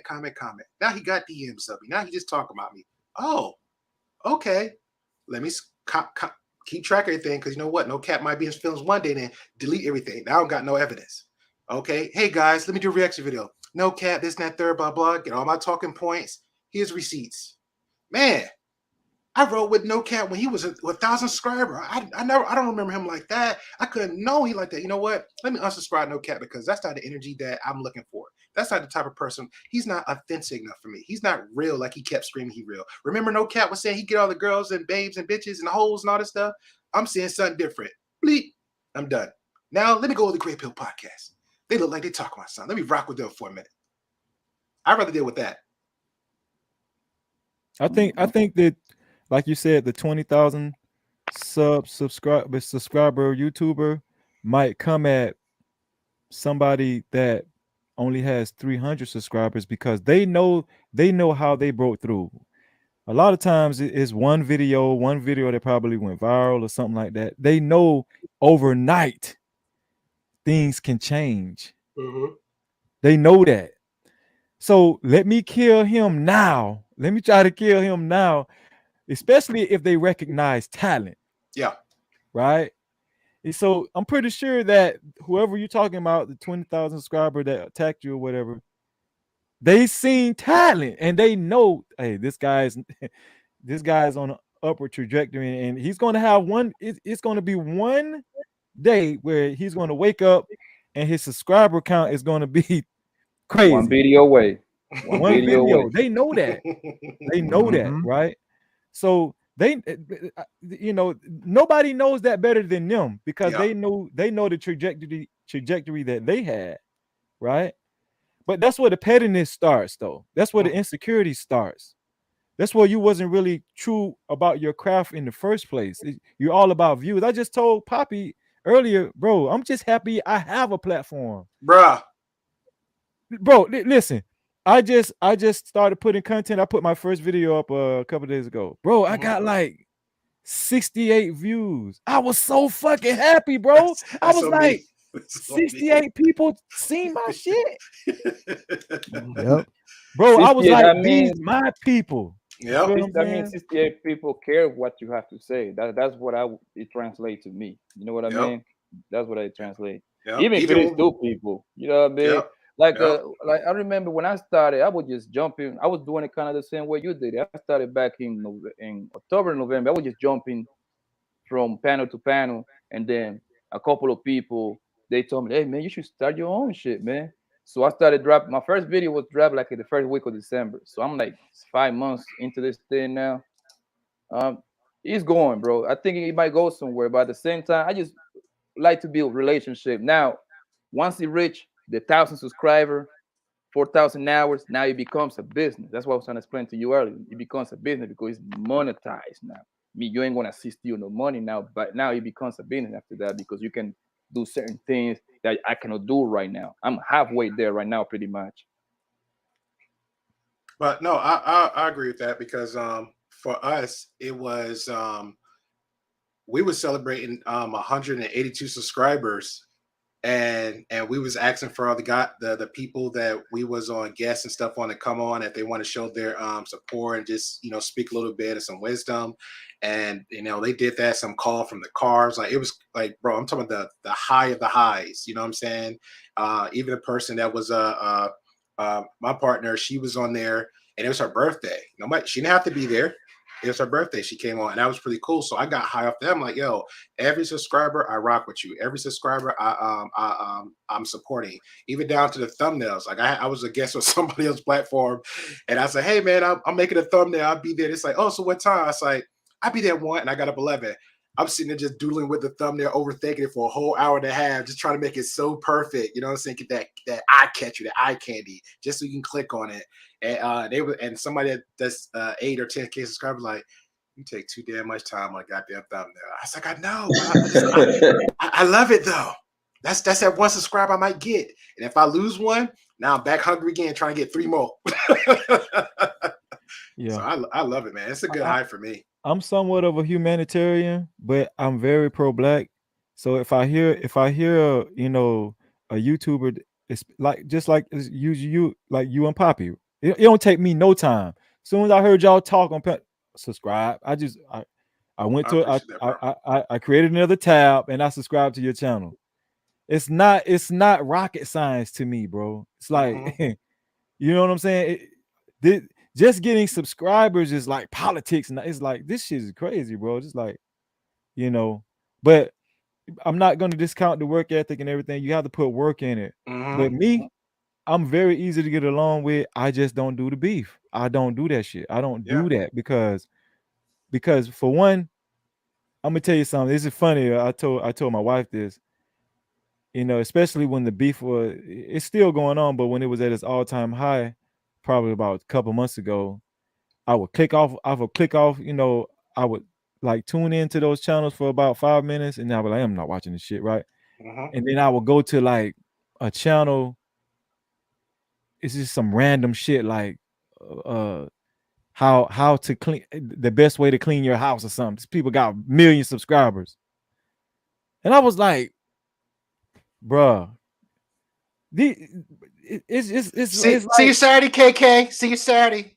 Hit them DMs. Hit them DMs. I'm like, what are we doing over here? What are we doing? We ain't doing content. This person that's explaining how to clean the best way to clean their bathroom got 1 million subscribers, bro. That's content. But I tell that people all the time. Like I have people get so crazy, like, man, I'm in this dusto space. It's like, bro, you know you can. I follow expats. I follow people that just speak Spanish. I speak like it's a live 24/7 3 music chill channels. There's a space where a person just literally just eat food and just shows these little decorative stuff, like I said, paint houses, whatever. And I just sit there like that's the space you can go to. It's one person. She just talk like a rant, just conversate, just sit and just talk about random stuff. You know what I'm saying? And that's it. So I was like, that's way different. It's there, and they got live options if you want to be there. The chat is really chill. There's no 100% black y'all. I'm blacker than black, and I'm black y'all. It's a whole different world over there. But motherfuckers be over here. This again, 0.1% tripping, bro. Tripping. Have y'all ever heard of this YouTuber called Papa Duck? Has anybody ever heard of him? Papa Duck. Is that the rapper from A Mile? No, not him. Bro, listen. This guy is he's from Central Florida. Well, Belglades area, Central Florida, the Muck area, a little bit down from Miami and Fort Lauderdale, West Palm Beach or whatnot, right? Bro, this dude, when I tell you this dude talk ghetto, I'm talking about ghetto, right? But he covers like conspiracy content, like what the government, GMOs, what the government is doing, and all that kind of stuff. The dude got like 300,000 subscribers, bro. But this dude talk ghetto as hell, bro. I know this dude personally. I was like, bro, how did you do that? He was like, bro, listen, this is what they want to hear. They want to hear this shit. Yep. And so, you know, he was like, Freezy, you gotta create your own lane. Yep. You know, a lot of times we get caught up in these spaces where we're in this race that nobody else is in. Nobody cares about this race. We think everybody cares about it, right? But nobody really cares. And that's why remember I think it was like 2 days ago. I think you was in that chat too, no cap. I think it was on Lucky channel. I don't know if you was paying attention. I came into the chat, was like asking people like what all this stuff that most people talk about in this space right here, nobody really cares. I think you was like, what is a Pookie and Ray Ray? What is that? Like because I'm tired, I'm sick and tired hearing to that shit, yo. Because in real life, nobody's talk like that, bro. Nobody. Right. And people is focusing on the conclusion that I came in was that it was that a lot of these niggas on these spaces are jealous of the Pookies and Ray Rays, bro. That's what it come down to it, because the real Pookies and Ray Rays, they're not worried about them. They're not worried about them. You see what I'm saying? True. They doing them. You see what I'm saying? And then I remember a few people gave their definition, bro. That shit was completely off because they turn around and say that Nick Cannon in Future was a Pookie and Ray Ray. Like, bro. And then I asked the guy, like, yo, what makes Future a Pookie and a Ray Ray? Oh yeah, because he moving reckless. He don't produce nothing for the community. I'm like, bro, if Future died tonight, 100 people will be unemployed. That sounds like somebody is good for the community. I don't know. Maybe I'm wrong, but one of y'all tell me that I'm wrong. I would Well, love to hear it. what you're doing is putting it in real perspective, right? It's not just manosphere's perspective. Yeah. You know. There you go. Yeah, what you think about it, son? I don't know. My man making me jealous because he got that mic like like Lil Luther. He just doing this and doing that with the mic. I don't know if he's there. Let's see. There you go. Like he on stage. You know what? I'm a hater on you too. Watch tomorrow. I'll make a clip, a video out of this. What's your name, sir? Zone 864 TV. All right. Oh, you know what? I'm gonna let you go because we got a friendly troll. His name is Zone 588 or something like that. 559. Oh, thank you. He's a little cat with his middle finger sticking up. So. But I'm gonna say this. I'm gonna step out, bro. Again, a great conversation, man. Like no cap, always. The brother and bottom right, Marcus, Poppy, you got it. To the chat, always undefeated. I appreciate y'all guys. All right, take care, man. Have a good one, man. Take care, great Peace pill. out, great pill. All right. Like, what you think about that, Zone? Like, I want to get your perspective on it. Like, I'm brand new to this game. I'm brand new to social media. I just barely made my Instagram page literally like sometime last year. I never cared for it like that. And when you got, I don't know how long you've been in the space, bro, but when I got into the space, I was lost, bro, because all this stuff that these people be talking about, I'm like, yo, that's not how the real life works. Like the Pokies and the Ray Ray, and then you got the divesting groups and all this kind of. There's only one Pookie I know. There's only one Pookie I knew, and that was from BET's The Game. Remember that show on the? Remember that show, The Game? That's the Pookie that I knew, and that's the Pookie that I fuck with. And this is what's crazy, bro. This is what crazy to me. I have been everywhere in this goddamn country, bro. I have been down south, East Coast, West Coast. I've been in 44 states, literally about 1,000 cities, bro. You know what I mean? I have never met one girl to tell me that she was a divester. And I know a lot of girls, bro. Trust me, I know a lot of girls. So when I go into the space, I'd be like, what the hell is a divester? Oh, it's a group of girls that don't like niggas. And what the hell is a Pookie and a Ray Ray? Oh, it's a guy that just don't do nothing, I guess, and he's just making babies and all this crazy that stuff. Pookie Ray probably smashed them and left them. Listen, man, I'm learning as I'm going. So it's because, and then all these like black women against black men, all this shit. I mean, some of that shit is true. I get what the space says, man. You see what I'm saying? I get it. But once you create something and the mission is accomplished, the rest is gonna be like a bunch of bullshit. Like that's why you got like for example, I like that guy.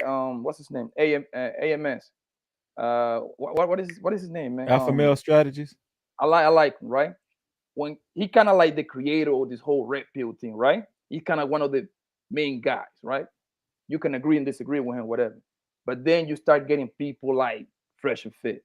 You see what I'm saying? Like they're not really about that, but all they did was just Google a couple things and they tell you this is what we do, and people buy it because I got a slogan, bro. I'm about to put that in a t-shirt, man. So like nobody cares about the truth because the lie is more entertaining, and that's what this game is all about, bro. If you can create a lie and that shit is entertaining, you will get 50,000 subscribers just like this, literally. That's how it is, bro. Like, what you think about that? And then we're gonna get out of here. I agree with that 100%. But the problem with that is, as quick as you get the clout from the lie, you're not gonna withstand the test of time. You're not gonna have the longevity. People that have platforms for a long time, yes, they may get attacked, but they have their platforms for a long time because they're authentic. You know what I'm saying? So as far as the whole Pookie, well, first of all, like when it comes to this space, this black YouTube space, I'm new just like you. Me too. 2020 happened. 2020 happened. The Kevin Samuels clip, at best thing went viral, and I saw the clip, I ignored it, but I kept seeing that clip, so I was curious and I actually listened to it, and I'm like, oh, this is kind of a little bit different. You know what I'm saying? Than what I'm used, because prior to that, I was just watching nerdy shit like documentaries or like a Vlad TV interview or like weird space stuff. You know what I'm saying? Same here. Right. So once I heard that, then I was like, okay, let me see what this do. And then when I started listening to KS, then that took me into a bunch of other people. You know what I'm saying? And then I like started looking at panels, and you know what I'm saying, like, and We know what you're and talking now, about. yeah, now I'm here, but but prior to all of that, it was basically just music and nerdy stuff is what I was looking at on YouTube. Or I got 10 minutes to kill. Let me see, you know, what if there's like a new short documentary or something that's up. You know what I'm saying, like. So this whole content creation thing, and as far as my personal content creation, I was doing podcasts and stuff like that before. I guess I was on Facebook, you know what I'm saying, making little vlogs, but I didn't realize that I was kind of podcasting in a way, because I would be talking about things like positivity and how to overcome your struggles and that kind of stuff. And then I started talking about political stuff. So yeah, just within the past couple of years, or year, I should say, I'm new to this whole game, but I agree that, like, as far as the beef and everything like that, I don't do it because it is a business. Don't and do it's it, not bro. yeah Don't do it. it's not professional, and on top of that, like, I'm not a person that, like, I get why people are the way that they are, but I don't need YouTube to survive. I don't need super chats to survive. I don't need cash apps to survive. You know, I'm good. You know what I'm saying? I got a couple hustles outside of YouTube, you know what I'm saying, that I can get paper through. You see what I'm saying? This and I agree, like, I'm glad just to have a platform, you know what I'm saying, somewhere where I can say what I want to say. And if people agree, great. If people disagree, great. But I look at it as entertainment. Like, I spend so much time dealing with people back and forth outside in the real world. I don't want to come on YouTube and go Correct. back and forth with somebody else. Man, Come on, let's have a you just speaking my conversation. language, man. Let's And build, because That's what I. yeah, go ahead. I'm sorry. That's what I was you telling know what else people, though? bro. You know what else though, Zone? What? It's like it's such a great YouTube is such a great opportunity to inform our own people of so many different aspects of life. Just like you said, what you was tuning Right. into before KS took off, like, we could use our spaces. Do you know how much power you have to inform people? Right? Okay.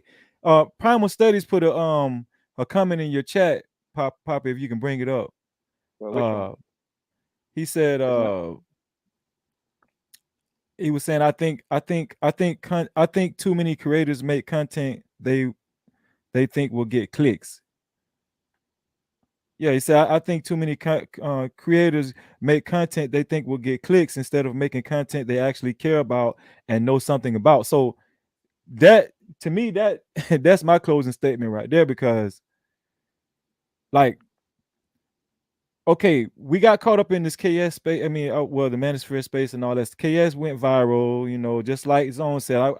It took me on the same ride, Zone. I went to the algorithm took me to the panel. This, you know, the well-known panel show. We know what we're talking about. Then we went from that to, you know, the female spaces. They, you know, the divested groups and all this kind of stuff. Now they're talking about aborting black babies. I mean, I'm sorry, deleting black babies or whatnot. Okay, so, you know, we get caught up in all this stuff, right? But we're dealing with the black community. It's so many other things we can target. You right? Yep. And we're missing so many other subject matters because we're so caught up in this female versus male war, Pookie and Ray Ray versus the high value man. I've never seen, bro. I never seen so many well off rich black folk before. I say the And, same before and shit. no YouTube cap, and thing. no cap. If I could say something to you right there about the whole gender thing, I'm gonna keep it 100. I never thought about competing with a woman or the sense of competing with a woman until I got in this space. There you go. I work in healthcare. So Me too. it's nothing but women all around, everywhere, all day, every day. And now one time, even let's say if somebody on my team gets a promotion, I don't care. Great. What they got to do with me? I mean, you know what I'm saying? Like I never literally, I didn't even know competing with a woman was a thing until I started hearing certain. I look. I'm gonna just keep it all the way 100. I'm probably gonna get clowned Keep for it saying this. 100, Zone. Damn it. Fuck. I ain't even know this whole thing with black women and black men was so big until I get on YouTube, because in my own personal life, I've never really had a problem talking to women. I've never really had problems with women. Me neither. Like I just, But Zone, let's don't know. let's really dig deep into who actually blew this space up. It was the guys who did have problems talking to women, the guys who are insecure, the quote And also the unquote, the guys that guys we got call burned incels, too. right? Huh? The guys, What's it? it's a few. You got to throw a percentage in there. The guys that got burned by women too. You got to throw them in there. I That's think they were who actually blew this shit up, bro. Mhm. And Oh, all the real niggas start falling behind them, falling behind that and, shit. and let me say Follow the money. one more thing. Let me say one more thing too. Actually, now that I'm thinking about this whole shit right now, so I was in a relationship for 10 years, that ended at the end of 2019. So this whole relationship, I'm Johnny come lately to the relationship space, because for the last 10 years I've been in a relationship and raising kids. So when I go on YouTube, I'm like, wow, like this is really a problem. You know what I'm saying? Like, at least from what I'm seeing, because if I was in a relationship right now, I probably wouldn't even be talking to you guys right now. Mhm. I probably wouldn't even, because You like will I be said, like focused on your women and kids. As you should anyway. you know, like, so, and plus, you know, I'm just the kind of person, like, and I'm not trying to brag, but I got things going on for myself. And the average guy that has something going on for himself, you know, like I told you, man, like my pops is a rocket scientist. So I have, so for him, first of all, let me just go back and say this too. Men, if you're a father and you have children, if your child doesn't want to be like you, something's wrong. You should be Your idol. as a man, His idol. as a male role model, as a father. If your child does not want to be like you, Said some real shit. Yeah. something is wrong. Now, with that being said, I'm too busy trying to accomplish myself, because my own personal thing is, okay, my father's an accomplished man, you know, has a bachelor's, MBA, currently in school for his master's, works for the highest level of the government. It's a main man. And like the dude was, what I wanted to say too, like the dude was saying about the algorithms. I was actually gonna kind of rebuttal what he was saying about people don't control the algorithms. What do you Nobody think control. I was gonna tell him, what do you think my dad does for a living? He takes numbers and formulas and puts it in a computer, and Fact. and aims a laser in the sky so that a missile can follow that laser to its target. You tell me who if you tell me who's doing that, then you tell me who's working these algorithms online. Now he can't tell me everything he do because it's certain clearances that you can't really talk about, but that's what he does for a living. So, you know what I'm saying? Like, I'm too busy trying if you to. think people with invested interest in these platforms and stuff will just put the power in the people's hands, just here you go. He crazy as hell. If you type in a name, like for instance, I was trying to type in Tariq Nasheed's name, just like a couple days ago. Now, normally when I type in, this is just like a light example. Now, normally when you type in his name, it's the first one to come up on YouTube, but not this time. That's not by coincidence. That's not by coincidence. No. Everything is by design. Everything There is you by go. design. You know what I'm saying? Like, so yeah, man. I'm like I said, I'm just new to all this, and I'm so. Oh, I was so overwhelmed, not overwhelmed, but just living in the real world, living real life. When I come onto YouTube, I'm like, wow, like dudes are really. I'm gonna tell you the only two people that I've really really rock with that talk to like the everyday man is number one, Mr. Palmer, because a lot of the issue with child support Real is life real. problems over there. And a lot of guys, they don't know how to deal with child support. You know what I'm saying? Like they don't have the information they need to have. And then number two is Coach Greg Adams with his free agent lifestyle philosophy, because the people think that with that philosophy, he's talking about women and talking. No, his philosophy is become the best man that you can be. And after you become the best man that you can be, then see if you have time to deal with women. Then see if you have time to date. Then see, because if you do, then you do. But if you haven't accomplished your goals and everything that you're trying to accomplish, you shouldn't be doing that. And so that's why I rock with that message, because it's just because without that message, I felt like, damn, am I a lame because I don't really be in chicks DMs like that? Am I a lame because I don't, or so just speaking with different people, and I'm just like, nah, what it is I've actually been living life and they've been in this fantasy world. Somebody said, complete your thoughts. But Well, the reason I talk the way that I do is because it's a stream of consciousness. So some stuff ain't gonna be completed all the time. Hey, you want to Poppy. know? Oh, No, go you ahead. don't want to know why you act like that, bro? Is because you live a real life, bro. A real, regular, decent life, and all of us in here are regular men. You see what I'm saying? And the thing is, in these spaces, people don't even like to admit that they're regular. I mean, me personally, I consider myself a regular guy, and there is, you know what I mean? Yeah.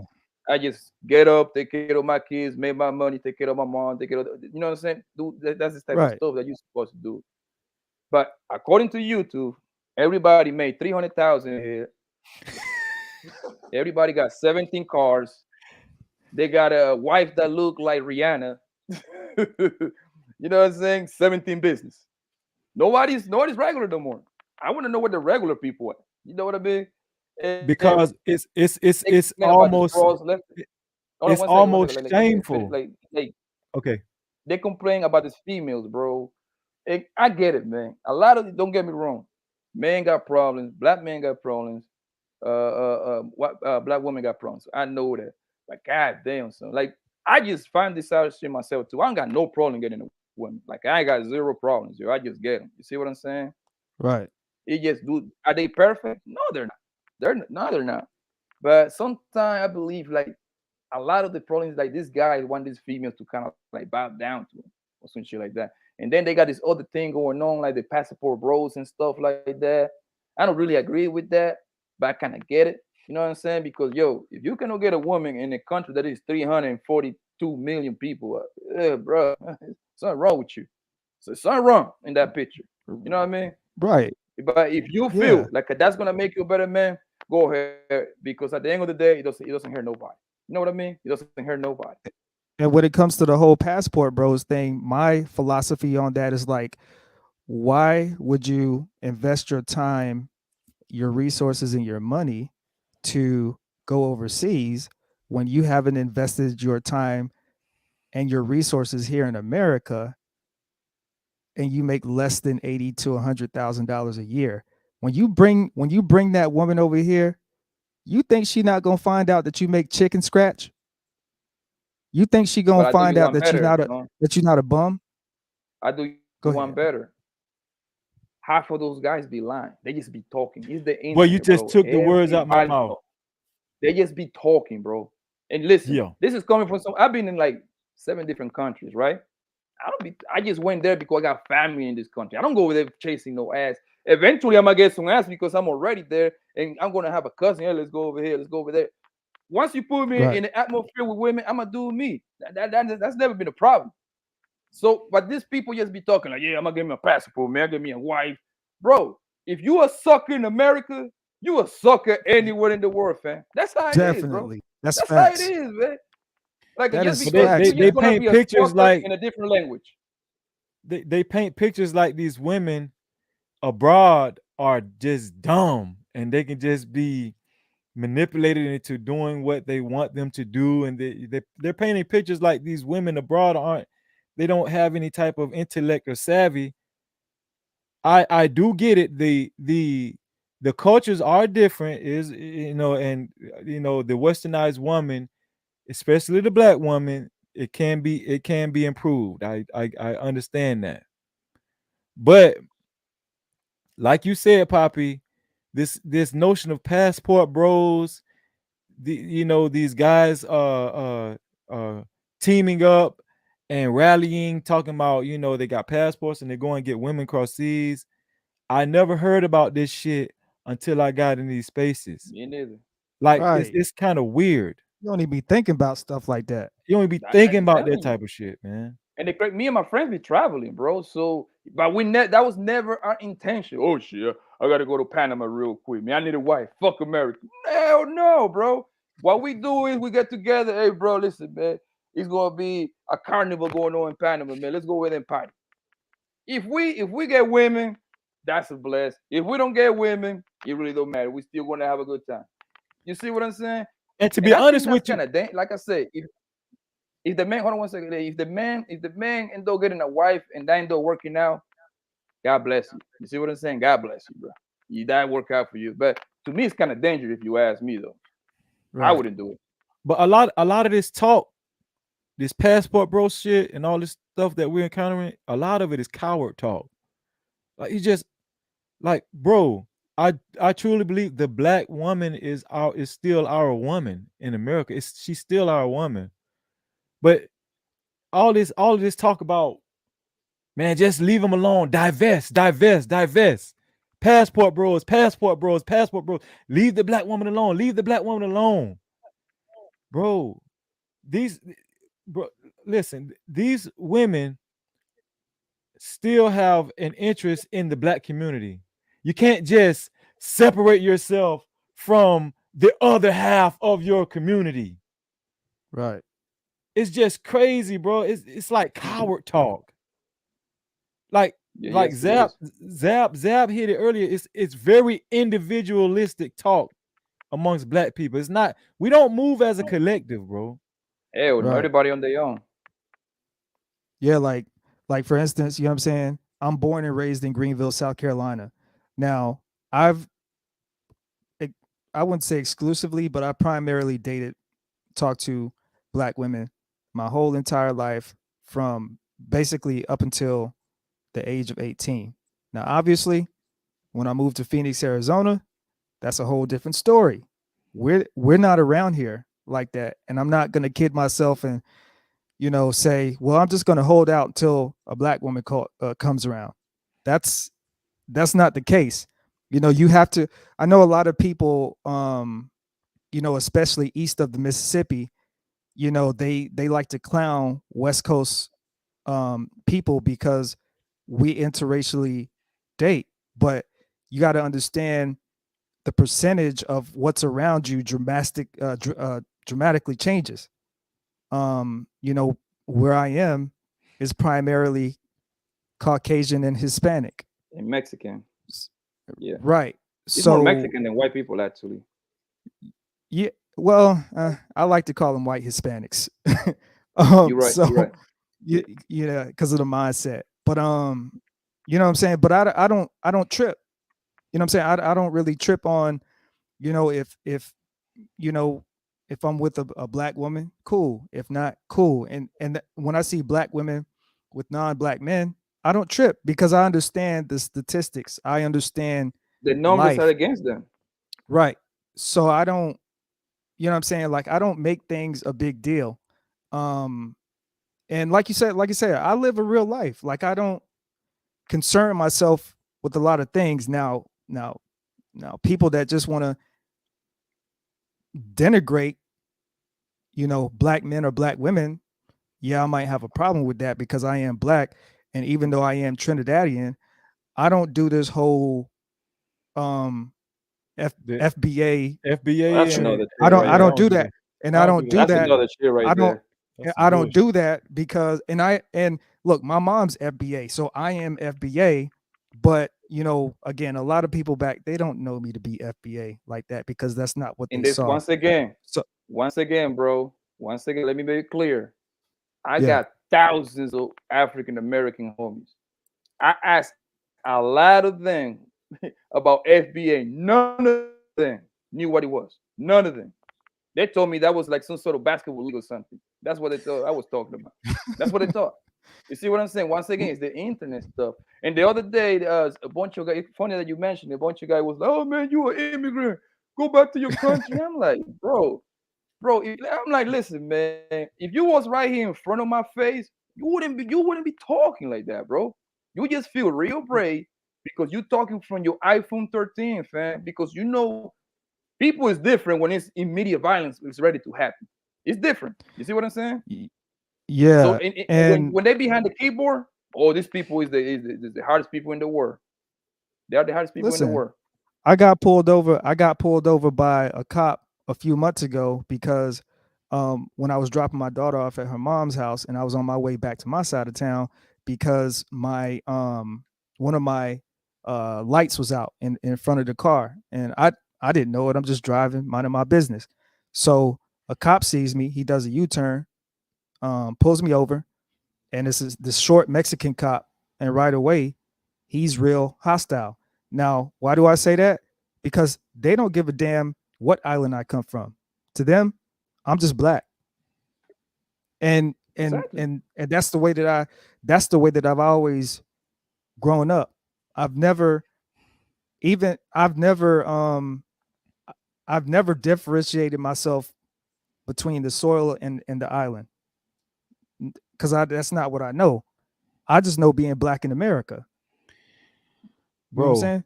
you can Sometimes they you think can like you you're gonna get shot differently if you are black Latino or black American. We gonna get shot the same, bro. We get shot the It same. bro, don't matter. I'm gonna tell you why that FBA shit and all of this divisive terminology is stupid. To me, if if if if you're an apple, if you're an apple in the United States and you're an apple in the West Indies and Caribbeans, or you're an apple in, you know, Nigeria, you're still an apple. You're still the same fruit. You're still an apple, you know. Now, some apples grow in different climates. Some apples experience different climates and different cultivation. Yeah, that's true, but you're still an apple. Yeah, Right. but just to add a little bit more on that, like I don't. If you consider your people, whoever FBA, I know talking shit about them. No, I'm not saying that. What I'm saying is, it seems like people is more concentrating, creating more division. You see what I'm saying? Because it's another Hmm. group that is like a kind of like work along with them. It's called like ADO or something like that. Yeah. ADOS, right? So this is Hmm. two groups. This is slavery. What is it? What is it? American descendant of Uh, slavery, right? That's it. so, That would be the okay. yeah. So they pretty much kind of had this a little bit of same ideology, but then they separate. They like, yo, we was born in this land. Listen, whatever you believe you was born to, if you believe USBA, at the end of the day, when you go to that bank and to ask for a business loan, you got to put down you African American. Being FBA is not going to give you a better interest rate. It's not going to give you an advantage. Maybe I'm wrong. Maybe I'm wrong. You know what I mean? Maybe I'm off. But like, I don't see it when I fill out application. It doesn't say nothing like that. If you aid us, you get this part. And listen, and the thing that they're fighting for is a beautiful thing. They both want reparation, if I'm mistaken. That's like their main goal. They both got different routes, but their main goal is to get reparations, which I'm really I want them to, I will hope for them to get it. Either Are they gonna get it? Yeah, I they're gonna don't get know, it. man. The government's a piece of shit, the government. So I don't know if these people will even print out that They're kind of never money. But gonna I get hope it, the bro. FBA people get it. my thing about So reparations is like I'm gonna get it either way, because you know Trinidadians is old reparations and FBA. So whether it's on the FBA side or whether it's on the, I'm gonna get my rep. So hey, but look, the mhm, thing about reparations is we all have to support. You know, Jamaica is you know they're putting their bid and claim in for their reparations, as they should, and mhm, the same way that the FBA or ADOS reparations push is supported, the return, also the return of that energy has to go to certain islands that's being pushed for it. Because the thing is, if we support it all, it's unstoppable. You get what I'm saying? Like I don't. mhm. The only thing that I will say is I will never go to another country and disrespect that society. Oh no, of course not. So No. so to the black people that do come here and they do that, um, I don't rock with that. Um, No, of course not. you know what I'm saying? So that's the only thing that I But will that's the say bare about that. minimum, though. That's the Yeah, bare that is minimum. the it. You see, for like every, it's like this, bro. For every, let's say you get 2 million people of people, let's say China. The majority of Chinese people there they like to work like 20 hours a day, but you're gonna have Mm, 3, 4, 5 of those people that they be doing some other shit. We cannot use the 5 people that are doing some other shit to describe what these 2 million other people is doing right. You see what I'm saying? And that's the problem right. we have with the goddamn space, yo. They pick three, for example, and then they contaminate 2 million people over here. You know what I mean? It's crazy to me, yo. Mm, That's the same thing yeah. like that be doing because the other day, like I got into this, people told me, "Oh boy, you're an immigrant, go back to your country." I'm like, "Yo, shut the fuck up, my nigga. I slapped the shit out you. You was in front of me, man, and tap your pockets while you at it, bro." And he just like I said, like they be loud for they be talking to the wrong, like, bro. I look at you as a brother. You see what I'm saying? This is what matters Yeah. at the end of the day. This is what matters, bro. This is what matters. And and And I'm if I'm you gonna are keep black it. African or black from the islands, I look at them the same. That's me, man. That's just me. Yeah, and I'm just gonna keep it real. Like a lot of, you know, a lot of guys from the soil, you know, when they get to talking tough and things of that nature, you're forgetting. You trying to challenge a nigga that just was wearing sandals the other day. I don't think you want them hands. You know what I'm saying? So like just like and I don't subscribe to all of that. You know what I'm saying? Like I never even thought about none of that stuff. Like the only thing I thought about is being a black man and making it and Exactly. making a name for myself and raising kids. You know what I'm saying? And doing what I'm supposed to do. This whole the I'm just gonna keep it 100 until I got on the internet, YouTube. I never thought about the fact that I never thought about that. You know what I'm saying? Of course, it's something that I know, but I never thought about the same way that I never thought about relationships, the same way that I never thought about a gender divide before YouTube, because I'm living life and trying to do what I'm supposed to do. You get what I'm saying? Mhm. Like a lot of this stuff, when I hear it, I'm just like,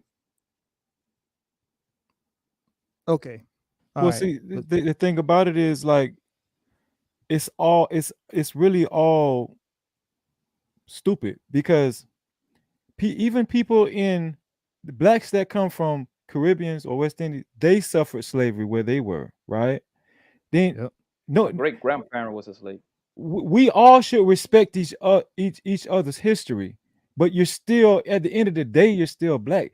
I don't know Right. I don't know too many black people where their heritage didn't involve slavery. Wherever you were, you your ancestors suffered from slavery. But I will give Genesis one a little pushback. Yeah, he said 3%. I don't know the numbers, but the significance of slavery isn't just the acute chattel slavery that happened back then.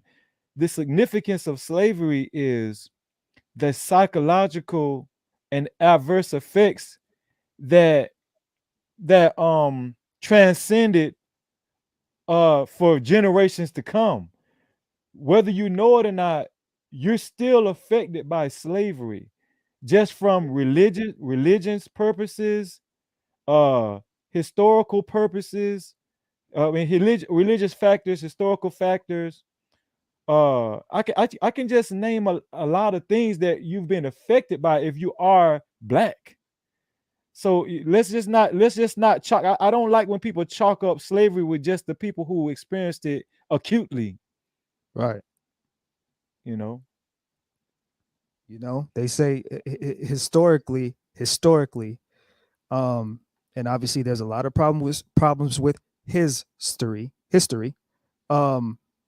say in the first place that Christopher Columbus touched down, that was the first place where the first slaves hit. That's what they say. People say that they have their evidence, and I've seen it from both sides, and I don't even want to get into that. Yeah. But I just, what I'm saying, like, it just, when you It's live deeper in than that. life, when you live in life, and you actually are dealing with real life issues, and you actually are having real life conversations about current events, you don't have, why in 2022, why is this whole versus thing popular, like FBA versus ADOS, and why are we still doing that in 2022? In 1985, that should have been it. You get what I'm saying? I Like, believe, just to answer your question, bro, I believe the people that are at the top of the mountain, like at the main, they're just making money off the people that is driving that kind of content. That's what I believe. That's the only answer I got for you. And they kind of pushing that. Oh, these people say that, so we're gonna go against that. That's what I believe. Baby, I'm wrong, because it's only like I said, I only hear this on the internet, bro. So which means, right. even though that the internet is international, right? It's all global, but when I go outside and talk to my real friends that are born here and their parents are born here and all of that, they don't know about none of this, bro. They don't know about none of this. And I'm talking about like Right. a lot of this stuff we talk about today. I know it's real. Some of it is real life problem, but a lot of these people be kind of like exaggerating. You see what I'm saying? Right. Oh, that's what I take out of that. What? Hey, I see somebody in the comments. Let's see. It say, "Sir, go preach that on your own channel." What preach what? I think Preach they were what saying exactly? whoever, I don't know if that's a she or what, but they were saying that they were saying that their people wasn't slaves. I don't know what Yeah. they were saying, that don't say, I guess they were saying don't say everybody was slaves if you're black. They were saying that their people wasn't slaves. I don't know what nationality he or she is or whatnot, but It's a if girl. you are what she said, Mesoamerica, what if you are of Black Caribbean descent, Hispanic descent, I mean Afro Hispanic descent or African American descent, your ancestors experienced slavery. This is just history. Now, so a lot of people like to divest from their ancestry and the historic, the history. We got a lot of people, even Black Americans. They don't like to associate themselves with what happened to their ancestors in the past. This is true. But you can't change history. You In can't, the no matter internet, you can. can create your Wikipedia. own history in the internet, man. You know what I'm saying? You go look up I mean, slavery in according to YouTube, we Wikipedia. all rich, right? We all high value men over here. So obviously we can change our reality. But guess what? Once we turn off this goddamn camera, you gotta look yourself in the mirror, and that's when you're gonna see your real self. You gotta go back to your real life Facts. at some point. Right. Yeah, man. Well, I'm about to go. About to be done with this. I gotta go play with my kids a little bit. Yeah, man. You've been rocking for a Man, minute. listen, son. Thank you. I appreciate you being here, bro. And I would love for you to start coming over here more often when you're free, of course. If that's Yeah. not too much to ask. The same thing with me, no cap. I always come across him. Good people. I love talking to y'all guys. I could talk to y'all all day long, bro, but I can't do it. I gotta go play with my little This one. is a real conversation. They I bothering me love right now. this. See, I love this conversation. Like I like chopping it up with real dudes that, you know what I'm saying, have real voices, real opinions, that see life through a real life lens. You know what I'm saying? I appreciate both of y'all cats, man. Real talk, man. Yeah. All right, family, man. I see you. I see you around in a few. All right. Please subscribe to these two Yes. brothers, man. I would really, really appreciate if you guys subscribe to them, man. I'll be dropping y'all link like crazy throughout the whole live stream. So hopefully Appreciate people that. listen to me. I So appreciate you, all bro. right, family. Appreciate that. Anytime. I was All right, man. Yes, Friday night, man. I hope y'all y'all have to be safe. Have a great weekend with your family. Oh, girl, KK, man, you let me hang you, man. Where is my girl at? Where is my girl at? Where is my girl pharmacist? We supposed to do a live stream together. Y'all didn't come up. I'm mad at y'all girls. Let me see. My girl Genesee. Online saying 3% of the back. Do you know if you were on? Oh, okay. No, I get it, girl. No, we just talking. It's no nothing personal. We always talk in general. Let me see. Fake guys. Okay. Fake. All right. I'll be fake. So look, I thank everybody for rocking with me, for staying here this long, yo. I appreciate you. Please stay tuned. I'm gonna start coming out with a little bit more stuff. I gotta ant it up real quick. Let me see. Okay, darling, I will be here, the same place at the same time. I haven't heard from her. What? Also, she got married on you? But I thought that was your best friend. Why don't you call your best friend, girl? I thought you talk every day for 17 hours per day.